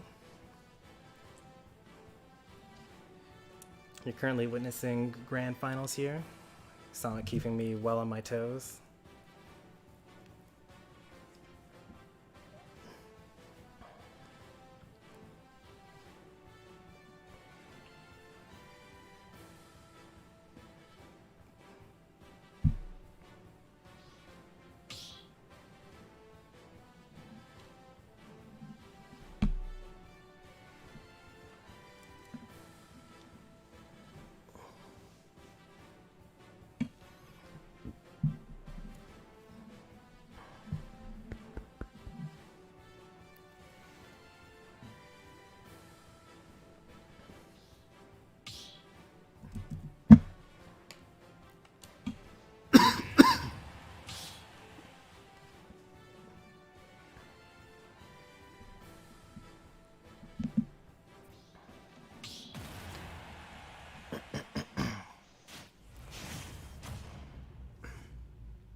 Oh, he hit me.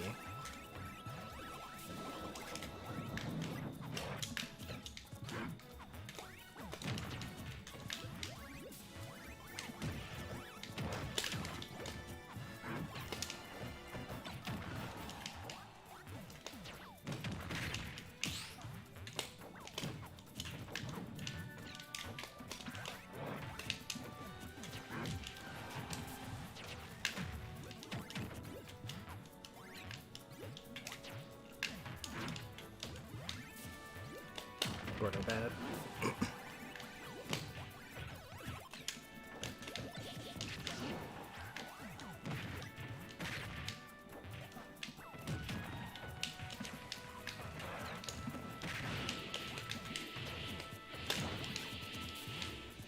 It probably would be worthwhile to actually learn some bell setups as DDD.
Really?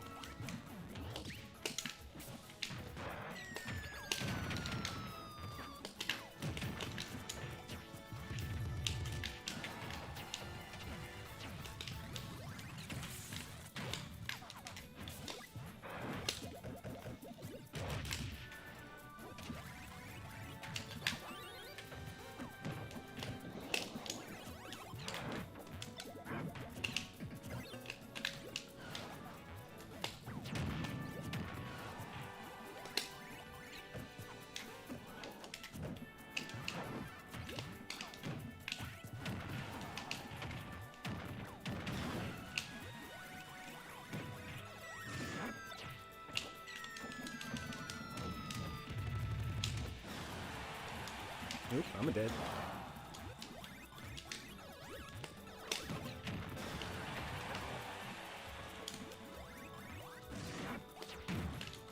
Wait, what? You still go into free fall there.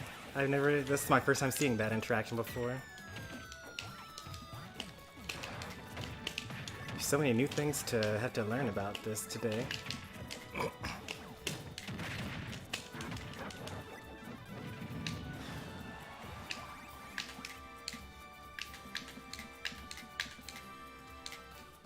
DC, I guess?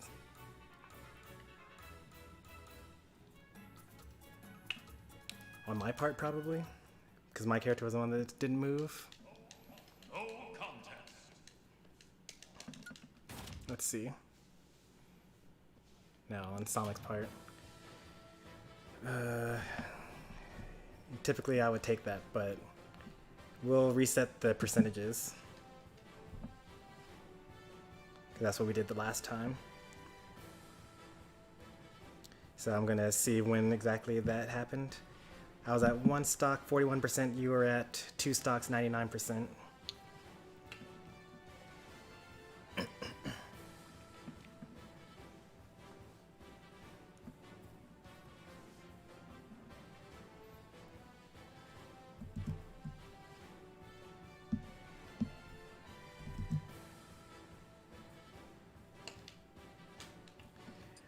$1780.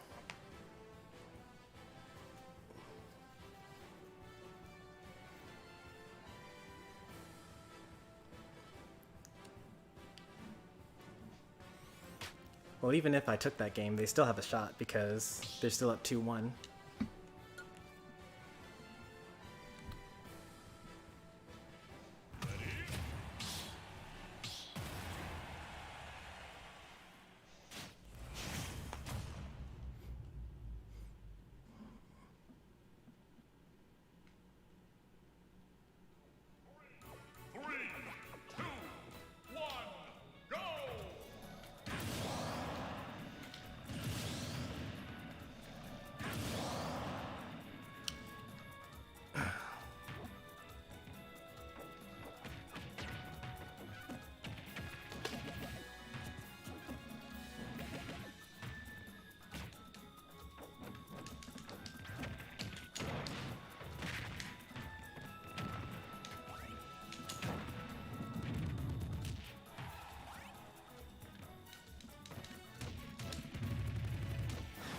Here.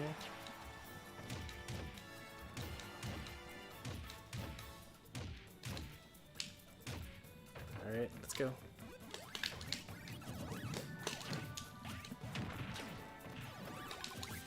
Ooh, that was weird.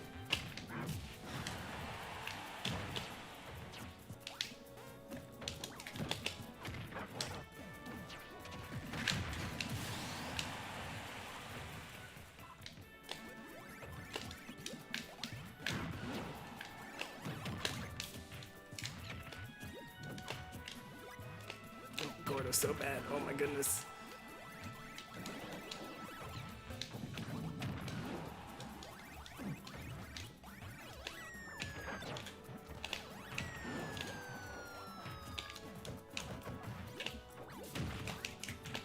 Nice.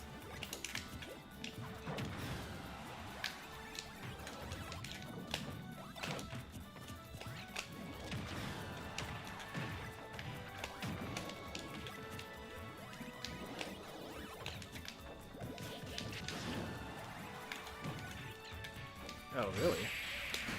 That two-framed me. I think I actually saw that two-frame me in the last set that we played, too. So I'll just use another jump next time and make sure that it's past me before I up B.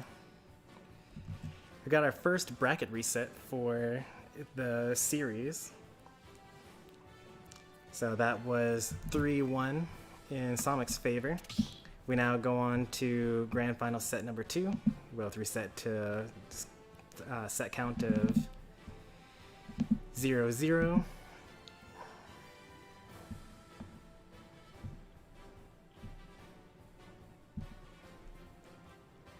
And we go back to stage striking.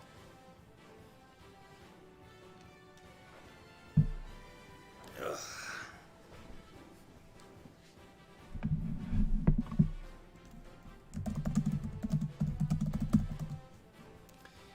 Let's see.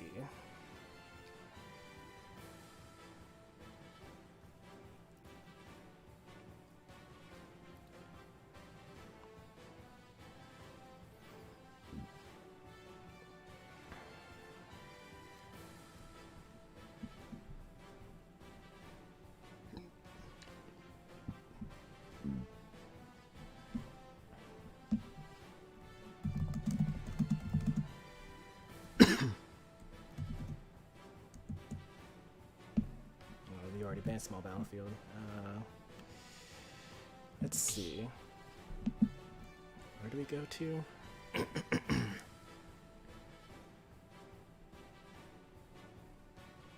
PS2 and Smashville and Town are the options.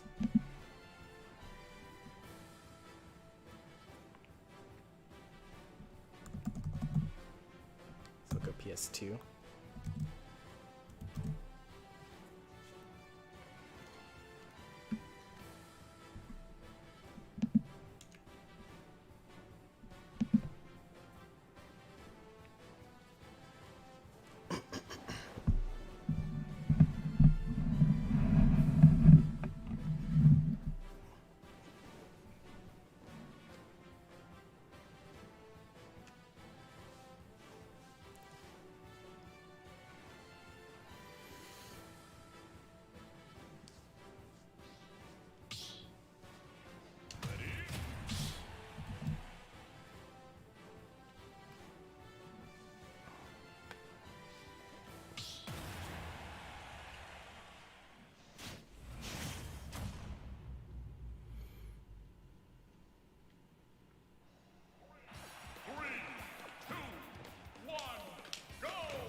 Gordo's so bad, trying to kill me.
Good grab.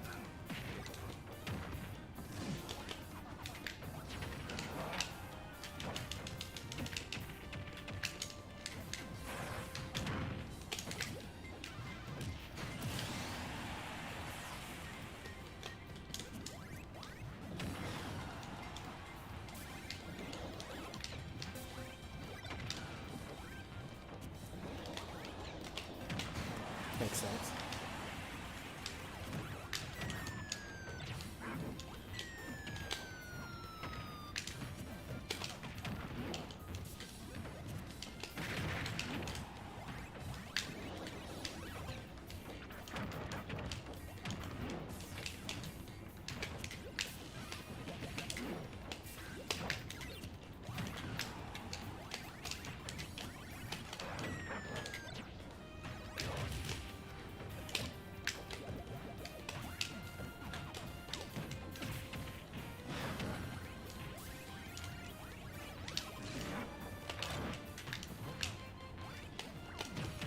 Do I have the bell? That doesn't matter.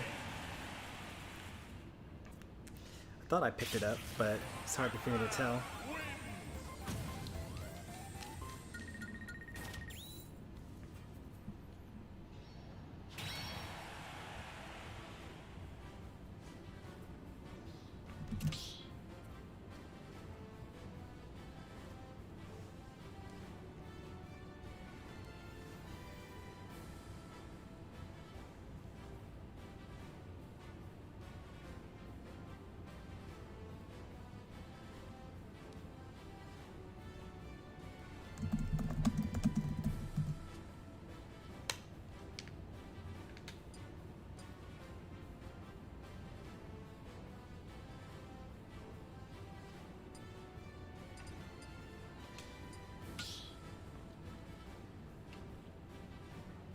Choose your fighter.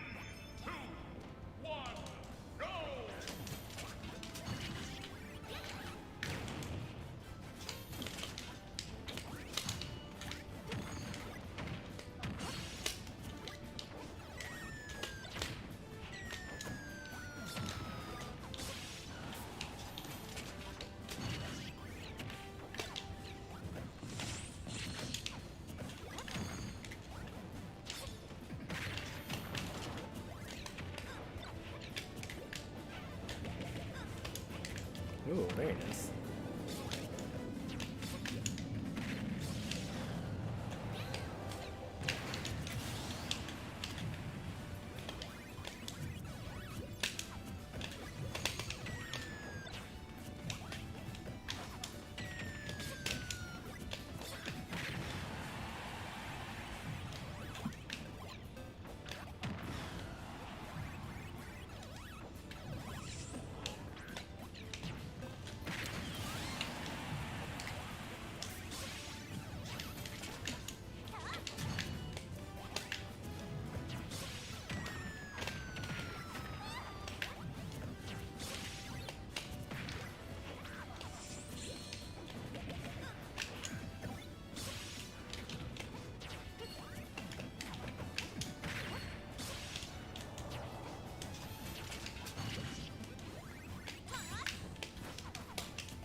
Still alive though.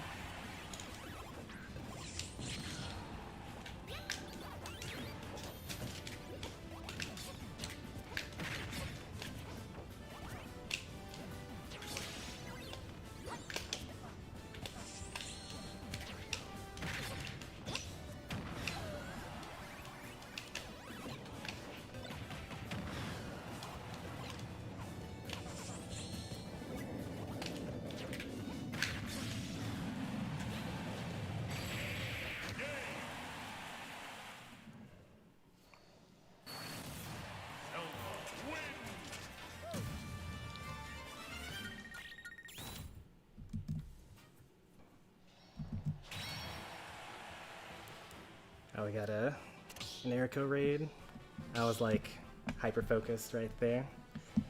Had to slow the momentum that Sonic had.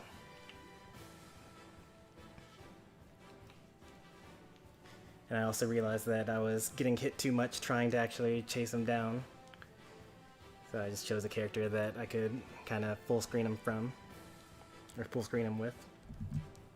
I don't know if he'll stick with Zelda though. Like, I got kind of the momentum change that I needed. And there's always the chance of a counter pick. I need to think about it. I guess it will depend on the stages that I choose.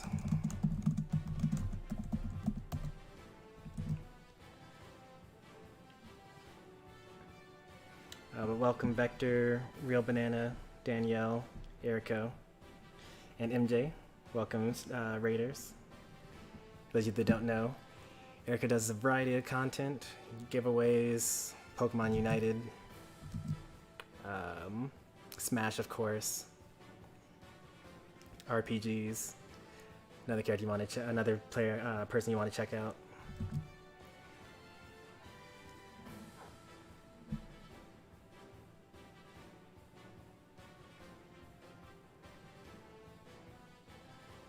Can't believe I had to bring out the Zelda.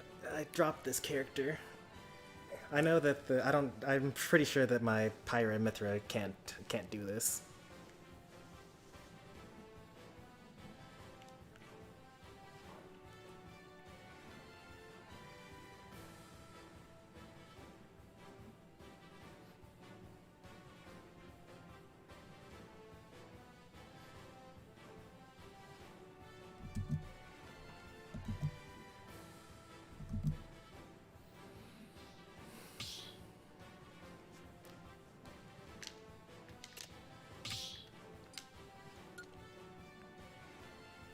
Small battlefield, huh?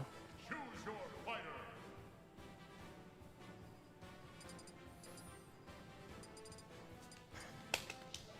Zelda. I'll stick with Zelda for now. I'll bring in the Dark Pit.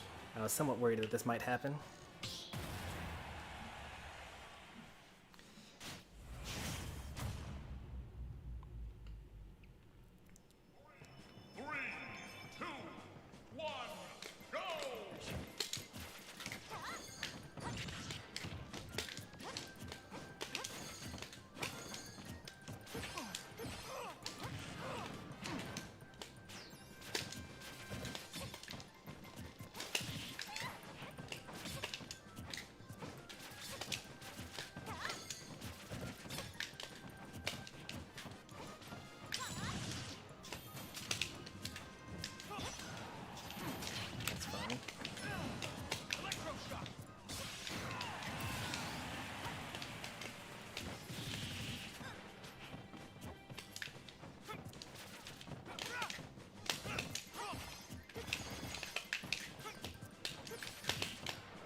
I thought about going to that angle, but nah.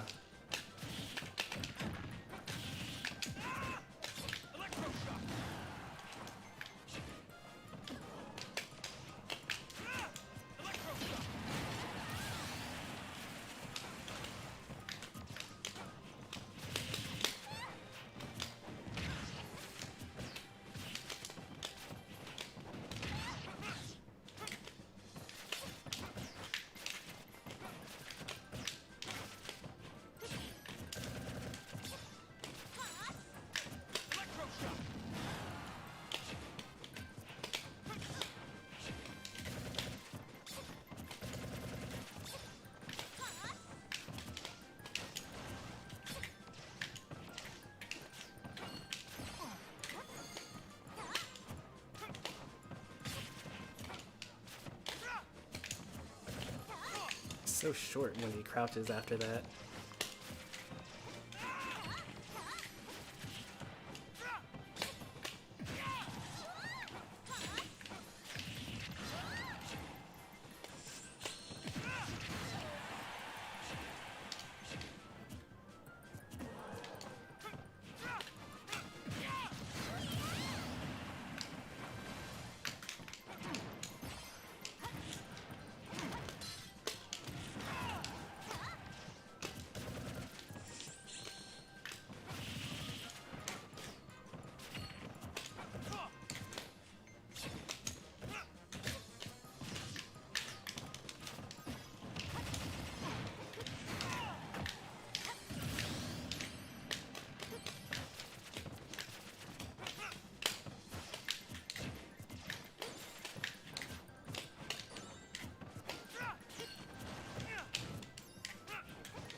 Poked.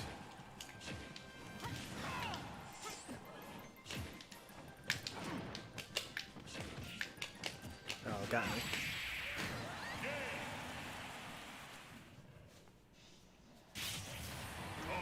Can't help but feel sorry for you.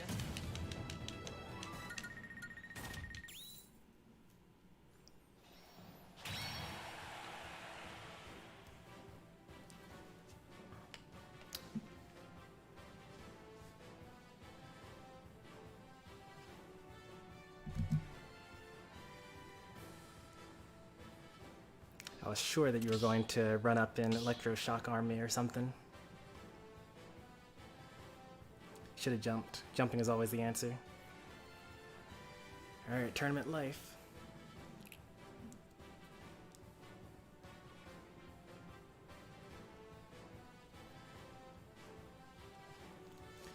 Do I leave it up to Zelda? Do I switch to Zelda for game 5? After this game? It looks like he's going back to Pac-Man here.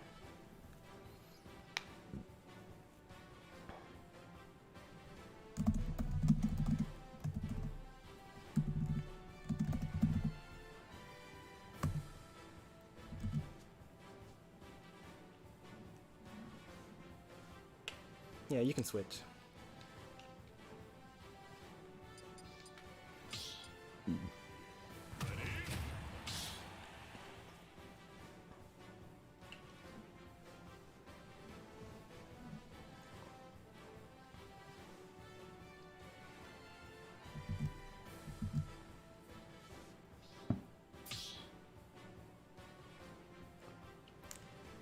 Is this a post-game start character counter pick? No.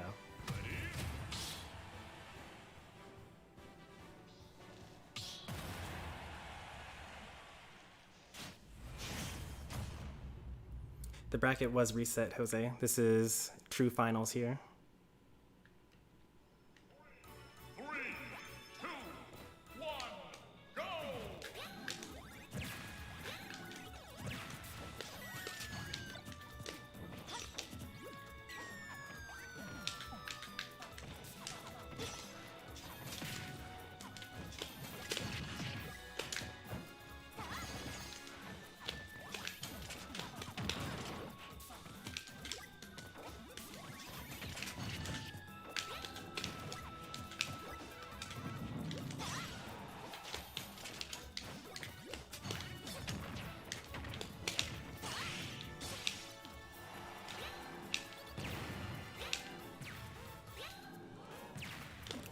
What happened there? How come we didn't hit him?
Oh, I jumped, but I was too slow.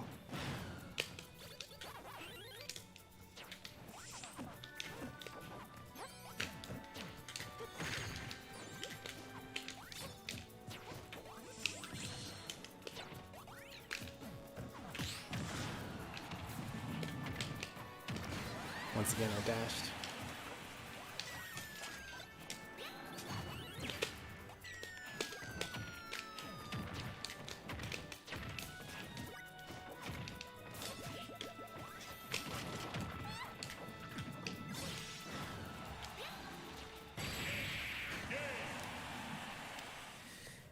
Alright, that was the easy choice. I could tell based on the stage pick that they were going to stick with, that they were going to go with Pac-Man. The difficult choice now is, we're on game 5 here. Is it going to be Pac-Man into Zelda, or is it going to be DDD into some secondary? Would my Zelda be able to take a secondary? That's another question. If I choose wrong and I go DDD into Pac-Man, you know, will the tournament nerves be enough to, like, you know, get just enough mistakes? I mean, Sonic has not been making, like, hardly any mistakes here. It's been, like, really good play so far. So, don't think that it's going to be down to a flub. But, you know, there's a lot to think about. Grand Finals, Game 5. Luckily, all my characters have the same bands. So I don't even need to think about what I'm doing. Choose your fighter. It would have been nice if I had guessed properly and gone DDD for Game 3, though. I wasn't expecting Dark Pit. I was expecting... I don't know what I was expecting. Maybe Diddy Kong or something like that. But I did expect the Pac-Man to swap off. And I should have taken the opportunity to go up a game. Back to small battlefield, huh? Alright. I'm going to sit here and think a bit longer.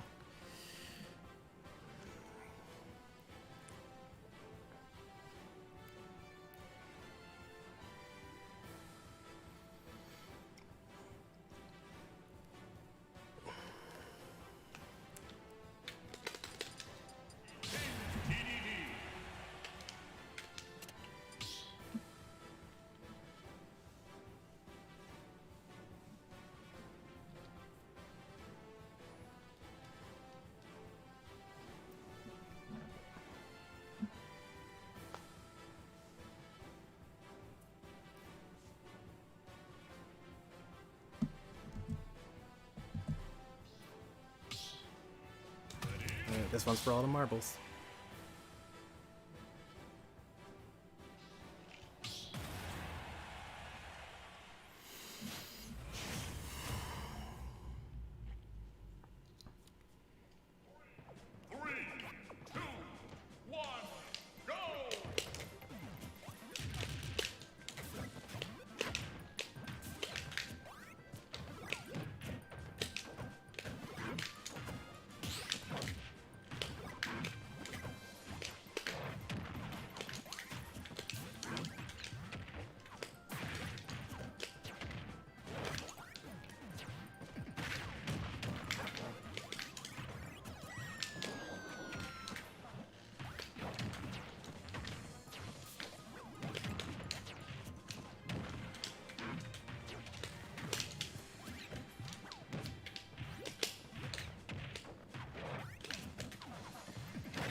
Oh, really?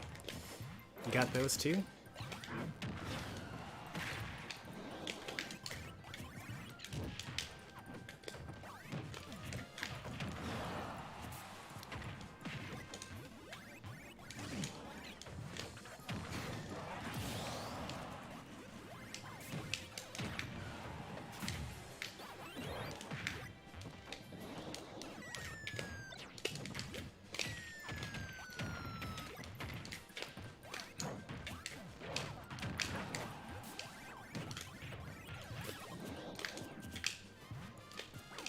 Gordo bad.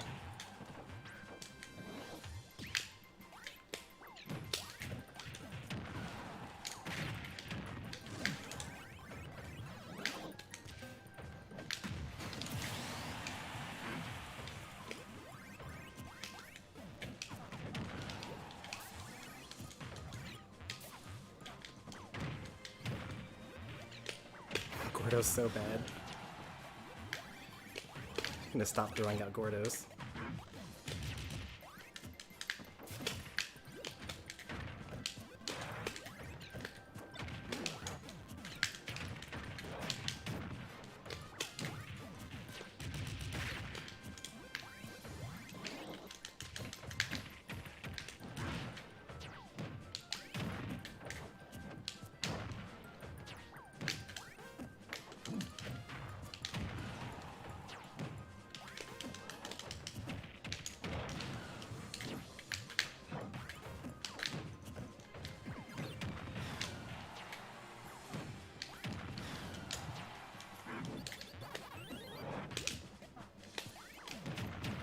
I think no Gordos is actually the way to go.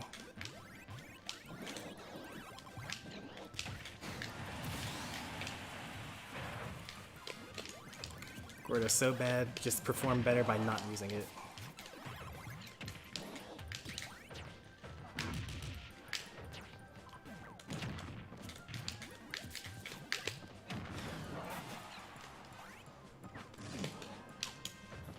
Nice grab, won't kill me though.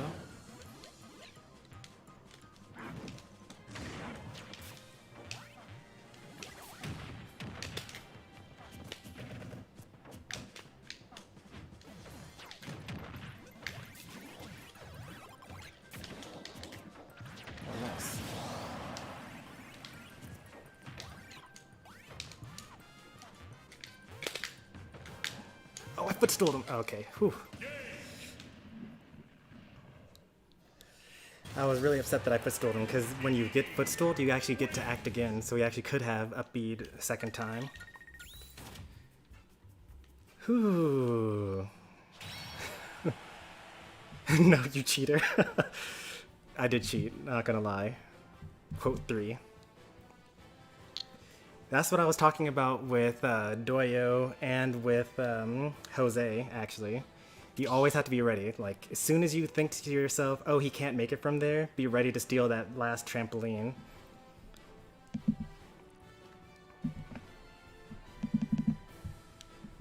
That was the closest set I've had in a while.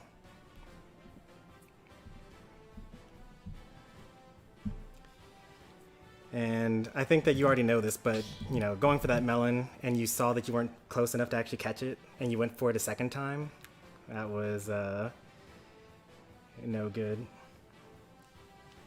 The teabag? No, I definitely didn't do a cheap teabag at all. Let me take a look-see.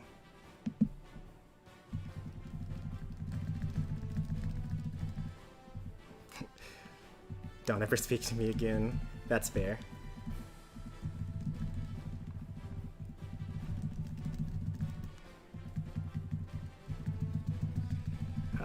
That match was so long.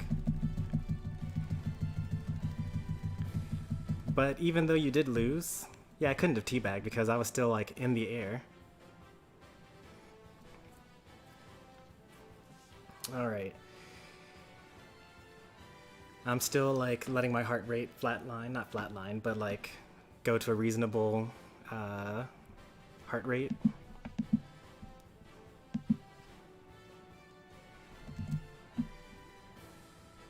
Alright, I think I'm good now. So that's the end of the tournament there. Congratulations to everyone who participated. The competition was super stacked today. And even though you did lose in grand finals, you did take a set off of me, and I think that's your first time taking a tournament set off of my DDD. So regardless of the final outcome of the event, like that's still an accomplishment. And you even made me like switch to a character that I dropped. Like, I don't play Zelda anymore.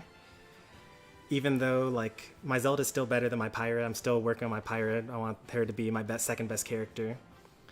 But you actually forced me to bring out my my dropped character. I'm so sad. That's the saddest loss I ever got. Hey, I mean, you could have SD'd, so it could have been worse.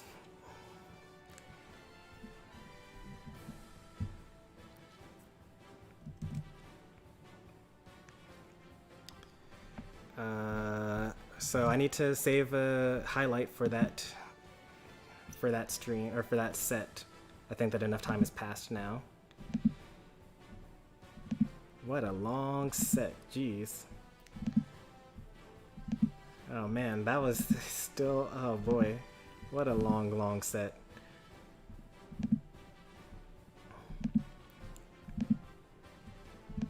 No way, for real? Still going? Alright, there it is. Alright, so there's the beginning of our set. It's gonna be like an hour-long saga.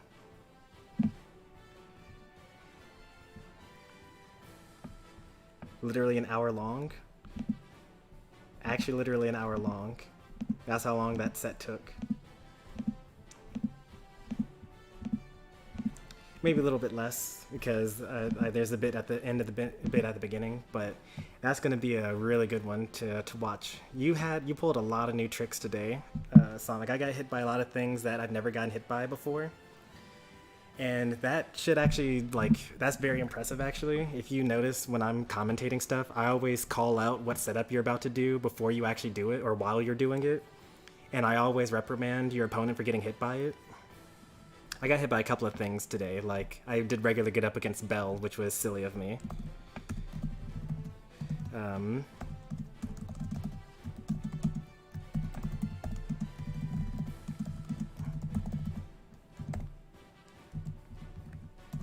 But you pulled out a lot of new things today. Like I'm 100% sure that if I didn't already have my Zelda, then I would have lost that easily. Probably 3-0 in the second set, since I lost 3-1 in the first set.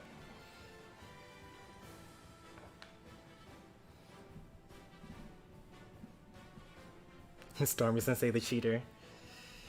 Yep, I actually would pull out the quote, but I think that Streamlabs bot is kind of dead. Alright, let's take a look at the results here.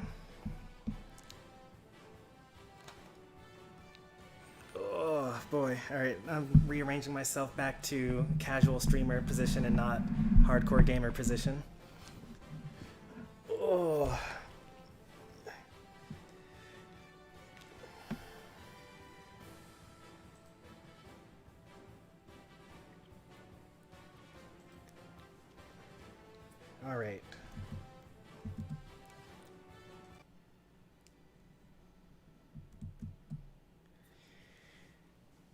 So, the results for Stormy Sensei Summer Smash Fest number 4.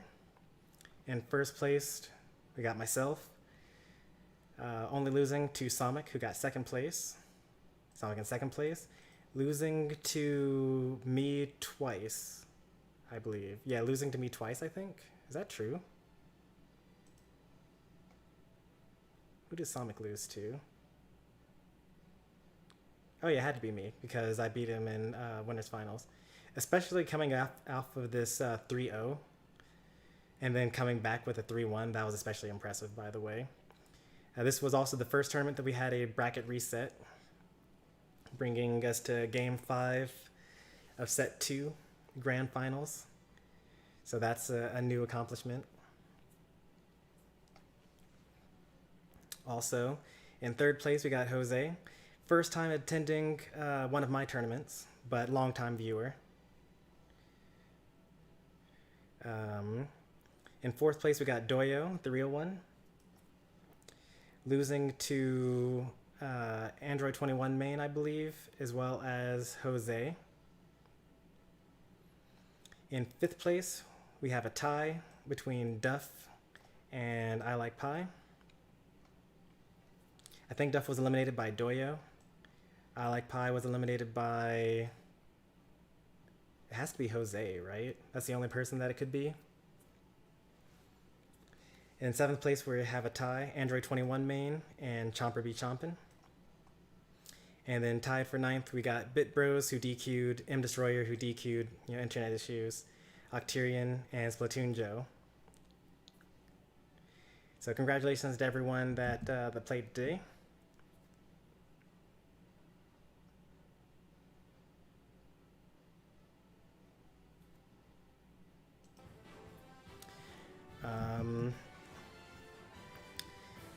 We'll be back with more Smash on Monday, but for now, if you guys want to have more tournament stuff, I'm going to send you all... Let me see if Triviality is actually live still.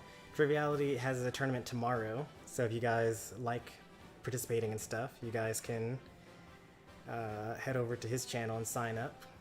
He might have ended by now. Oh nope, he's still going. That's good.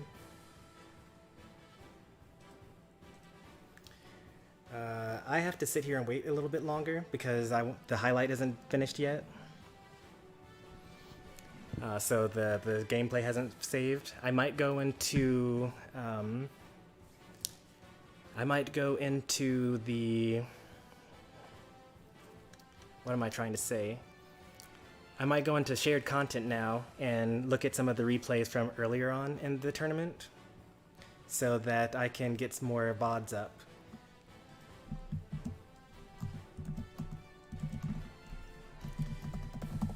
But just in case you guys don't want to see that, here's a Triviality raid. But I'm going to be live for a bit longer. Going to go into the replays.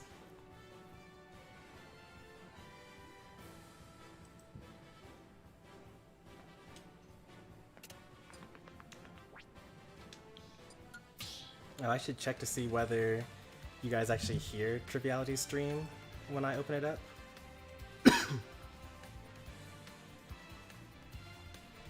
I'm guessing probably not.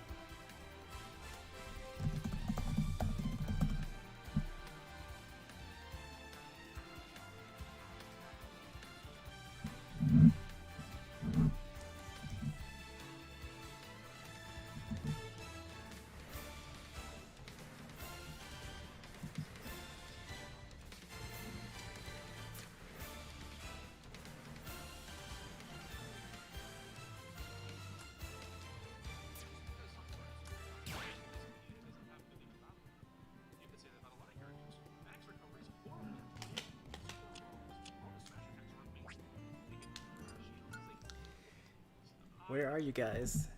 Solo raid, I'm guessing?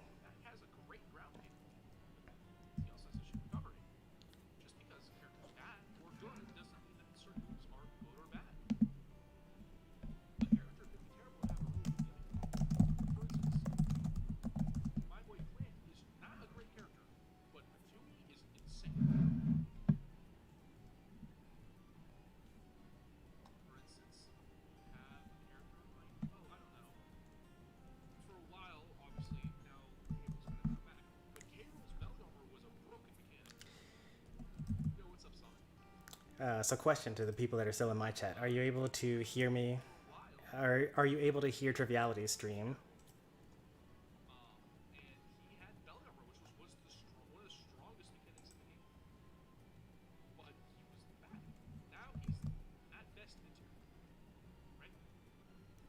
Alright, let's see what I've got here.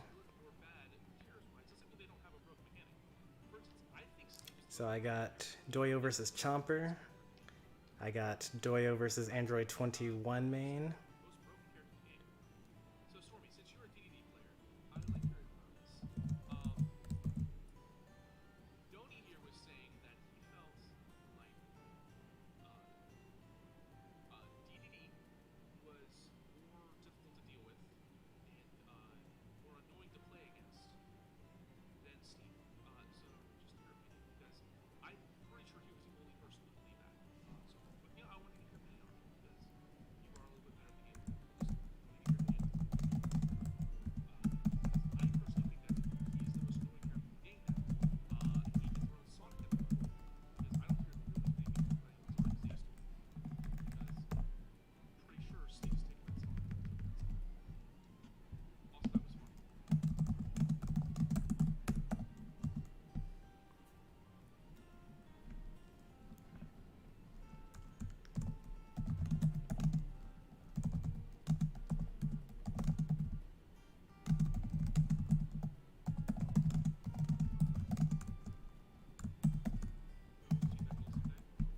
What? The content, making a content creator or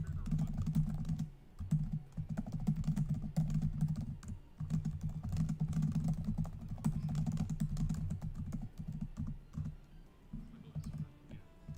Just because a character again like has a very good mechanic doesn't mean that they're a broken character.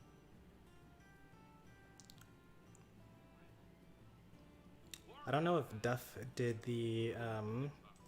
He has a really good airspeed that now he actually has to punish with that airspeed. I don't think Duff saved the replays. So it is what it is. But he used to not be able to. His arrows used to be so garbo that all he could use was an air and bad air. But they changed that. Forward air was sometimes used for. Basically, for Wario literally was his character. He was an air. Oh nice, my upload is done. Back air. He was chomp. A little bit of like. Jose versus whoever he fought first is uploaded as well. I mean, up air was still. So that's Jose versus Still had that was your only. That was your bad Chomper. dash attack. Or your only true combo. Alright, let's do that one first. Up tilt said wait. Up tilt was really weird. That's a long ID. I didn't realize that they were 8 characters. Had like 2 places. LJ2, Launches you far, but it doesn't kill you. JG, DX, M. Yo, what's up, JT?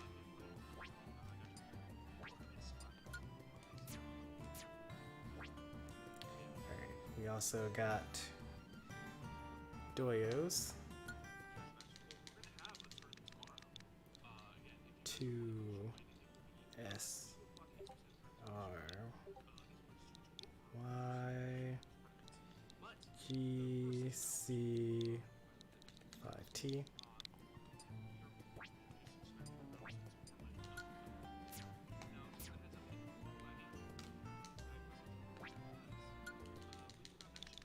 And then H, C, V, F, 0, nope, C, 07K.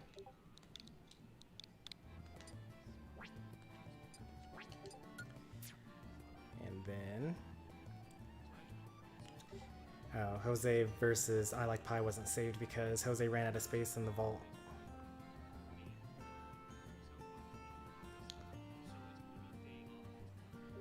Okay, so I have 3 sets to watch here on shared content.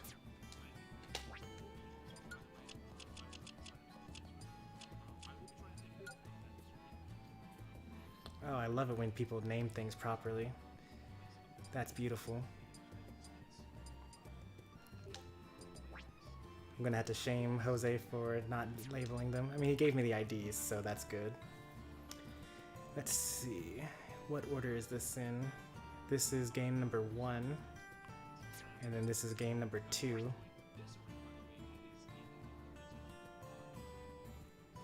Who did he fight? Sonic versus Pac-Man? Chomper, you went Pac-Man for this tournament? That's interesting.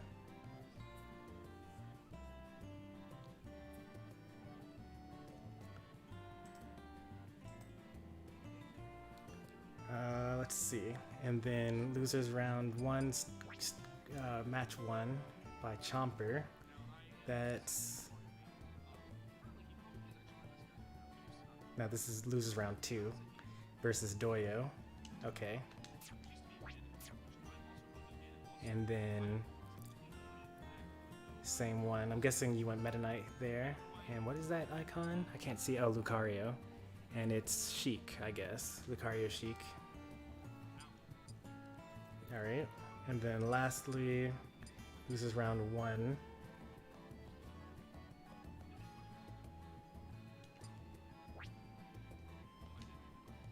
What is this? Game 2? From Jose. Oh, looks like I got another set. What is this? I wasn't expecting this. Is this Jose versus Sonic? Jose versus Android 21?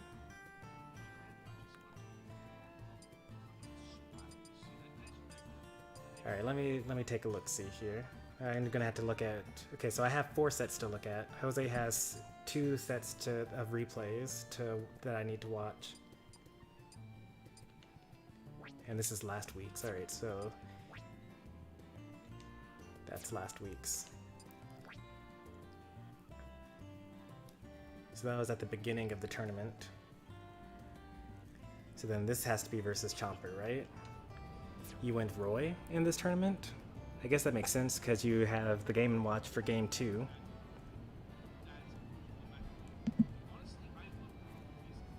Okay, so the second set is versus Android. I should have told you ahead of time to, label them properly. That's my bad, somewhat. I'll just call it entirely my bad. I should have told you to label them appropriately so that I could know which set is which. You know, something like this. This is perfect. This is fine. Who's this perfect one? Yeah, Doyo did it perfectly. Chomper gets the passing score. Alright, let's get started on this. This is versus... Chomper.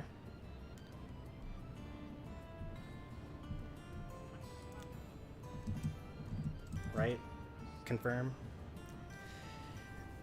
This first one was Sonic versus Roy. Jose versus Chomper. I'm gonna mute Triviality stream here. I don't know if you guys hear Triviality, but just in case you do.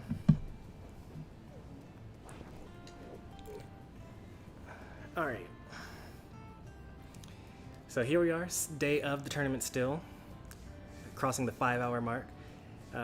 But we got some replays to do. This is perfect. We got 4 sets to watch that happened prior to Grand Finals. So let's dive right into it. Coming up first, we've got Chomper be Chompin' versus Jose. So let's take a look.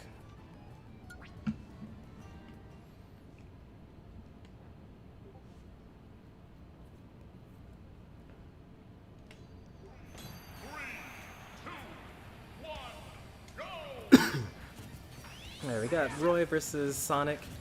I actually kind of like the concept of Roy versus Sonic. You know, you can use your fire blade or your dancing edge or whatever, side B. I forget what Roy's is called. It's definitely not sword dance. because a lot of Sonics like to retreat to the corner and then, you know, charge up a spin dash, but Roy is really fast. So if you can get there in time and then use your disjoint, you know, that kills really early.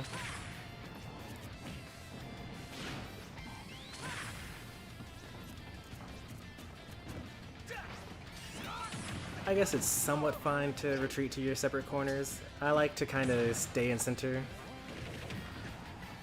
You should be live still, but no, I guess you needed to air dodge there. I don't know if Roy's recovered. No, I think Roy could have made that. Roy has a bunch of different angles that he can use his up B for. Yeah, this is pretty much how I would play as Roy. You should, yeah. I was gonna say that you should not be close enough for homing attack to home in on you, so that he goes straight into the blast zone. Oh, that's death. That's a very deadly combo there. Side B into down air. Oh, yeah. I guess that's fine. He has been kind of aggressive. I don't think I remember seeing him attack off of the ledge, so I don't think the counter was the call there. I think that you could have just done another side B.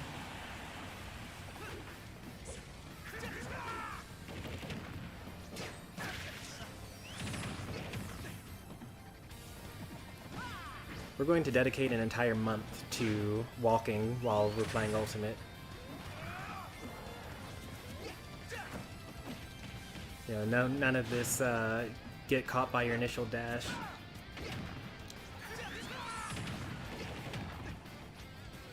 Nice. Sonic is very, very good at edge guarding because he has a very quick vertical recovery that can be used offensively, and he can act out of it.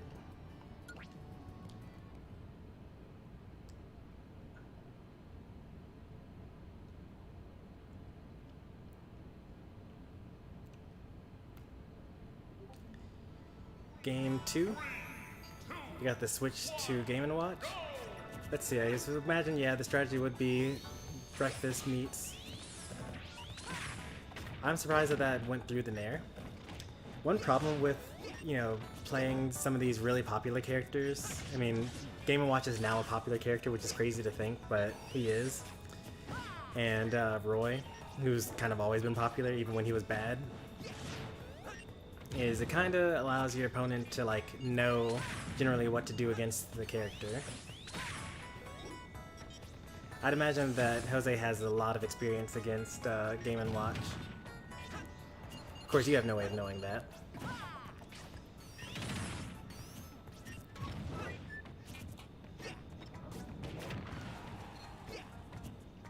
Unfortunate one. Oh, wait, what? Why? Was it because his up smash was invincible, so he didn't home in on it? Why didn't it target him? Like, I've literally seen homing attack hit, like, halfway across the entire stage before. But sometimes it just, like, doesn't hit right next to him.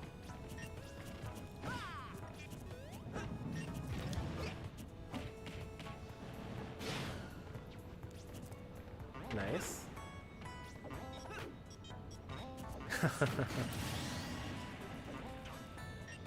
That's a bait, by the way. You're not supposed to actually land on the spring. If you land on the spring, you'll lose all of your invincibility coming from the angel platform, and you can't get good stage positioning. And maybe you'll even get hit by a spring ride into another up air and then die super early.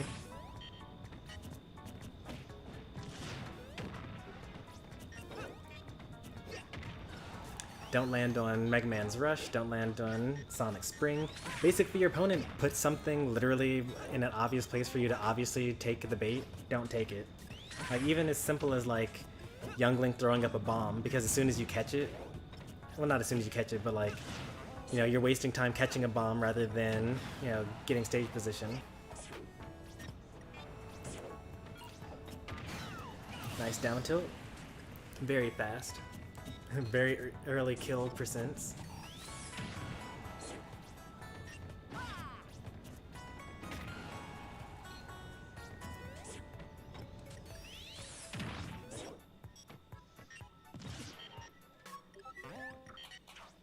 Oh, that's death. I didn't know you were dead until I saw the forward smash begin. Like, I saw the roll and I was like, oh, this is fine. And then the forward smash, like, this is not fine. Now, what would Game & Watch really do here, I guess? Up B out of shield more? Probably up B out of shield more, because I think that you're invincible frame 3, right? So if he hits your shield with a dash attack or a side B or down B, then, and he jumps out of it or doesn't go all the way through, then that's like a free up B there. Another thing that I'm noticing here is that when you hit those up Bs, you've hit like 1 or 2 here so far, but that's all you do. You only hit the up B. There's no like up air chains or anything like that. And some of that has to do with Jose like knowing what attack's going to come next and like knowing what the best way to avoid it is. But some of that is also like I don't even see you going for it and like missing. Yeah, so like you can actually up air way earlier in that scenario. And maybe up smash would have been the better option there.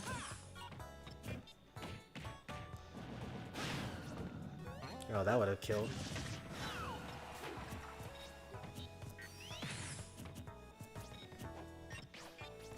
This isn't going to kill. Ooh, that would have killed for sure. Oh wow, that was literally a pixel off. You got the spark lines.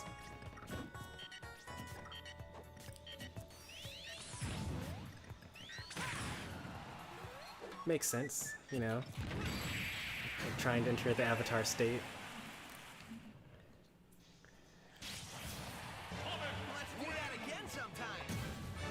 I think that the strategy there is you're expecting your opponent to try to get a grab off of you. So like you dash back down smash.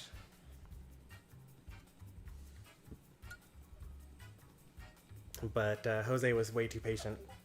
Maybe if you were like ahead in percentages and stocks and you were forcing him to approach because you had the lead, then maybe that would have worked. Alright, that's another set. And that's losers round 2, right? Winners round 1? Yeah, that's winners round 1.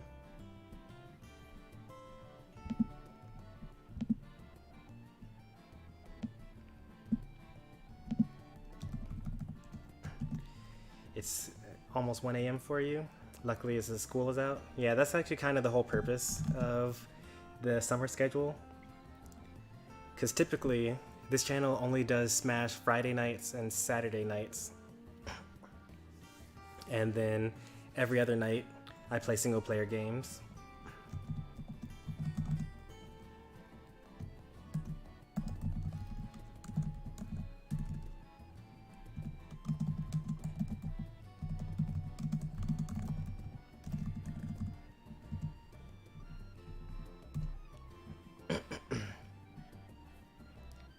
Yeah, Chomper and I are in the same time zone.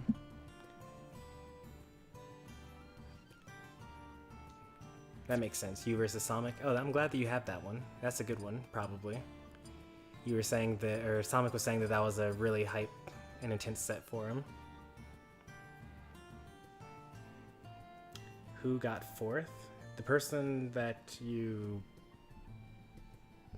lost to? The person that you got 4th. Oh, you didn't get 4th. You got 3rd. Doyo, the person that you beat in loser semis, got 4th place. Good luck on that graphic because Doyo used Sheik and Falco and Fox, and that they probably used more characters than that even. But you would probably consider them a Sheik main though. You can find them in your set using the Sheik ult that they use. Just scroll back in the stream to see it.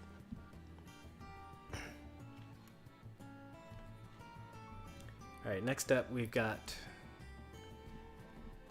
losers round 1. game 1. And this is Doyo, the real one, versus Chomper. So, fun fact, Doyo actually almost DQ'd after losing in their first set. And also Jose almost DQ'd as well, because they thought that they might have internet issues. So, you know, 3rd place and 4th place almost, you know, didn't even play. It just goes to show you how crazy tournaments can be, because that would have just changed up the entire bracket, like the way the seeding works. Like everyone would have fought someone completely different.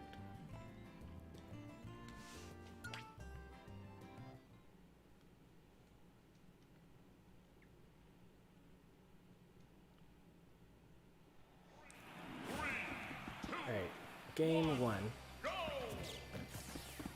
We've seen Doyo's Falco before. I think this is my first time seeing Chomper's zombie.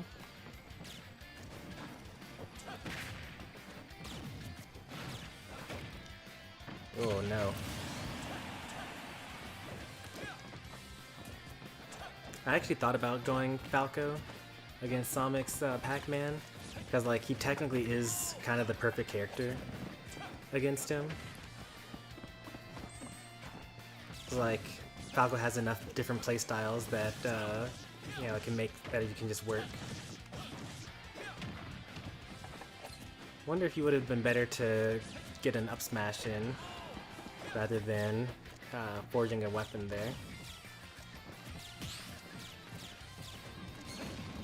Yeah, that's the great thing about Falco there. You almost died again. If you actually had enough iron. Well, he went the wrong direction, but like, it's clear that his intention was to reflector another anvil on you.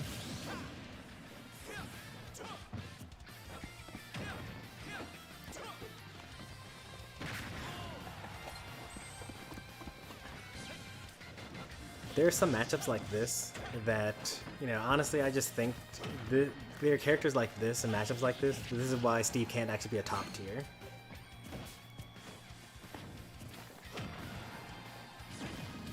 Oh, okay. That was very creative.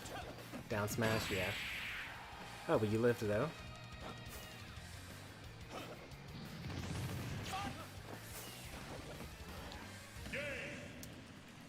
Yeah, that's about how I would expect Falco versus Steve to go.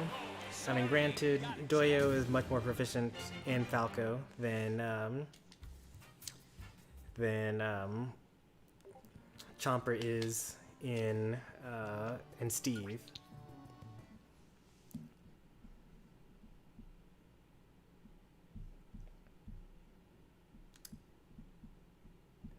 That's not you? Who is this then?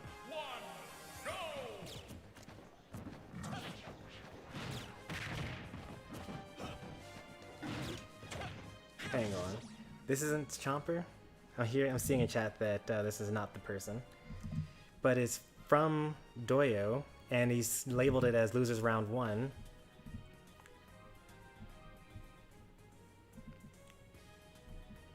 That's the only person it could be, right?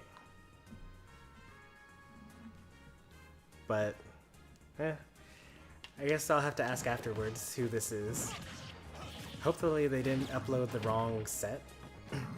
That'd be awkward.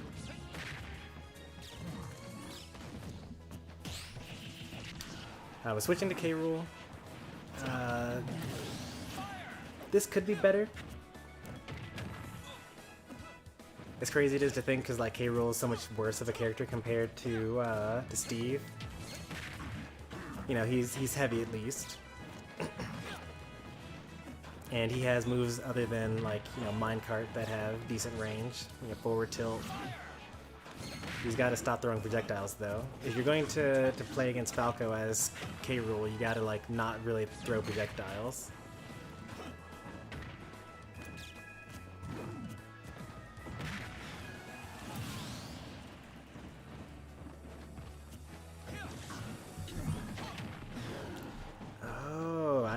I need to scroll over, actually.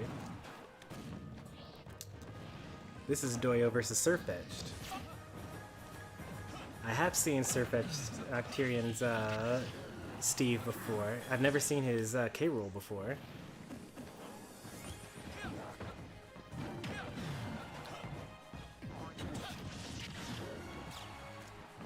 I had the bracket scrolled over so that I couldn't see round one, and that's why I was confused.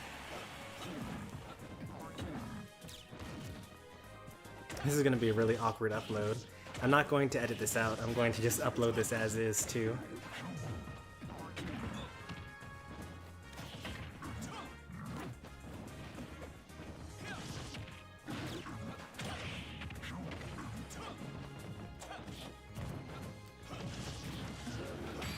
K-Roll unfortunately combo food.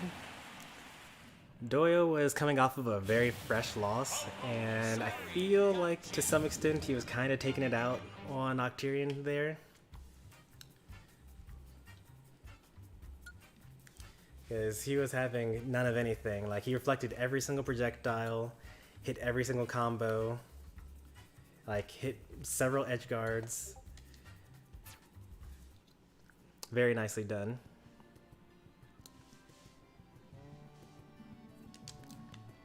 Alright, there we go. I'm all caught up now. That was Surfetched, aka Octarian versus Doyo, the real one.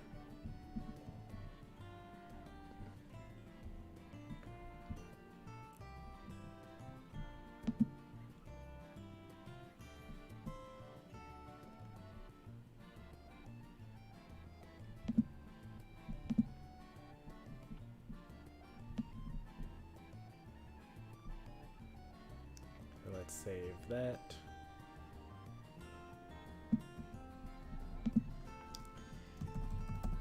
Hey there, M Destroyer. Welcome to the stream. Unfortunate to hear about your internet issues that caused you to not be able to enter. It would have been a completely different tournament if you had been here.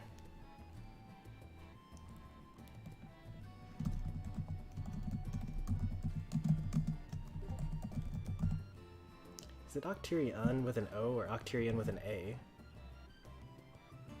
Let's see. With an O. Alright.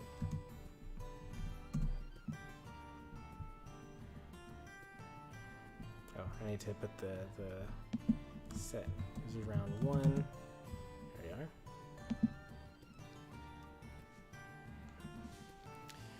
Alright, and now we have these games. Let's see if what order they're uploaded in.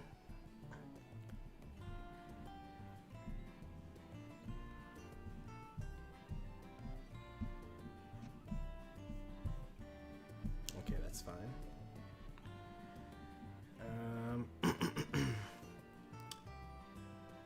FS something.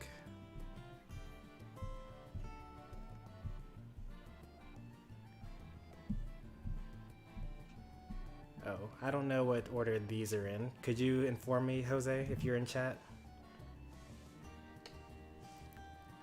Because it's not listed in the Discord.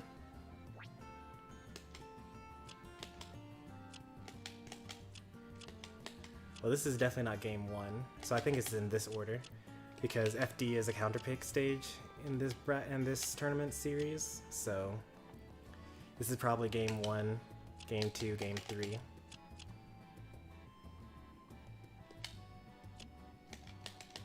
Uploaded all around the same time. All right, let's just go with this. And if we get the wrong order, then oh well.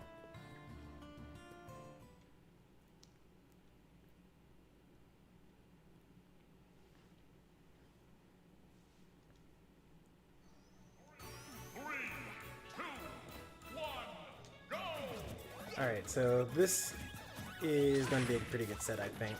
We got Sonic's Pac-Man versus Jose's Sonic. This is actually a very meta match for me to watch, because at the moment, Sonic's probably my best viewer in Ultimate, but once upon a time, Jose was my best viewer in Smash 4. And like, it's kind of rejoining the stream or the channel to participate in this tournament series.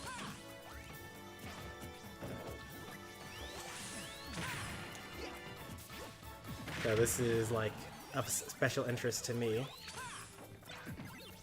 Oh, I could have forward smashed. It wouldn't have killed, so it's probably fine.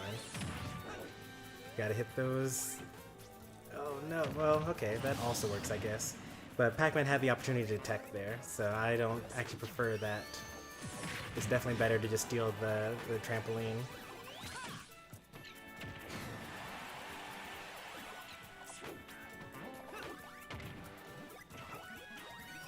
He was facing the wrong way.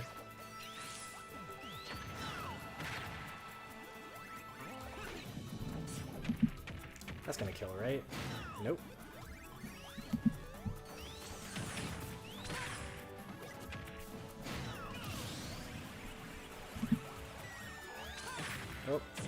Oh, whoa, I totally died to that.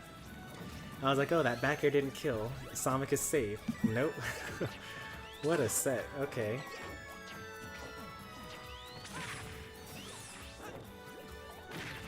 It's funny how, like, Sonic was like, oh, it was Pac-Man versus Sonic. Like, what do you expect? Of course the set took a long time. But, like, this is a really, really fast game here. Now, maybe because this game is so fast and Sonic actually maybe loses it or is trying to make a huge comeback for it. Like, maybe because of that, you know, he's going to start slowing it down soon.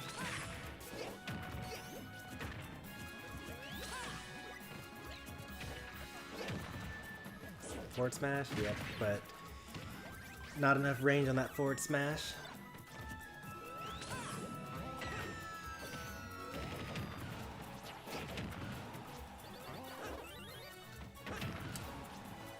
That would have killed, for sure.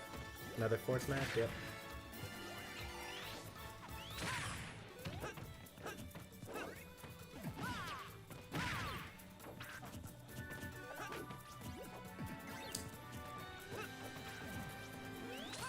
It's literally anyone's game here.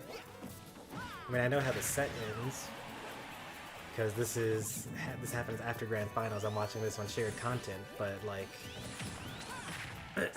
I have no idea what the makeup of the games were.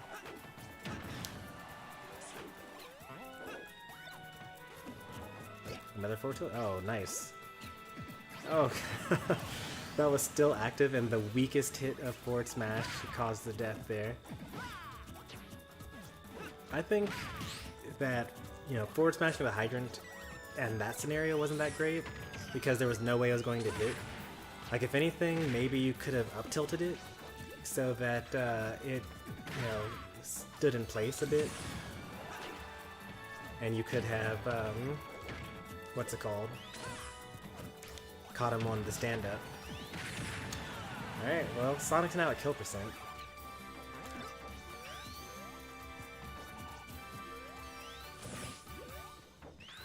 Ooh.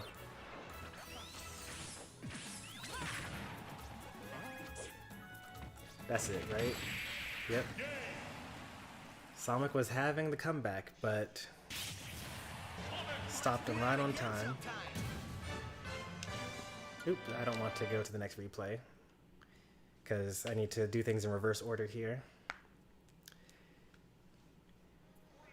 3, 2, 1, go!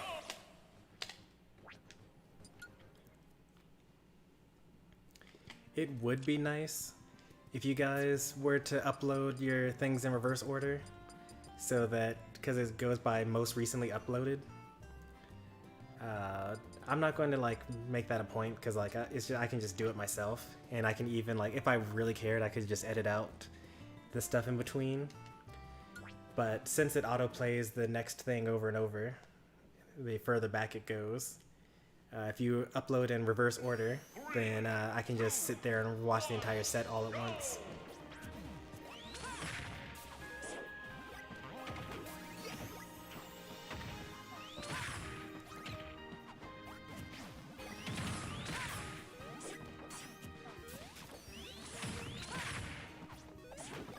Nice.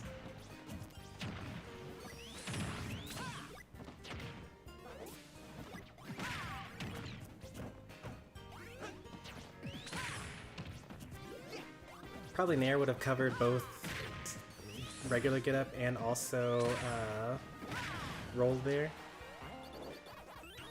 I think you generally do your edge guard options way too early. Like for sure, you know, Pac-Man has more recovery options compared to most characters, so maybe your timing is based on like the average case. But that also tells me that you're actually not really thinking about what your edge guard option should be. And you're just saying like, okay, well, they're off stage some distance. I'm going to do my run off, double jump, spring, recovery, forward air.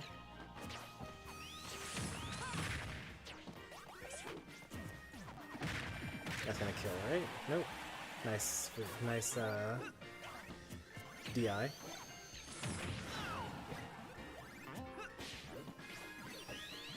I like the wait for the roll.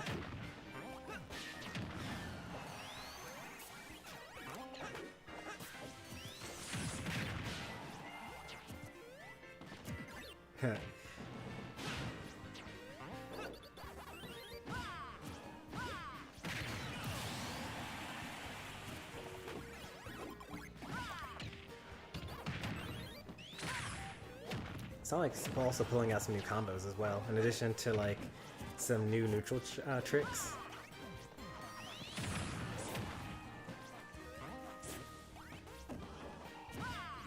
Oh, the one time a forward smash actually would have worked.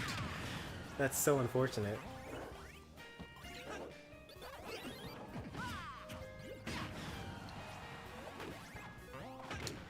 Yeah, I think that generally you want the kills too badly, and that's causing you to take unnecessary percent.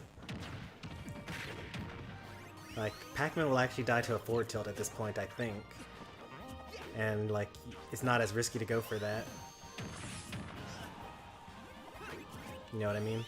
Even, like, doing just regular spin charge into Nair probably would kill at this point. I don't actually know the answer to that, but, like...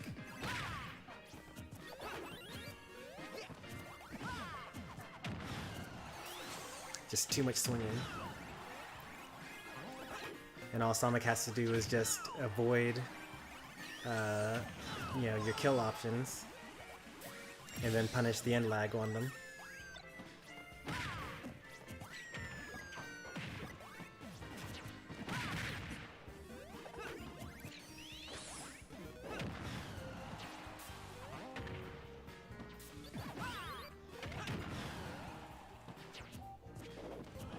This is gonna kill. Alright, so keep in mind, this is best of 3, so the person who, if Sonic wins this, they go to game 3. Jose has a chance to upset the number 2 seed, you know, as an unknown. I mean, quote-unquote unknown. I would have seeded him, like, higher normally, but I already chose from the beginning that all seeding was going to be based on the leaderboards to encourage people to keep on playing in events. Ooh, nice. You know, if he had spot dodged, that would have been a hit. It wouldn't have killed, so I still think it was the wrong idea. I know why he was going for it though.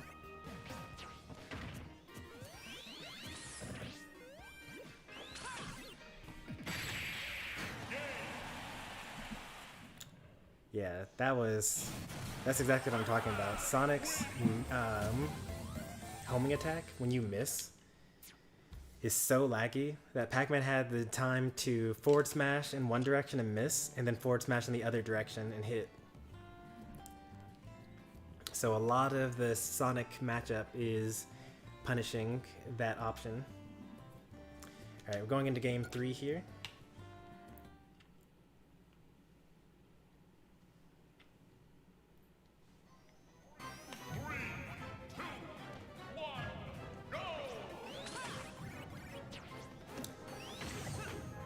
Kind of interesting, actually.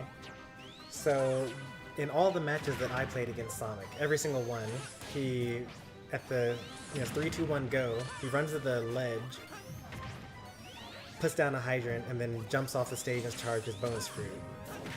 And against Sonic here, he's been just charging the bonus fruit. And I'm wondering if there's like some sort of reason for doing one versus the other. Is it matchup dependent? Like, is Sonic so fast that you don't actually have time to put down the hydrant and go for that?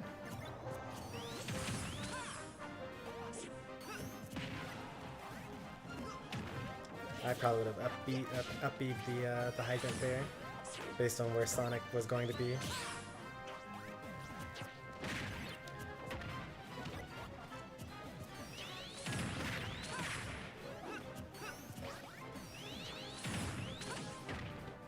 Actually could have forward smashed there, up smashed, probably.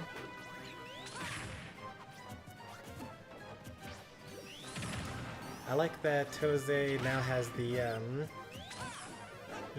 before he was doing the roll behind grab, but Sonic has literally rolled out every single time. At some point in time, it's kind of risky, but like, you know, if you roll behind every single time, and every time they do it they roll in, then maybe it's time to go for a little bit of a roll behind, then dash in up smash. You know, you really have to have a hard read on your opponent though, because like that, you know, might not be the best option there. Sonic gets too close to the fire hydrant and gets hit by the hydrant, I think, or was it the forward smash? I'm not sure what actually hit him there. But for sure, Sonic has had this plan of putting down the fire hydrant and then stand far enough away so that Sonic uses forward smash on the hydrant. And, you know, Sonic has, you know, good range, I guess, but like, you know, Pac-Man's is probably even better. Oh, nice. Hitting the hydrant disables the hitbox. And so basically it's a free forward smash. Yeah, so you saw that he was trying to do the exact same thing there, but he was too close once again and got hit by the hydrant. And at this point, Sonic kind of just has an entire game plan of put the hydrant down, Jose gets distracted, punish him for, you know, not knowing what to do against the hydrant.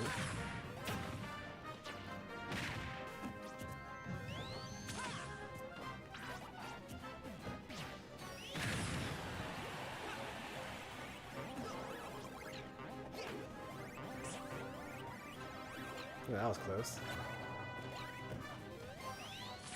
Fair maybe?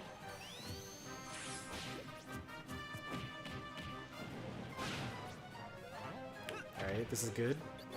This is also good. You still had the power pellet. You hit him too early. Uh-oh. Whew.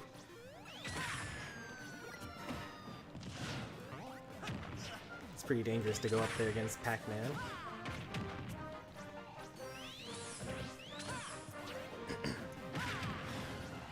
Since, I mean, this is obviously hindsight. Like, I don't know that this was the first time that that situation had occurred, so I wouldn't expect you to think about this on the fly, but maybe for the next time you have to fight Sonic.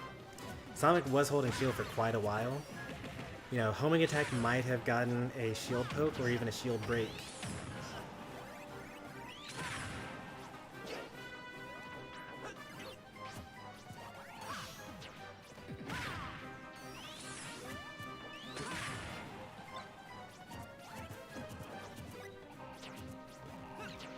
Ooh.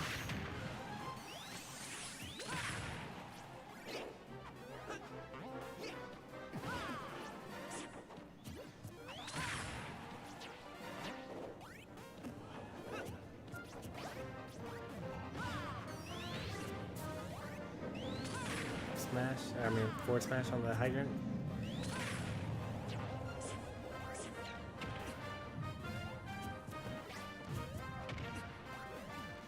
Let's see, what kills what now? Forward tilt, like Pac-Man dies to a sneeze here. The problem mostly is that Jose keeps going for like really big kill moves. Here, that should kill. And I talked about this in the previous game as well. Like, you should be going for what's going to hit, not for what's going to kill. Especially when everything's going to kill.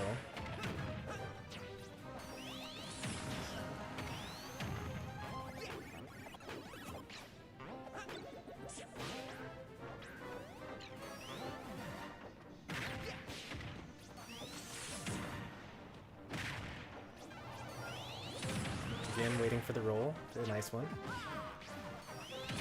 Sonic does like to roll, especially after a missed grab.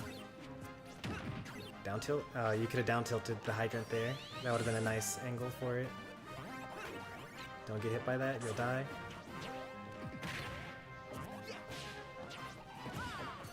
I mean, a forward smash would kill, I guess, but like, you know, I would probably focus more on, yeah, just getting more damage there.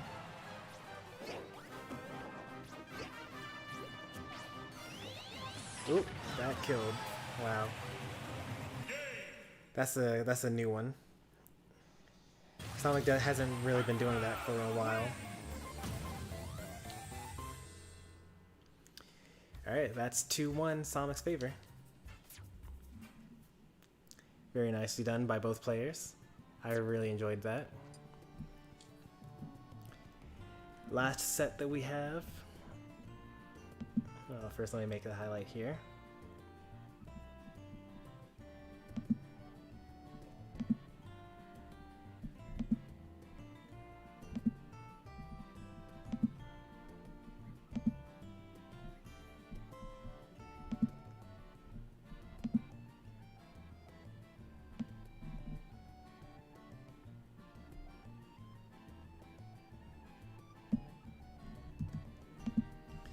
Alright, what was this again? This is when it's round 2. I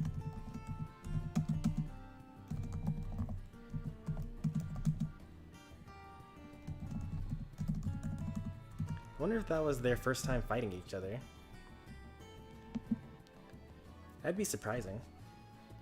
Because, like, Jose likes to enter a lot of YouTube tournaments. Like, I see him in Bad Kitties tournaments, and he'll probably join Trivialities tomorrow. And I know Sonic enters a lot of tournaments. But I guess they haven't fought each other because Jose said that that was their first time being in Losers Finals. So, you know, I guess it's because that's their best placement so far. Okay, I guess I could see it that way. Alright, last set. Chomper versus Doyo. Right? Let me double check here. Losers round 2. Yeah, Chomper versus Doyo.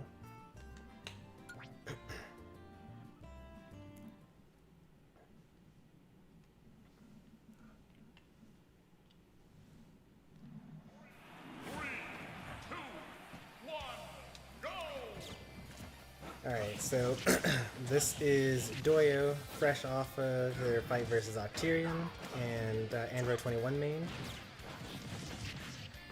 Chomper, I think, lost to Jose, who ended up getting 3rd place. That's pretty good. And I think that they had a bye for the next round. Yeah, M Destroyer DQ'd, so you know, probably didn't get as much of an opportunity to warm up as would have been appreciated, I'd imagine. And we're seeing Doyo still putting in lots of work here.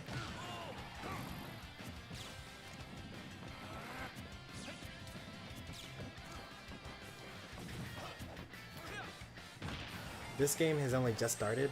Around here is where Lucario's like at base power. You know, as strong as like a regular character. Like this is the amount of aura that he needs for that.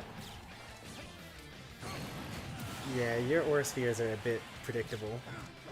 I noticed that in the viewer battles yesterday as well. Like you should use aura sphere when you've knocked your opponent on the ground and they need to like choose a get up option, like whether roll a regular get up or, you know, get up attack. Especially when your opponent has a reflector. I would have rolled there, so I got hit by that up tilt.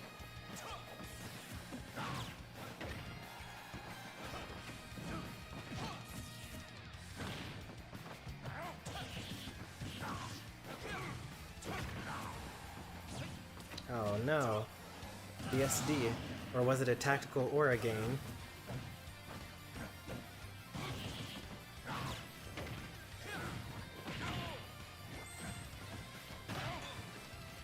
Oh, that could have been a good forward smash position. That was a really bad side B. Yeah, that would have been a good time to just throw the Aura Sphere when they were like on the way to the ground.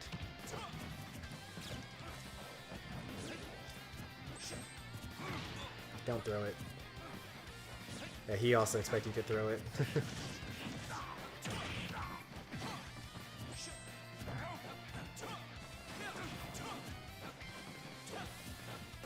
That was actually, I didn't expect an Aura Sphere there. That was a good one. That's Falco. Now for another neutral air. Yep. Oh, it doesn't kill. Now for another neutral air.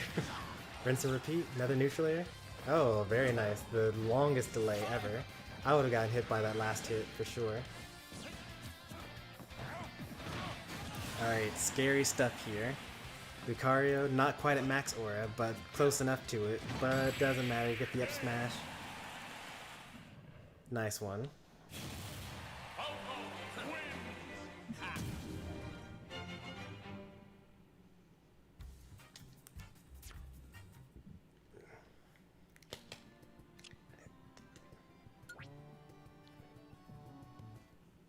Here's game 2.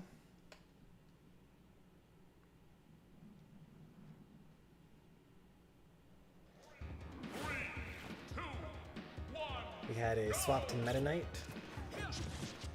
I like this. Down tilt. I need to use down tilt more as Meta Knight. Most of my opponents jump a lot though, so it's not that great for me. Like Sonic and I like Pi love jumping. I blame myself, honestly. I jump a lot, so they probably picked it up for me.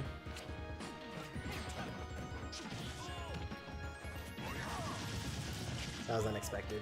It was a bad option, but it worked because, you know, he was. I'm assuming that they were expecting like dash attack or dash grab.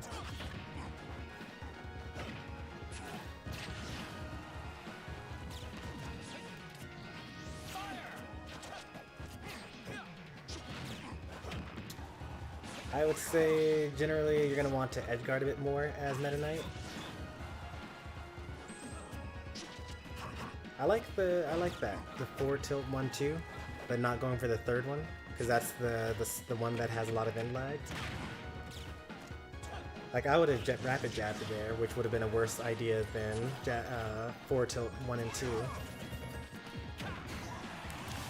And since Doyo's a good player, they recognize that they got hit by something the first time and say, I don't really want to get hit by that again, and they just shield the entire thing next time.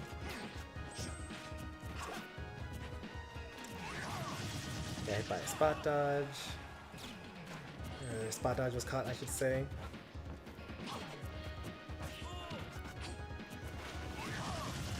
That killed? What? What percent was that at?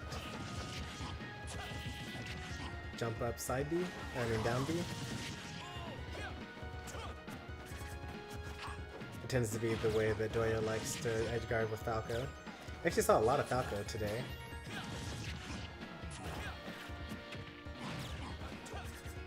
Up tilt, back air? Yep. Didn't kill though.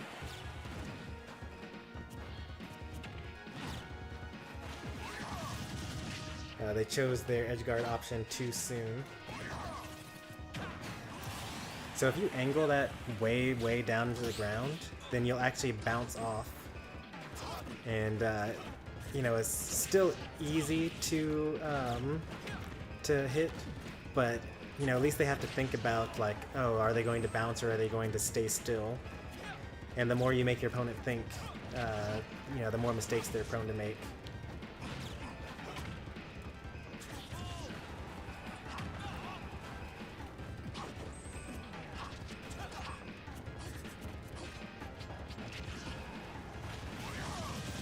Yeah, that's the bounce that I was talking about, but you actually wanted to hit him there.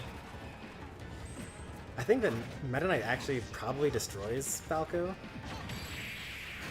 Like, it's one of those, like, oh, these lasers are annoying. Oh, I got you off stage and you died. Because, like, the combination of Tornado and back air and neutral air and 5 jumps probably means that Falco should never come back to the stage. At least that's how I play my Meta Knight. I wish I had better stage presence personally, but you know, that was actually kind of sad because Chomper got, I think, 7th place, tied for 7th, or maybe even tied for 9th. But they lost to the people that got, like, what, 4th and 5th, I suppose? No, 3rd and 4th, actually. That's how brackets are sometimes, especially when you got an unknown like Jose showing up. That's actually one of the reasons why seeding is so important, so that you don't end up with low placements despite having, like, the people that you lost against were really good. But, you know, it's only one tournament. That's what weeklies are for. The seeding for next tournament will reflect the events of this tournament, and it'll more accurately represent everything.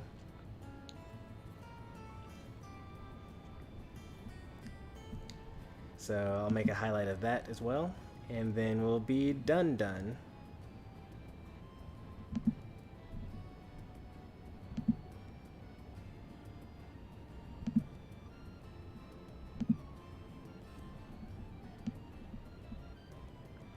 My YouTube is kind of struggling. It doesn't like making so many highlights. So this was losers round 2. Chomper be chompin' versus Doyo, the real one.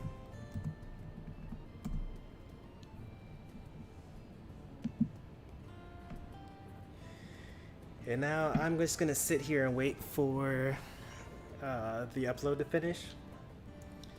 If Triviality is still streaming, I'm gonna like watch them. Yeah, I'm totally watching Triviality.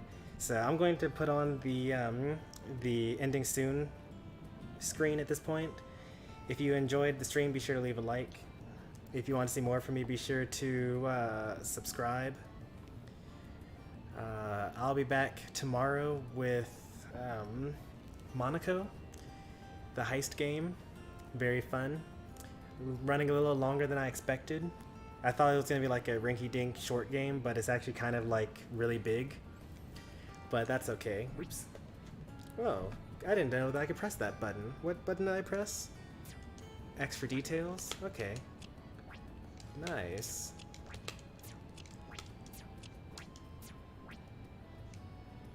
Cool. Yeah, so Monaco tomorrow, Monaco Sunday.